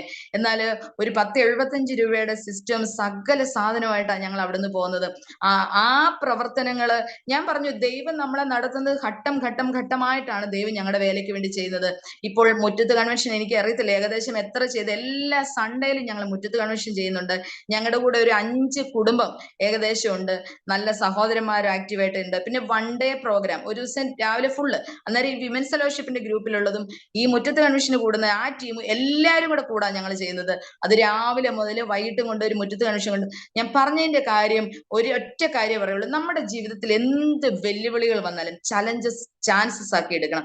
ജീവിതത്തിലെ പ്രതികൂലങ്ങളെ കണ്ട് നാം ഭാരപ്പെടുകയല്ല. എന്തിനാണ് ദൈവം, ഞാൻ സഹോദരിമാരോട് പറയുന്നതാ, എന്തിനാണ് ചില സാഹചര്യങ്ങളിലൂടെ ദൈവം നമ്മെ കടത്തിവിടുന്നത്? നമ്മളെ കുറിച്ച് ദൈവത്തിന് പദ്ധതിയുണ്ട്. ചില സാഹചര്യങ്ങളിലൂടെ കടത്തിവിട്ടാൽ അപ്പൊ ചലഞ്ചസ് നമ്മൾ ചാൻസ് ആക്കി എടുക്കണം. പ്രതികൂലങ്ങളെ കണ്ട് നാം പിന്മാറിപ്പോകുകയല്ല. പ്രതികൂലം നമുക്ക് വളരാനുള്ള വളവാണ്. അപ്പൊ നമ്മൾ ആരോഗ്യമുള്ള ഒരു ആത്മീയരായി തീരാനാ ദൈവം നമ്മെ കുറിച്ച് ആഗ്രഹിക്കുന്നത്. പ്രശ്നങ്ങളെ കണ്ട് ഭയന്ന് പിന്മാറുകയല്ല. നാം ഓരോ ചുവടും ധൈര്യത്തിൽ, നമ്മൾ വിളിച്ച ദൈവം വിശ്വസ്തന, നമ്മളോട് വാക്ക് പറഞ്ഞ ദൈവം. അതുകൊണ്ട് ഒറ്റക്കാര്യം എനിക്ക് പറയാനുള്ളൂ, എത്ര വിഷയം വന്നാലും നമ്മെക്കുറിച്ചുള്ള ദൈവത്തിന്റെ ഉദ്ദേശം എന്താണ് അത് റിവീൽ ചെയ്യണം. അതായത് ഏത് സാഹചര്യം, അതാ ഞാൻ എപ്പോഴും പറയുകയും ചിന്തിക്കുകയും ചെയ്യുന്ന ഒരു ചിന്തയാണ്. ശമരിയ പട്ടണത്തിലേക്ക് യേശു കർത്താവ് ചെല്ലുന്നത്, അവിടെ സാഹചര്യങ്ങൾ അനുകൂലമല്ല, ഒരു സാഹചര്യം ഇല്ല. അവിടെ പറയുന്നുണ്ട്, യേശു കർത്താവിന്റെ സാഹചര്യം നോക്കിയേ, നട്ടുച്ച യേശുവിന് ദാഹിച്ചു. യേശുവിന്റെ കൂടെ ഉണ്ടായിരുന്ന ശിഷ്യന്മാരെല്ലാം ഭക്ഷണം വാങ്ങാൻ യേശുവിന് ഒറ്റയ്ക്കായിട്ട് പോയി. അപ്പൊ നമ്മുടെ മിനിസ്ട്രിയിൽ എന്താ, നമുക്ക് ക്ഷീണം ഉണ്ടാകാം, സാഹചര്യം അനുകൂലമല്ല, ഒറ്റപ്പെടലിന്റെ അനുഭവം ഉണ്ടാകാം. നമ്മുടെ കൂടെ നിൽക്കാന്ന് പറഞ്ഞ ആരും നമ്മുടെ കൂടെ കണ്ടെന്നും വരത്തില്ല. പക്ഷേ ആ സാഹചര്യത്തിലും നമ്മെ കുറിച്ചുള്ള ദൈവത്തിന്റെ പദ്ധതി എന്താ, അത് നമ്മളെ വെളിപ്പെടുത്തുക എന്നുള്ളതാണ്. അവിടെ നോക്കി ആ ശമരിയ പട്ടണം, എല്ലാവരും അറയ്ക്കപ്പെട്ട, മാറ്റി നിർത്തപ്പെട്ട ഒരു സ്ത്രീയെ കൊണ്ടാ ശമരിയ പട്ടണം കർത്താവ് വീണ്ടെടുപ്പിച്ചെന്നുള്ളതാണ്. അങ്ങനെയെങ്കിൽ എനിക്ക് ഉറപ്പാ, ദൈവം നമ്മളെ കടത്തിവിടുന്ന വഴികൾ അത് നിസ്സാരമല്ല, ആ യാദൃശ്യമല്ല, ദൈവത്തിന്റെ പദ്ധതിയുണ്ട്. അതുകൊണ്ട് നമ്മുടെ ജീവിതത്തിൽ എത്ര പ്രശ്നങ്ങളുണ്ടെന്ന് ഞാൻ പറയുന്നത് ചാൻസസ് ആക്കി എടുക്കണം. നമ്മുടെ ജീവിതത്തിൽ പ്രതികൂലങ്ങളെ കൊണ്ട് തകരാനല്ല. ഞാൻ എല്ലാ മെസ്സേജിന് അവസാനം പറയുന്ന ഒരു പദമുണ്ട്, ജോഷ സാർ പറഞ്ഞൊരു പദമുണ്ട്, a person with crisis in missionary, a person without crisis in mission field എന്നാ പറഞ്ഞത്. ക്രിസ്തുവിനെ ധരിച്ച് നാം എല്ലാവരും ഒരു മിഷനറിയാ. ക്രിസ്തുവിനെ ധരിക്കാത്ത എല്ലാവരും എല്ലാവരും നമ്മുടെ മുന്നിൽ ഒരു വയല. ആ വയൽ നേടണമെന്നൊരു ഉദ്ദേശമുള്ളവര് നമ്മൾ സാഹചര്യങ്ങൾ പറഞ്ഞ് പഴിമാറത്തില്ല. നമ്മുടെ ഏത് സിറ്റുവേഷൻസ് എത്രയാകട്ടെ, അല്ലെങ്കിൽ ആരോഗ്യ പ്രശ്നങ്ങളോ സാമ്പത്തിക പ്രശ്നമൊന്നുമല്ല, സുവിശേഷം പറയുക എന്നുള്ളൊരു ലക്ഷ്യം നമ്മുടെ മുന്നിലുണ്ടെങ്കിൽ അസാധ്യങ്ങളെ നോക്കി നാം പതറുകയല്ല. എത്ര മേഖലകളിൽ ഞാൻ ഈ കഴിഞ്ഞ ദിവസമൊക്കെ ദേവാസന എനിക്ക് ഒരൊറ്റ സാക്ഷിയോടെ പറയാനുണ്ട്. 3 ദിവസം ഞാൻ ട്രിവാൻഡ്രത്ത് നെയ്യാറ്റിൻകര, ഞാൻ പറഞ്ഞു നെയ്യാറ്റിൻകര മുതൽ ഇങ്ങനെ നടന്ന്, അതെനിക്ക് ഒരു 15 കിലോ വെയിറ്റ് ഉള്ള ഒരു ബോക്സ് എനിക്കുണ്ട്. ഈ ബോക്സിന് ഞാൻ ലോങ് യാത്ര പോകാൻ വേണ്ടി ഞാനിപ്പോ ഒരു ബോക്സ് സഞ്ചിയായിട്ട് തയ്ച്ച് പുറകിലിട്ടോണ്ടായി യാത്ര ചെയ്യുന്നത്. നല്ല വെയിറ്റാ. ഇതുകൊണ്ട് ട്രെയിനിലൊക്കെ കയറി മാറി മാറി യാത്ര ചെയ്ത് വെള്ളറയുടെ പ്രദേശത്ത് നെയ്യാറ്റിൻകരയിലെല്ലാം നടന്നിട്ട് തിരിച്ചു വന്നിട്ട് എനിക്ക് പിറ്റേ ദിവസം വയനാട് പോകണം, ബത്തേരി. ഞാൻ ആദ്യം സാക്ഷ്യം പറഞ്ഞു അനേക വാതിലുകൾ മലമ്പ്രദേശമൊക്കെ കിടക്കുന്നു. വയനാട് ഇപ്പൊ ഞാൻ 3ാമത്തെ പ്രാവശ്യം ബത്തേരി പ്രവർത്തനത്തിന് പോകുന്നത്. ഒത്തിരി ട്രൈബൽസിന്റെ ഇടയിൽ അവരോട് സുവിശേഷം പറയാൻ പറ്റി, ഉൾഗ്രാമങ്ങളിൽ സുവിശേഷം പറയാൻ പറ്റി. അപ്പൊ ഈ പ്രാവശ്യം ഞാൻ പോയിട്ടും കഴിഞ്ഞ ട്രിവാൻഡ്രത്ത് നിന്ന് വന്നിട്ട് വ്യാഴാഴ്ച വന്ന് വ്യാഴാഴ്ച വയനാട് പോയി 4 ദിവസം ബത്തേരിയുടെ വിവിധ സ്ഥലങ്ങളിൽ പരസ്യങ്ങൾ നടത്തി, അവിടുത്തെ ചർച്ചിനോടനുസരിച്ച് മീറ്റിംഗ് നടത്തി, ആ ചർച്ചിന്റെ വിവിധ പ്രത്യേക ആൾക്കാർക്ക് വേണ്ടി പ്രാർത്ഥിക്കാൻ പറ്റി. അങ്ങനെ ഒത്തിരി കാര്യങ്ങളാണ് ദൈവം എങ്ങനെ ചെയ്യിക്കുന്നത്. അപ്പൊ ഈ സവിശേഷം പറയുക എന്നുള്ളൊരു വലിയ ദൗത്യം നമ്മുടെ ജീവിതത്തിലുണ്ട്. പിന്നെ ഒരു പ്രശ്നമുള്ളത്, ഞങ്ങൾ വീട് വിറ്റിറങ്ങിയപ്പോ എല്ലാവരും എന്നെ പരിഹസിച്ചു. നിങ്ങൾ കഷ്ടതയിലേക്ക് പോകും, ഒരു വാടക പൈസ പോലും കൊടുക്കാൻ നിങ്ങൾക്ക് കാണത്തില്ല എന്നൊക്കെ പറഞ്ഞു. പക്ഷേ കൃപയാൽ എന്നും പറയുക, ആ വീട്ടിൽ ജീവിച്ചേക്കാളും സമ്പന്നമായിട്ടാണ് കർത്താവ് നടത്തുന്നത്. നമ്മൾ കർത്താവിന് വേണ്ടി നിന്നോ. ഞാൻ ഒത്തിരി ചിന്തിച്ചിട്ടുണ്ട്, എന്റെ കുഞ്ഞുങ്ങൾ എന്ത് ചെയ്യും, ആ പൈസ വരുമാനം ഇല്ല, കുഞ്ഞുങ്ങളെ എന്ത് ചെയ്യും, എന്ത് പഠിപ്പിക്കും. നമ്മുടെ സുവിശേഷത്തിന്റെ കഷ്ടതയും ഇല്ലായ്മയൊന്നും നമ്മുടെ കുഞ്ഞുങ്ങളെ പഠിപ്പിക്കാൻ പറ്റത്തില്ല, കുഞ്ഞുങ്ങളെ പറയാൻ പറ്റില്ല. പക്ഷെ പിന്നെ ഒരു കാര്യം എനിക്ക് പറയാനുണ്ട്. ഞാൻ ഈ 3 കുഞ്ഞുങ്ങളെയും കൊണ്ട് ആത്മഹത്യ ചെയ്യാനായിട്ട് പോയ ഒരു വ്യക്തിയാണ്. പിശാചിന്റെ ഒരു വെല്ലുവിളിയായിരുന്നു ഞങ്ങളെ കുടുംബമായിട്ട് തകർക്കാന്നുള്ളത്. എന്നാൽ എനിക്ക് പ്രാഗൽഭ്യത്തോടെ പറയും, ഇന്നത്തെ പരസ്യത്തിലും മുറ്റത്ത് കൺഷനും കുടുംബമായിട്ടാണ് ഞങ്ങൾ ഇന്ന് നിൽക്കുന്നത്. എന്റെ കുഞ്ഞുങ്ങളാ. ഞാൻ പാട്ട് പാടുമ്പോൾ ഡ്രമ്മ് വായിക്കുകയും സിസ്റ്റം കൈകാര്യം ചെയ്യും, എന്റെ കൂടെ പാട്ട് പാടാനും. ഏത് പരസ്യത്തിൽ കണ്ടാലും എന്റെ കുഞ്ഞുങ്ങൾ എന്റെ കൂടെയുണ്ട്, എന്റെ ഹസ്ബൻഡ് എന്റെ കൂടെ ഉണ്ട്. ഞങ്ങൾ 5 പേരും തകർക്കാനായിരുന്നു പിശാചിന്റെ ലക്ഷ്യം. പക്ഷെ നിങ്ങൾ 5 പേരും കുടുംബമായിട്ടാണ് കർത്താവിന്റെ വേല ചെയ്യുന്നത്. എവിടെ പോയാലും ആ വാഹനത്തില് എന്റെ കുഞ്ഞുങ്ങൾ അതെല്ലാം ചെയ്ത്, സിസ്റ്റം ഒക്കെ ചെയ്ത്, അവർക്ക് പാട്ട് പാടണോ, മോനെ എഞ്ചിനീയറിംഗിനെ പഠിക്കുന്നത്, അവന് ഒരു നാണവും ഇല്ല, ഒന്നുമില്ല, അതിനെക്കുറിച്ച് ലജ്ജ കൂടാതെയാണ് അവൻ പാട്ട് പാടാനും ഡ്രം അടിക്കാനും ഒക്കെ. ഞങ്ങൾ കുടുംബമായിട്ട് തന്നെ സുവിശേഷ വേലയിലാന്ന് പറയാനായിട്ട് വളരെ സംതൃപ്തിയുണ്ട്. കാരണം ഒരു സമയത്ത് ഞങ്ങൾക്ക് ഒത്തിരി പിശാച് ഞങ്ങളെ ഒത്തിരി ലക്ഷ്യം വെച്ചിരുന്നതാണ്. പക്ഷേ കർത്താവ് ഞങ്ങളുടെ ജീവിതത്തിലേക്ക് കടന്നു വന്നപ്പോൾ യേശു കർത്താവിനെ രക്ഷകനായി സ്വീകരിച്ചുകൊണ്ടാണ് ഞങ്ങൾ ഇന്ന് ജീവനോടെ ഭൂമിയിലുള്ളത്. ആ സത്യം ലോകത്തോട് വിളിച്ചു പറയുന്നതിന് ഒരു ലജ്ജയില്ല. ഓരോ കവലയിലൊക്കെ ചെന്ന്, തിരുവനന്തപുരത്ത് കവലയിലൊക്കെ എന്റെ സ്വന്തക്കാരൊക്കെ എന്നോട് ചോദിച്ചിട്ടുണ്ട്, നിനക്ക് നാണമില്ല ഇങ്ങനെ കവലയിൽ നിന്ന് കൊട്ടിയും പാടിയും പ്രസംഗിക്കാൻ? എനിക്ക് ഒരു ലജ്ജയുമില്ല. കാരണം ഞങ്ങളെ ജീവിപ്പിച്ച, ഞങ്ങളെ ഈ സത്യം അറിയിച്ച, ഞങ്ങളുടെ ജീവനോടെ ഞങ്ങൾ ഇന്ന് 5 പേര് ഈ ഭൂമിയിലുണ്ടെങ്കിൽ യേശു കർത്താവ് ഞങ്ങളുടെ ഭവനത്തിലേക്ക് വന്നുകൊണ്ട്, അതോടൊപ്പം തന്നെ സഭയുടെ പ്രവർത്തനവും. എവിടെ ഞങ്ങൾ നിന്ദിക്കപ്പെട്ടോ, എവിടെ ഞാൻ ഓരോ വിഷമങ്ങളും വരുമ്പോൾ വീട്ടിലെ ആരാധന സമയത്ത് ഒത്തിരി വേദനകളുണ്ട്. പക്ഷെ ഞാൻ കർത്താവിനോട് പറയും, യേശുപ്പ എവിടെ ഞങ്ങൾ നിന്ദിക്കപ്പെട്ടോ, എവിടെ അപമാനിക്കപ്പെട്ടോ, അവിടെ കർത്താവ് ഞങ്ങൾ നിർത്തണം. ഞങ്ങൾ ദേശത്ത് സഭയുടെ വേലയും അനുഗ്രഹമായിട്ട് തന്നെ കർത്താവ് ഞങ്ങൾ ഈ ദേശത്ത് തന്നെയാണ് നിർത്തിയിരിക്കുന്നത്. ഞങ്ങളുടെ ദേശത്ത് തന്നെയാ കർത്താവിന് വേലയും ഞങ്ങൾ ചെയ്യുന്നത്. എന്റെ കുഞ്ഞുങ്ങൾ എന്തായി തീരുമെന്നൊരു ഭാവി എനിക്ക് പേടിയുണ്ടായിരുന്നു. പക്ഷെ മോന്റെയൊക്കെ അഡ്മിഷനും മോടെയൊക്കെ അഡ്മിഷനും ഒക്കെ ദൈവം ഞങ്ങൾക്ക് വേണ്ടി കരുതി. ഞങ്ങളുടെ അടുത്ത് ദൈവദാസന്മാരെ അയച്ച് അവര് കൊണ്ടുവന്ന അഡ്മിഷനൊക്കെ മേടിച്ചു തരുമ്പം ഞാനിങ്ങനെ അതിശയിച്ചിട്ടുണ്ട്, ഇതെങ്ങനെ കർത്താവ് ഇങ്ങനെയൊക്കെ ചെയ്യുന്നത്? ഒരു സാധ്യതയില്ല. മോടെ ജനറൽ നഴ്സിംഗിന്റെ അഡ്മിഷനൊക്കെ ഈ കേരളത്തിൽ കിട്ടുമോ? എന്റെ പൈസ ഇല്ല, അതാണ്, സാമ്പത്തികമില്ല. പക്ഷെ തക്ക സമയത്ത് പലരും ചോദിക്കുന്നുണ്ട്, കർത്താവ് നൂലെ കിട്ടി ഇറക്കി തരുമോ എന്ന് ചോദിച്ചിട്ടുണ്ട്. നൂലെ കിട്ടി ഇറക്കിയാണ് കർത്താവ് ഞങ്ങൾക്ക് തരുന്നത്. 2 കുഞ്ഞുങ്ങളുടെയും പഠനം ഞാൻ ലോണൊന്നും എടുത്തിട്ട്, ഞങ്ങൾക്ക് ലോണിന് ചെന്നിട്ട് വീടില്ലാത്തതിന്റെ പേരിൽ ലോണൊന്നും സാങ്ഷൻ ആവുന്നില്ലായിരുന്നു. പക്ഷെ ഇവനെ എഞ്ചിനീയറിംഗിന് ചേർത്ത് കഴിഞ്ഞപ്പം എനിക്ക് വലിയ ഭാരം, എങ്ങനെ നല്ലൊരു ഫീസാണ് ഇയർലി വേണ്ടത്, അപ്പൊ എങ്ങനെ അടയ്ക്കും? കൃപയാൽ ഇന്ന് വരെ 3ാം വർഷമാണ് പഠിക്കുന്നത്. ഇന്ന് വരെ ദൈവം തക്ക സമയത്ത് ദൈവം കരുതുന്ന ദൈവമാ. പ്രിയപ്പെട്ടവരെ, നമ്മൾ കർത്താവിന് വേണ്ടി നിന്ന കരുതുന്ന ഒരു ദൈവമുണ്ട്. മോടെ അഡ്മിഷന്റെ സമയത്ത് ഞാൻ അറിഞ്ഞു, അവൾ ജനറൽ നഴ്സിംഗിന് പന്തളത്താണ് പഠിക്കുന്നത്, പന്തളം ജോസ്കോ ഹോസ്പിറ്റലാണ് പഠിക്കുന്നത്. അഡ്മിഷന്റെ സമയത്ത് എനിക്ക് പൈസ ഇല്ലായിരുന്നു, അഡ്മിഷൻ കിട്ടാൻ ചാൻസ് ഇല്ലായിരുന്നു. പക്ഷേ ദൈവദാസന്മാര് എനിക്ക് പറയാൻ പറ്റും. ലാസറി മാത്യു സാറിന്റെ പേര് തന്നെ പറയണം, എനിക്ക് പറയാതിരിക്കാൻ പറ്റില്ല. എന്റെ ദേവദാസന്മാര്, നമ്മൾ ആ കർത്താവിന്റെ വേല ചെയ്യുന്നതിന്റെ ഒരു മാഹാത്മ്യമുണ്ട്. സുവിശേഷം പറയുന്നവർ ഒരിക്കലും ലജിച്ചു പോകില്ല. ദേവദാസൻ തന്റെ കാറിൽ ഞങ്ങളെ കൊണ്ടുപോയി അവിടെ കോളേജില്, എന്റെ കുഞ്ഞാണ് ഇതിപ്പോ അഡ്മിഷൻ വേണമെന്ന് പറഞ്ഞ് തന്നെ അഡ്മിഷൻ മേടിച്ചു തന്ന സമയമുണ്ട്. അവളുടെ കാര്യങ്ങളെല്ലാം ഭംഗിയായിട്ട് ഇന്ന് വരെ കർത്താവ് കൃപയാൽ നടത്തി. അതുകൊണ്ട് ഞാൻ പറയാ, സുവിശേഷം പറയുന്നവർ ലജ്ജിക്കപ്പെടത്തില്ല. പ്രിയപ്പെട്ടവരെ, സുവിശേഷത്തിന് വേണ്ടി നമ്മൾ നിന്നോ, കർത്താവിനെ നമ്മൾ ഒരു നിമിഷം ലജ്ജ കൂടാതെ ഉയർത്താൻ നിന്നോ, ദൈവം നമ്മളെയും നമ്മുടെ തലമുറകളെയും മാനിക്കും. നമ്മളെ നടത്തുന്ന ദൈവ, നമ്മളെ സന്തോഷകരമായി നടത്തുന്ന ദൈവ. അതുകൊണ്ട് നമ്മുടെ സാഹചര്യങ്ങളെ പഴി പറഞ്ഞ് നമ്മൾ മാറുകയല്ല ചെയ്യുന്നത്. എത്ര വെല്ലുവിളികൾക്കിടയിലും കർത്താവിന്റെ സുവിശേഷം ഉയർത്താൻ, കർത്താവിനെ ഉയർത്താൻ നാം ലജ്ജ കൂടാതെ ഉയർത്താൻ തയ്യാറാണോ? നമ്മെ കരുതുന്ന ദൈവ. അതുകൊണ്ട് ഞാൻ എന്റെ സാക്ഷ്യവാചകം ഞാൻ നിർത്തുകയാ. ഇപ്പോൾ അനുഗ്രഹിക്കപ്പെട്ട രീതിയിൽ സഭയുടെ പ്രവർത്തനങ്ങൾ കടന്നു പോകുന്നു. ഏകദേശം 11 കുടുംബം ചർച്ചിലുണ്ട്. അതുപോലെ തന്നെ ഞങ്ങളുടെ സുവിശേഷ പ്രവർത്തനങ്ങൾ, എനിക്ക് ഒത്തിരി സ്ഥലത്തോടെ ഞങ്ങളുടെ സഹോദരിമാരെ കൊണ്ട് പോകണം എന്നുണ്ട്. ഒത്തിരി അതിനുള്ള സാധ്യതകൾ കുറവ്, ഇവരെയും കൊണ്ടൊക്കെ യാത്ര ചെയ്തു പോകാൻ. എന്നാലും ഞാൻ വിശ്വസിക്കുന്നു കർത്താവ് ഞങ്ങൾ വിവിധ സ്ഥലങ്ങളിലേക്ക് അയക്കും. അനേക സഹോദരിമാർ കർത്താവിന് വേണ്ടി പ്രയോജനപ്പെടുവാൻ. നമ്മൾ ഒരു കാര്യം ഉറപ്പാ, സഹോദരിമാര് വചനം പറഞ്ഞാൽ ശ്രദ്ധിക്കാൻ സാധ്യതകൾ ഏറെയാ. ഇന്നലെ നെടുമുടിയിൽ എനിക്കതൊരു അനുഭവം. നെടുമുടി ടൗണില് ആ കവലയില് ഞാൻ നല്ല തിരക്കുള്ള സമയം, പക്ഷെ ഒരു പാട്ടും വെച്ച് ഞാൻ മെസ്സേജ് കൊടുത്തപ്പോഴത്തേനും അവിടെ ഇരുന്ന ആൾക്കാരെല്ലാം വന്നിരുന്ന്, പ്രായമായവരും ജോലിയുടെ ഇടയിൽ ശ്രദ്ധിക്കുന്നവരെ, കണ്ണ് നിറയുന്നവരെ ഒക്കെ ഞാൻ കാണാൻ ഇടയായി തീർന്നു. പ്രിയരെ, അനേകർ ഇനിയും കിടക്കുക, അനേകർ നമ്മുടെ ചുറ്റുപാടും തന്നെ കഷ്ടതയിൽ കിടക്കുന്ന അനേകരുണ്ട്. സുവിശേഷം അറിയാത്തവരുണ്ട്, നിരാശയിൽ കിടക്കുന്നവരുണ്ട്. അവരിലേക്ക് കർത്താവിനെ, നമ്മെ വിടുവിച്ച് കർത്താവിനെ അവരിലേക്ക് പരിചയപ്പെടുത്തണം. ഒരുപക്ഷെ അത് ഏറ്റവും വലിയൊരു അനുഗ്രഹത. കൊണ്ട് ഞങ്ങളെ ഓർത്തും പ്രാർത്ഥിക്കുക. ഇനിയും കർത്താവിന് വേണ്ടി ഏതൊക്കെ രീതിയിലാണ് പ്രയോജനപ്പെടാൻ ആഗ്രഹിക്കുന്നത്, എവിടെയൊക്കെ പോകാനാണോ, സുവിശേഷത്തിന്റെ വക്താവായി തന്നെ, ഒരു സുവിശേഷക എന്ന രീതിയിൽ തന്നെ അറിയപ്പെടാനാണ് ഞങ്ങൾ ആഗ്രഹിക്കുന്നത്. എന്റെ ഹസ്ബൻഡും കർത്താവിന്റെ വേലയിലായിരിക്കുന്നു. പ്രിയപ്പെട്ടവനെയും ദൈവം ശക്തമായിട്ട് വിവിധ നിലവാരങ്ങളിൽ ഉപയോഗിക്കുന്നുണ്ട്. ഞങ്ങളൊരു സുവിശേഷകരത്തിന് തന്നെ നിൽക്കുന്ന കുടുംബമാണ്. വീണ്ടും പ്രാർത്ഥനയിൽ ഞങ്ങളെ ഓർക്കുക.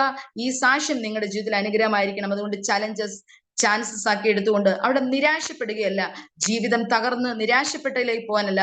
ഒരു സ്ത്രീ ആണെന്ന് ഓർത്ത് നമുക്ക് അവസരങ്ങൾ ഇല്ല എന്നോർത്ത് നാം പിന്മാറിപ്പോകുകയോ നിരാശപ്പെടുകയല്ല. കർത്താവിന് നമ്മളെ ആവശ്യമുണ്ട്, കർത്താവിന് നിങ്ങളെ ആവശ്യമുണ്ട്. അതുകൊണ്ട് ഈ വഴി ഏറ്റവും മഹത്വമേറിയ വഴി തന്നെയാണ്. ഇത് തെരഞ്ഞെടുക്കുക. ദൈവം എല്ലാവരെയും അനുഗ്രഹിക്കുമാറാകട്ടെ. എല്ലാ വഴികളും നിന്റെ മുൻപിൽ ശത്രു ബന്ധിച്ചു മുദ്രവച്ചാൽ, എല്ലാ വഴികളും നിന്റെ മുൻപിൽ ശത്രു ബന്ധിച്ചു മുദ്രവച്ചാൽ, സ്വർഗ കവാടം തുറന്നിടുമേ, ദൂതർ സൈന്യം വരും നിശ്ചയം. സ്വർഗ കവാടം തുറന്നിടുമേ, ദൂതർ സൈന്യം വരും നിശ്ചയം.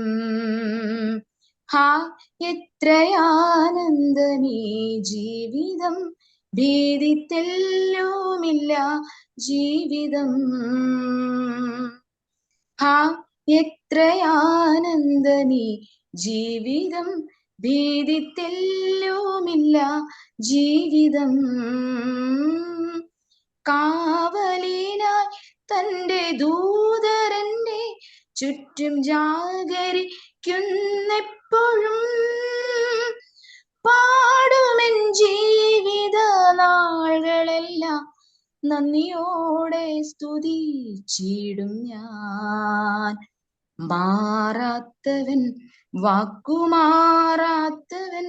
കൂടെയുണ്ടെന്നരുൾ ചെയ്തവൻ. മാറാത്തവൻ, വാക്കുമാറാത്തവൻ, കൂടെയുണ്ടെന്നരുൾ ചെയ്തവൻ. മാറുകില്ല, വാക്കുമാറുകില്ല, ഒരു നാളിലും കൈവിടില്ല. മാറുകില്ല, വാക്കുമാറുകില്ല, ഒരു നാളിലും കൈവിടില്ല. ആമേൻ, ആമേൻ, ആമേൻ, ആമേൻ. കർത്താവിന്റെ ദാസി ദീപ രാജു വളരെ അനുഗ്രഹിക്കപ്പെട്ട ഒരു സാക്ഷ്യം നമ്മളോടൊപ്പം പങ്കുവയ്ക്കുകയായിരുന്നു. ഞാൻ ഓർക്കുകയായിരുന്നു, ഒരു സാധാരണ കുടുംബത്തില്, ഒരു കത്തോലിക്ക പശ്ചാത്തലത്തില് ജനിച്ച് വളരുവാൻ ഇടയായി തീർന്ന, വളരെ ബുദ്ധിമുട്ടുകളൊക്കെ ഉണ്ടായിരുന്നിട്ടും വളരെ കഷ്ടപ്പെട്ട് ആ മാതാപിതാക്കന്മാര് 3 മക്കളെയും വളരെ നല്ല വിദ്യാഭ്യാസം കൊടുത്തു. പ്രത്യേകിച്ച് ദീപാ സഹോദരി നന്നായി പഠിക്കുന്ന ഒരു മകളായിട്ട് പഠിച്ച് വളർന്ന് വന്നു. പഠിക്കണം എന്നുള്ള തൻ്റെ ആ ആഗ്രഹം, നല്ല വിദ്യാഭ്യാസം നേടുവാൻ, മികച്ച നിലവാരം പുലർത്തുവാൻ, എല്ലാ മേഖലകളിലും ഉന്നതമായ റിസൾട്ട് കരസ്ഥമാക്കുവാനൊക്കെ സഹായിച്ചു. എന്നാൽ താൻ ആഗ്രഹിച്ചത് മറ്റൊരു ലെവലിലായിരുന്നു. ഒരു ഗവൺമെന്റ് എംപ്ലോയി ആകണമെന്ന നിലയിലൊക്കെ PSC ടെസ്റ്റുകളൊക്കെ പലപ്പോഴും എഴുതുവാനും ഒക്കെ ഇടയായി തീർന്നു. എന്നാൽ ദൈവം ആഗ്രഹിച്ചത് മറ്റു തലത്തിലാണ്. ദൈവരാജ്യത്തിന് വേണ്ടി പ്രയോജനപ്പെടുന്നതാണ്. തൻ്റെ വിദ്യാഭ്യാസമൊക്കെ പൂർത്തീകരിച്ചു. ജോലിയുമായി താൽക്കാലികമായിട്ട് മുന്നോട്ട് പോകുമ്പോൾ തൻ്റെ വിവാഹം നടന്നു. അപ്രതീക്ഷിതമായി ജീവിതം മാറ്റിമറിക്കപ്പെടുകയാണ്. ഒരിക്കലും പ്രതീക്ഷിച്ചില്ല തൻ്റെ ജീവിതം അങ്ങനെ മാറ്റിമറിക്കപ്പെടുമെന്ന്.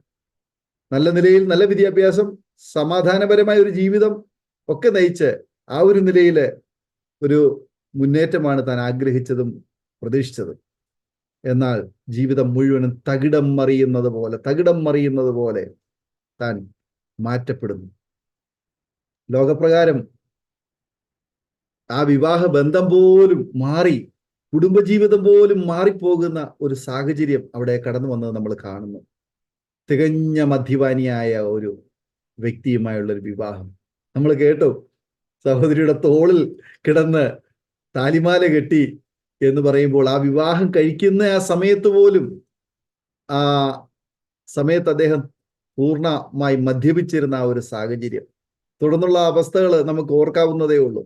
മദ്യപാനത്തിന്റെ അടിമത്തത്തിൽ പെട്ടുകിടന്ന ആ പ്രിയപ്പെട്ടവനോടുകൂടിയുള്ള കുടുംബജീവിതത്തിൽ ഒരു പ്രതീക്ഷകളുമില്ലാതെ മുന്നോട്ട് പോകുമ്പോൾ കുഞ്ഞുങ്ങളുണ്ടാകുന്നു, നീ മുന്നോട്ട് ജീവിക്കേണ്ട എന്ന് വിചാരിച്ച് ആത്മഹത്യ മാത്രം മുന്നിൽ കണ്ട് നിരവധി തവണ ആത്മഹത്യക്ക് ശ്രമിച്ചു. റെയിൽവേ ട്രാക്കിലും മറ്റ് പല കുളങ്ങളിലും മറ്റ് പല നിലകളിലും ആത്മഹത്യ ചെയ്യുവാൻ വേണ്ടി ആഗ്രഹിച്ച് അതിനുവേണ്ടി തിന്നു. എന്നാൽ അവിടെ നിന്നെല്ലാം അതത് സമയങ്ങളിൽ ദൈവം തിരിച്ചുവിട്ടു, ട്രാക്ക് തിരിച്ചുവിട്ടു. ആമേൻ. പക്ഷെ എന്തായിരുന്നു ദൈവത്തിന്റെ അൾട്ടിമേറ്റ് പർപ്പസ് എന്നുള്ളത് നമുക്ക് മനസ്സിലാക്കാൻ കഴിയാതെ പോയത് കൊണ്ട് ഒത്തിരി കഷ്ടങ്ങളിലൂടെ കടന്നുപോയി. അരോമ TVയിലെ ശ്രോതാക്കളിൽ 100 കണക്കിന് ദീപമാരും 100 കണക്കിന് രാജുമാരും ഈ സാക്ഷി കേൾക്കും എന്ന് എനിക്ക് നല്ല ഉറപ്പുണ്ട്. അതുകൊണ്ട് ഞങ്ങൾ നിങ്ങളോട് പറയുക, ഈ വാത്സല്യ ദീപ സഹോദരി, വാത്സല്യ ദീപ രാജു സഹോദരൻ, ഈ പ്രിയപ്പെട്ടവർ ആരായിരുന്നു, ഇന്ന് അവരെ എന്തു ചെയ്യുന്നു?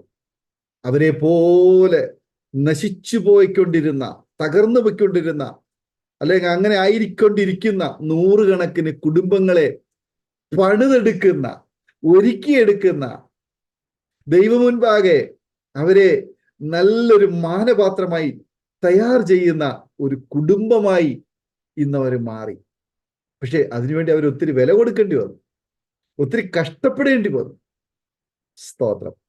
ഈ സാക്ഷ്യം കേൾക്കുന്ന വാത്സല്യ സഹോദര സഹോദരി, 100 കണക്കിന് ദീപയും 100 കണക്കിന് രാജുമാരും ഇത് കേൾക്കുന്നുണ്ടെന്ന് എനിക്ക് നന്നായിട്ടറിയാം. അതുകൊണ്ട് ഞാൻ നിങ്ങളോട് പറയുക, നിങ്ങൾ കേൾക്കുന്ന അല്ലെങ്കിൽ കേട്ടത് ഈ സാക്ഷ്യം നിങ്ങൾക്ക് വേണ്ടിയിട്ടുള്ളതാ. ഇന്ന് ഈ സഹോദരി അല്ലെ ഈ സഹോദരൻ അല്ലെ ഈ കുടുംബം എങ്ങനെ മാറി, എങ്ങനെ പരിവർത്തനം ചെയ്യപ്പെടുവാനിടയായി തീർന്നു? യേശു അവരുടെ ജീവിതത്തിലേക്ക് കടന്നു വന്നപ്പോൾ, ദൈവവചനം അവരുടെ ജീവിതത്തിലേക്ക് കടന്നു വന്നപ്പോൾ, യേശുവിന് വേണ്ടി അവരുടെ ജീവിതം സമർപ്പിച്ചു കഴിഞ്ഞപ്പോൾ, കർത്താവിനെ അവരുടെ ഭവനത്തിലേക്ക് സ്വാഗതം ചെയ്തു കഴിഞ്ഞപ്പോൾ, ഈ സഹോദരി നേരത്തെ ഓർപ്പിച്ചു, ഒരു പ്രാർത്ഥനാ കൂട്ടായ്മയില് 2 കുഞ്ഞുങ്ങളെയും കൈ പിടിച്ചുകൊണ്ട് ഒളിഞ്ഞിരുന്ന് സന്ദേശം ദൈവവചനം കേൾക്കുമ്പോൾ സക്കായിയുടെ കാര്യം പറഞ്ഞു അല്ലേ? എന്നെ കാണുന്നില്ലയോ സഹോദര? യേശു നിന്നെ കാണുന്നു. സഹോദരി, യേശു നിന്നെ കാണുന്നു. യേശു നിന്നെ വിളിക്കുന്നു. പക്ഷെ നീ കേൾക്കുന്നില്ല. അതാണ് എൻ്റെ കാര്യം. യേശു നിന്നെ കാണുന്നു, യേശു നിന്നെ വിളിക്കുന്നു. ആ യേശു നിന്നെ കാണുന്നത്, യേശു നിന്നെ വിളിക്കുന്നു, നീ കേൾക്കുന്നില്ല. എന്നാൽ ഈ സാക്ഷ്യം കേട്ട് കഴിയുമ്പോൾ നിങ്ങൾ ഹൃദയം കൊടുക്കുവാൻ തയ്യാറാകൂ. നിങ്ങളുടെ ജീവിതം സമർപ്പിക്കുവാൻ തയ്യാറാകൂ. യേശു പറയുക, ഇന്ന് ഞാൻ നിന്നോടുകൂടെ നിന്റെ ഭവനത്തിൽ വസിക്കേണ്ടുന്നതാകും. ഇറങ്ങി വരിക, ബന്ധപ്പെട്ട് ഇറങ്ങി വരിക. മദ്യപാനിയായിരിക്കാം, കുടുംബത്തിൽ സമാധാനമില്ലായിരിക്കാം, ആത്മഹത്യക്ക് വേണ്ടിയിട്ട് അടുത്ത സ്റ്റെപ്പ് ആലോചിച്ചുകൊണ്ടിരിക്കുന്ന ഒരു വ്യക്തിയായിരിക്കാം. നിങ്ങൾ ഇപ്പോൾ തന്നെ ഇറങ്ങി വരൂ. യേശു നിങ്ങളുടെ ഭവനത്തിലേക്ക് വരികയാണ്. യേശു നിങ്ങളെ സഹായിക്കും. യേശുവിന് നിങ്ങളെ സൗഖ്യമാക്കുവാൻ കഴിയും. യേശുവിന് നിങ്ങളെ വിടുവിക്കുവാൻ കഴിയും. യേശുവിന് മാത്രമേ കഴിയത്തുള്ളൂ. അതുകൊണ്ട് ദൈവവചനം, വിശുദ്ധ തിരുവെഴുത്തുകൾ നിങ്ങൾ വായിക്കൂ, പഠിക്കൂ, കേൾക്കൂ, അനുസരിക്കൂ. യേശുവിനെ സ്വന്തം രക്ഷിതാവും കർത്താവുമായി ഹൃദയത്തിൽ അംഗീകരിക്കൂ. നിങ്ങളുടെ ജീവിതത്തിൽ വലിയ വിടുതൽ, വലിയ സമാധാനം, വലിയ സന്തോഷം ഉണ്ടാകുവാൻ ഇടയായിത്തീരും. അതിൻ്റെ വ്യക്തമായ ഉദാഹരണമാണ് കർത്താവിൻ്റെ ദാസി ദീപയും കർത്താവിൻ്റെ ദാസൻ രാജുവും. ഇന്ന് ആ കുടുംബം അനുഗ്രഹിക്കപ്പെട്ടിരിക്കുന്നു എന്നുള്ള സാക്ഷ്യമാണല്ലോ നമ്മൾ കേട്ടത്. യേശു നിങ്ങളെയും അവരെ വിടുവിച്ച കർത്താവ് വിടുവിക്കുവാൻ തക്കവരുടെയായിത്തീരും. മദ്യപാനം ഒന്നിനും പരിഹാരമല്ല. ആത്മഹത്യ ഒന്നിനും പരിഹാരമല്ല. ജീവിതത്തിൽ മറ്റെന്തെങ്കിലും ലഹരി വസ്തുക്കളുടെ ഉപഭോഗം ഒരിക്കലും ഒന്നിനും പരിഹാരമല്ല. നിങ്ങളുടെ സമ്പാദ്യങ്ങൾ നിങ്ങൾക്കുള്ളതാണ്. അത് നിങ്ങളുടെ കുഞ്ഞുങ്ങൾക്ക് അനുഭവിക്കേണ്ടതാണ്. അത് മദ്യപാനത്തിനും മദ്യ ഷാപ്പുകളിലും കൊണ്ട് ചെലവഴിക്കുവാനുള്ളതല്ല, ലഹരി വാങ്ങിക്കുവാനുള്ളതല്ല. അത് നിങ്ങളുടെ കുഞ്ഞുങ്ങൾക്ക് ഉള്ള അനുഭവമായി മാറട്ടെ. ഈ വാത്സല്യ പ്രിയപ്പെട്ടവർ ഓട്ടോ ഓടിച്ചും കഷ്ടപ്പെട്ടും അവരുടെ ജീവിതത്തിൽ ഒത്തിരി അധ്വാനങ്ങളൊക്കെ ചെയ്തിട്ടാണ് ഇന്ന് അവര് ഈ നിലയിലേക്ക് മാറുവാനിടയത്. സ്തോത്രം. ഈ കുടുംബത്തെ സ്നേഹിച്ച കർത്താവ് നിങ്ങളെ സ്നേഹിക്കുന്നു. അതല്ല, ഞങ്ങളെ കേൾക്കുന്ന മാന്യ ശ്രോതാവേ, ഒരുപക്ഷെ നിങ്ങൾ രോഗിയായിരിക്കാം, സാമ്പത്തികമായി തകർച്ചയിലൂടെ കടന്നു പോകുന്ന വ്യക്തിയായിരിക്കാം, ജോലിയില്ലാതിരിക്കുന്ന ബുദ്ധിമുട്ട് അനുഭവിക്കുന്ന പ്രിയപ്പെട്ടവരായിരിക്കാം. പക്ഷെ യേശു നിങ്ങളെ മാറ്റുവാൻ, യേശുവിന് നിങ്ങളെ സൗഖ്യമാക്കുവാൻ, യേശുവിന് നിങ്ങളെ രക്ഷിക്കുവാൻ കഴിയുമെന്ന് നിങ്ങൾ വിശ്വസിക്കൂ. ഞങ്ങൾ നിങ്ങൾക്ക് വേണ്ടി പ്രാർത്ഥിക്കാം. ഒരു നിമിഷം കണ്ണുകളെ അടയ്ക്കൂ, ഹൃദയങ്ങളെ ഏകാഗ്രമാക്കൂ. ദൈവശബ്ദം കേൾക്കുന്നതിന് വേണ്ടിയിട്ട്, ദൈവശബ്ദം തിരിച്ചറിയുന്നതിന് വേണ്ടിയിട്ട്, യേശു നിങ്ങളുടെ ജീവിതത്തിൽ അത്ഭുതങ്ങൾ ചെയ്യുന്നതിന് വേണ്ടിയിട്ട് നിങ്ങളൊന്ന് ഏൽപ്പിച്ചു കൊടുക്കൂ. ഒരു നിമിഷം കണ്ണുകൾ അടയ്ക്കും. ഞങ്ങൾ നിങ്ങൾക്ക് വേണ്ടി പ്രാർത്ഥിക്കാം. ഈ കുടുംബങ്ങളെ, വ്യക്തികളെ ആമേൻ യേശുവിന് വിടുവിക്കുവാൻ കഴിയുമെന്ന് പൂർണ്ണമായി വിശ്വസിച്ചുകൊണ്ട് നാം ഒരുമിച്ച് സ്തോത്രം ചെയ്ത് പ്രാർത്ഥിക്കുമ്പോൾ അരോമ ടിവിയിലെ ഓരോ ശ്രോതാക്കളെയും ദൈവരങ്ങളെ ഭരമേൽപ്പിച്ച് അനുഗ്രഹിച്ച് കർത്താവിന്റെ ദാസി ദീപ രാജു ഒരു നിമിഷം പ്രാർത്ഥനയിൽ നമ്മെ പ്രാർത്ഥിക്കാം. ഹല്ലേലൂയ. സ്തോത്രം, സ്തോത്രം, സ്തോത്രം. പൊന്നുപിതാവേ, തിരുക്കരങ്ങളിലേക്ക് ഞങ്ങളെ സമർപ്പിച്ച് പ്രാർത്ഥിക്കുകയാണ് അപ്പച്ച. ദൈവമേ, ദൈവത്തിന്റെ വചനം സാക്ഷ്യമൊക്കെ പറയാൻ കർത്താവ് ഇടയാക്കിയല്ലോ. അപ്പൊ ഇത് കേൾക്കുന്ന എല്ലാ പ്രേക്ഷകരെയും, അരോമ ടിവിയിലെ എല്ലാ പ്രേക്ഷകരെയും ഏൽപ്പിച്ച് പ്രാർത്ഥിക്കുന്നു. വിശേഷം ഇതിന് നേതൃത്വം കൊടുക്കുന്ന ദേവാസനായി കുടുംബത്തിനായി പ്രാർത്ഥിക്കുന്നു. കർത്താവെ, ഇതിലൂടെ പകരപ്പെടുന്ന സന്ദേശങ്ങൾ, സാക്ഷ്യങ്ങൾ അനേകരെ പണിതെടുക്കുവാൻ, കർത്താവെ അനേകർക്ക് പ്രയോജനം ചെയ്യുവാൻ, അനേകരെ വെളിച്ചത്തിലേക്ക് നയിക്കുവാൻ ഇടയാക്കണം. അപ്പ ഈ നാളിൽ ഞങ്ങൾ കാണുന്നു വർദ്ധിച്ചു വരുന്ന ആത്മഹത്യകളും നിരാശപ്പെട്ടവരും ഡിപ്രഷനിലൂടെ അനേക പ്രിയപ്പെട്ടവർ കടന്നു പോവുകയാണ്. അപ്പ ഇതൊന്നും പരിഹാരമല്ല എങ്കിൽ നമ്മളൊന്ന് നിലവിളിക്കാൻ തയ്യാറാണെങ്കിൽ, കർത്താവെ ഇത് കേൾക്കുന്ന അനേക പ്രിയപ്പെട്ടവരുണ്ട്. അങ്ങനെയെങ്കിൽ നിലവിളിക്കുന്നവരുടെ ഇടയ്ക്ക് ചാഞ്ഞിറങ്ങി വരുന്നു. അതുകൊണ്ടാണ് പറഞ്ഞത്. അപ്പൊ യഹോവ അവിടെ പറയുന്നുണ്ട്, വിശുദ്ധ വചനത്തിൽ പറയുന്നുണ്ട്, ഞാൻ ഉച്ചത്തിൽ നിലവിളിച്ചു, യഹോവ എങ്കിലേക്ക് ചാഞ്ഞു വന്ന് എന്റെ നിലവിളി കേട്ടെന്ന. അങ്ങനെയെങ്കിൽ നാം ഇരിക്കുന്ന ഇടത്തേക്ക് ഇറങ്ങി വന്ന് ഏത് പ്രശ്ന സങ്കീർണമായ വിഷയത്തിൽ കിടക്കുന്ന പ്രിയപ്പെട്ടവരാണപ്പ അവരവിടെ ഇരുന്ന് നിലവിളിക്കുമ്പോൾ യഹോവ എങ്കിലേക്ക് ചാഞ്ഞിറങ്ങി വന്നെന്നാ പറഞ്ഞത്. അവരേത് കുഴിക്കകത്താണേലും അവരിലേക്ക് ഇറങ്ങി വന്ന, ചാഞ്ഞ് ബെൻഡ് ചെയ്ത് വളഞ്ഞ് ഇറങ്ങി വന്ന് അവരുടെ നിലവിളിക്ക് ശ്രദ്ധ വെക്കുന്ന ഒരു ദൈവത്തെയാണ് ഞങ്ങൾ ആരാധിക്കുന്നത്. അങ്ങനെയെങ്കിൽ അപ്പാ കഷ്ടതയിൽ കിടക്കുന്നവരിലേക്ക് കർത്താവിന്റെ ശബ്ദം കേൾക്കണമേ, ചെല്ലണമേ, അവരെ വിടുവിക്കണമേ. അപ്പ ഈ വചന സന്ദേശങ്ങളും സാക്ഷ്യങ്ങളും ഒക്കെ അനേക പ്രിയപ്പെട്ടവരെ കഷ്ടതയിൽ നിന്നും മരണത്തിൽ നിന്നും രോഗത്തിൽ നിന്നൊക്കെ വിടുവിക്കുവാൻ സ്വർഗം അവിടുന്ന് സഹായിക്കണമേ. ഇവിടെ പറയുന്നുണ്ട്, കുഴഞ്ഞ ചേറ്റിൽ നിന്നവരെ പിടിച്ച് ഉറപ്പുള്ള പാറയായ ക്രിസ്തുവെങ്കിൽ നിർത്തിയെന്ന. അങ്ങനെ കർത്താവ് ഈ കഷ്ടതയുടെ കഠിന ശോധനയിലും ഞങ്ങളെ കർത്താവ് അവിടെ നിന്ന് അവിടേക്ക് ഇറങ്ങി വന്ന് ഞങ്ങളെ കരം പിടിച്ച് ദൈവിക സ്പർശനത്താൽ ഈ പ്രിയപ്പെട്ടവരെ പിടിച്ച് കരയേറ്റി ക്രിസ്തുവെന്ന ഉറപ്പുള്ള പാറമേൽ നിർത്തി കർത്താവിടെ സംരക്ഷിക്കേണ്ടതിനായി പ്രാർത്ഥിക്കുന്ന അപ്പച്ച. ഒരിക്കൽ കൂടെ സകലരെയും ഏൽപ്പിച്ച് പ്രാർത്ഥിക്കുന്നു. എല്ലാവരെയും ബ്ലസ് ചെയ്ത് പ്രാർത്ഥിക്കുന്നു. ദൈവകൃപയാൽ പൊതിഞ്ഞാട്ടെ. ആമേൻ. ആമേൻ, ആമേൻ, ആമേൻ, ആമേൻ. താങ്ക് യു കർത്താവിന്റെ ദാസി ദീപ രാജു. അനുഗ്രഹിക്കപ്പെട്ട ജീവിതാനുഭവവും സാക്ഷ്യവും അരോമ ടിവിയിലെ പ്രേക്ഷകരോടൊപ്പം പങ്കുവച്ചതിന് കർത്താവിന്റെ ദാസിലുള്ള നന്ദി, സ്നേഹം അറിയിക്കുന്നു. ദൈവം ധാരാളം അനുഗ്രഹിക്കുമാറാകട്ടെ. അപ്പോൾ തന്നെ ഇത്രത്തോളം സമയം ഞങ്ങളെ ശ്രവിച്ചുകൊണ്ടിരുന്ന എല്ലാ മാന്യ ശ്രോതാക്കൾക്കും ഞങ്ങളുടെ ഹൃദയംഗമായ നന്ദിയും സ്നേഹവും അറിയിക്കുന്നു. ദൈവം നിങ്ങളെ എല്ലാവരും അനുഗ്രഹിക്കുമാറാകട്ടെ. നിങ്ങൾക്കൊരു പ്രാർത്ഥനാ വിഷയമുണ്ടെങ്കിൽ ഞങ്ങളുമായി ബന്ധപ്പെടാവുന്നതാണ്. സ്ക്രീനിൽ കാണുന്ന നമ്പറിൽ ഞങ്ങൾക്ക് വാട്സപ്പ് സന്ദേശം അയയ്ക്കുക, വോയിസ് മെസ്സേജോ ടെക്സ്റ്റ് മെസ്സേജോ അയയ്ക്കുക, അല്ലെങ്കിൽ ഞങ്ങളെ വിളിക്കുക. ഞങ്ങൾ നിങ്ങൾക്ക് വേണ്ടി പ്രാർത്ഥിക്കാം. നിങ്ങളുടെ വിഷയം എന്തു തന്നെയായിരുന്നാലും കർത്താവ് അതിന് പരിഹാരം തരുവാൻ കൂടിയായി തീരും. ആകയാൽ അടുത്ത ഒരു സാക്ഷ്യവുമായി കാണും വരെയും എല്ലാവർക്കും good bye. God bless you all. ഓർമ്മയുടെ മനോരഥത്തിൽ മായാത്ത ഓർമ്മയ്ക്കായി അരോമ മാട്രിമോണിയിൽ നിന്നും ജീവിത പങ്കാളിയെ കണ്ടെത്തൂ. നിങ്ങൾ ഒരു ക്രിസ്തീയ ജീവിത പങ്കാളിയെ അന്വേഷിക്കുകയാണോ? അതോ മക്കൾക്ക് അനുയോജ്യമായ ഒരു തക്ക തുണയ്ക്ക് വേണ്ടി പ്രാർത്ഥിക്കുന്ന വ്യക്തിയാണോ? എങ്കിൽ അരോമ മാട്രിമോണി നിങ്ങൾക്ക് വേണ്ടിയാണ്. ഇന്നു തന്നെ സൗജന്യമായി രജിസ്റ്റർ ചെയ്യൂ. അരോമ മാട്രിമോണിയുടെ പ്രത്യേകതകൾ: രജിസ്ട്രേഷൻ തികച്ചും സൗജന്യം. ലോകത്തെവിടെയുമുള്ള അനുയോജ്യമായ ക്രിസ്തീയ ജീവിത പങ്കാളിയെ തിരഞ്ഞെടുക്കാം. വിവാഹം നടക്കുന്നതുവരെ സർവീസ് ലഭിക്കുന്നു. ഏറ്റവും ചെറിയ പാക്കേജുകളും തിരഞ്ഞെടുക്കാം. അരോമ മാട്രിമോണി നിങ്ങൾക്കായി ഒരുക്കുന്നു വിവാഹം പരമാനന്ദം. Email aroma matrimony2020@gmail.com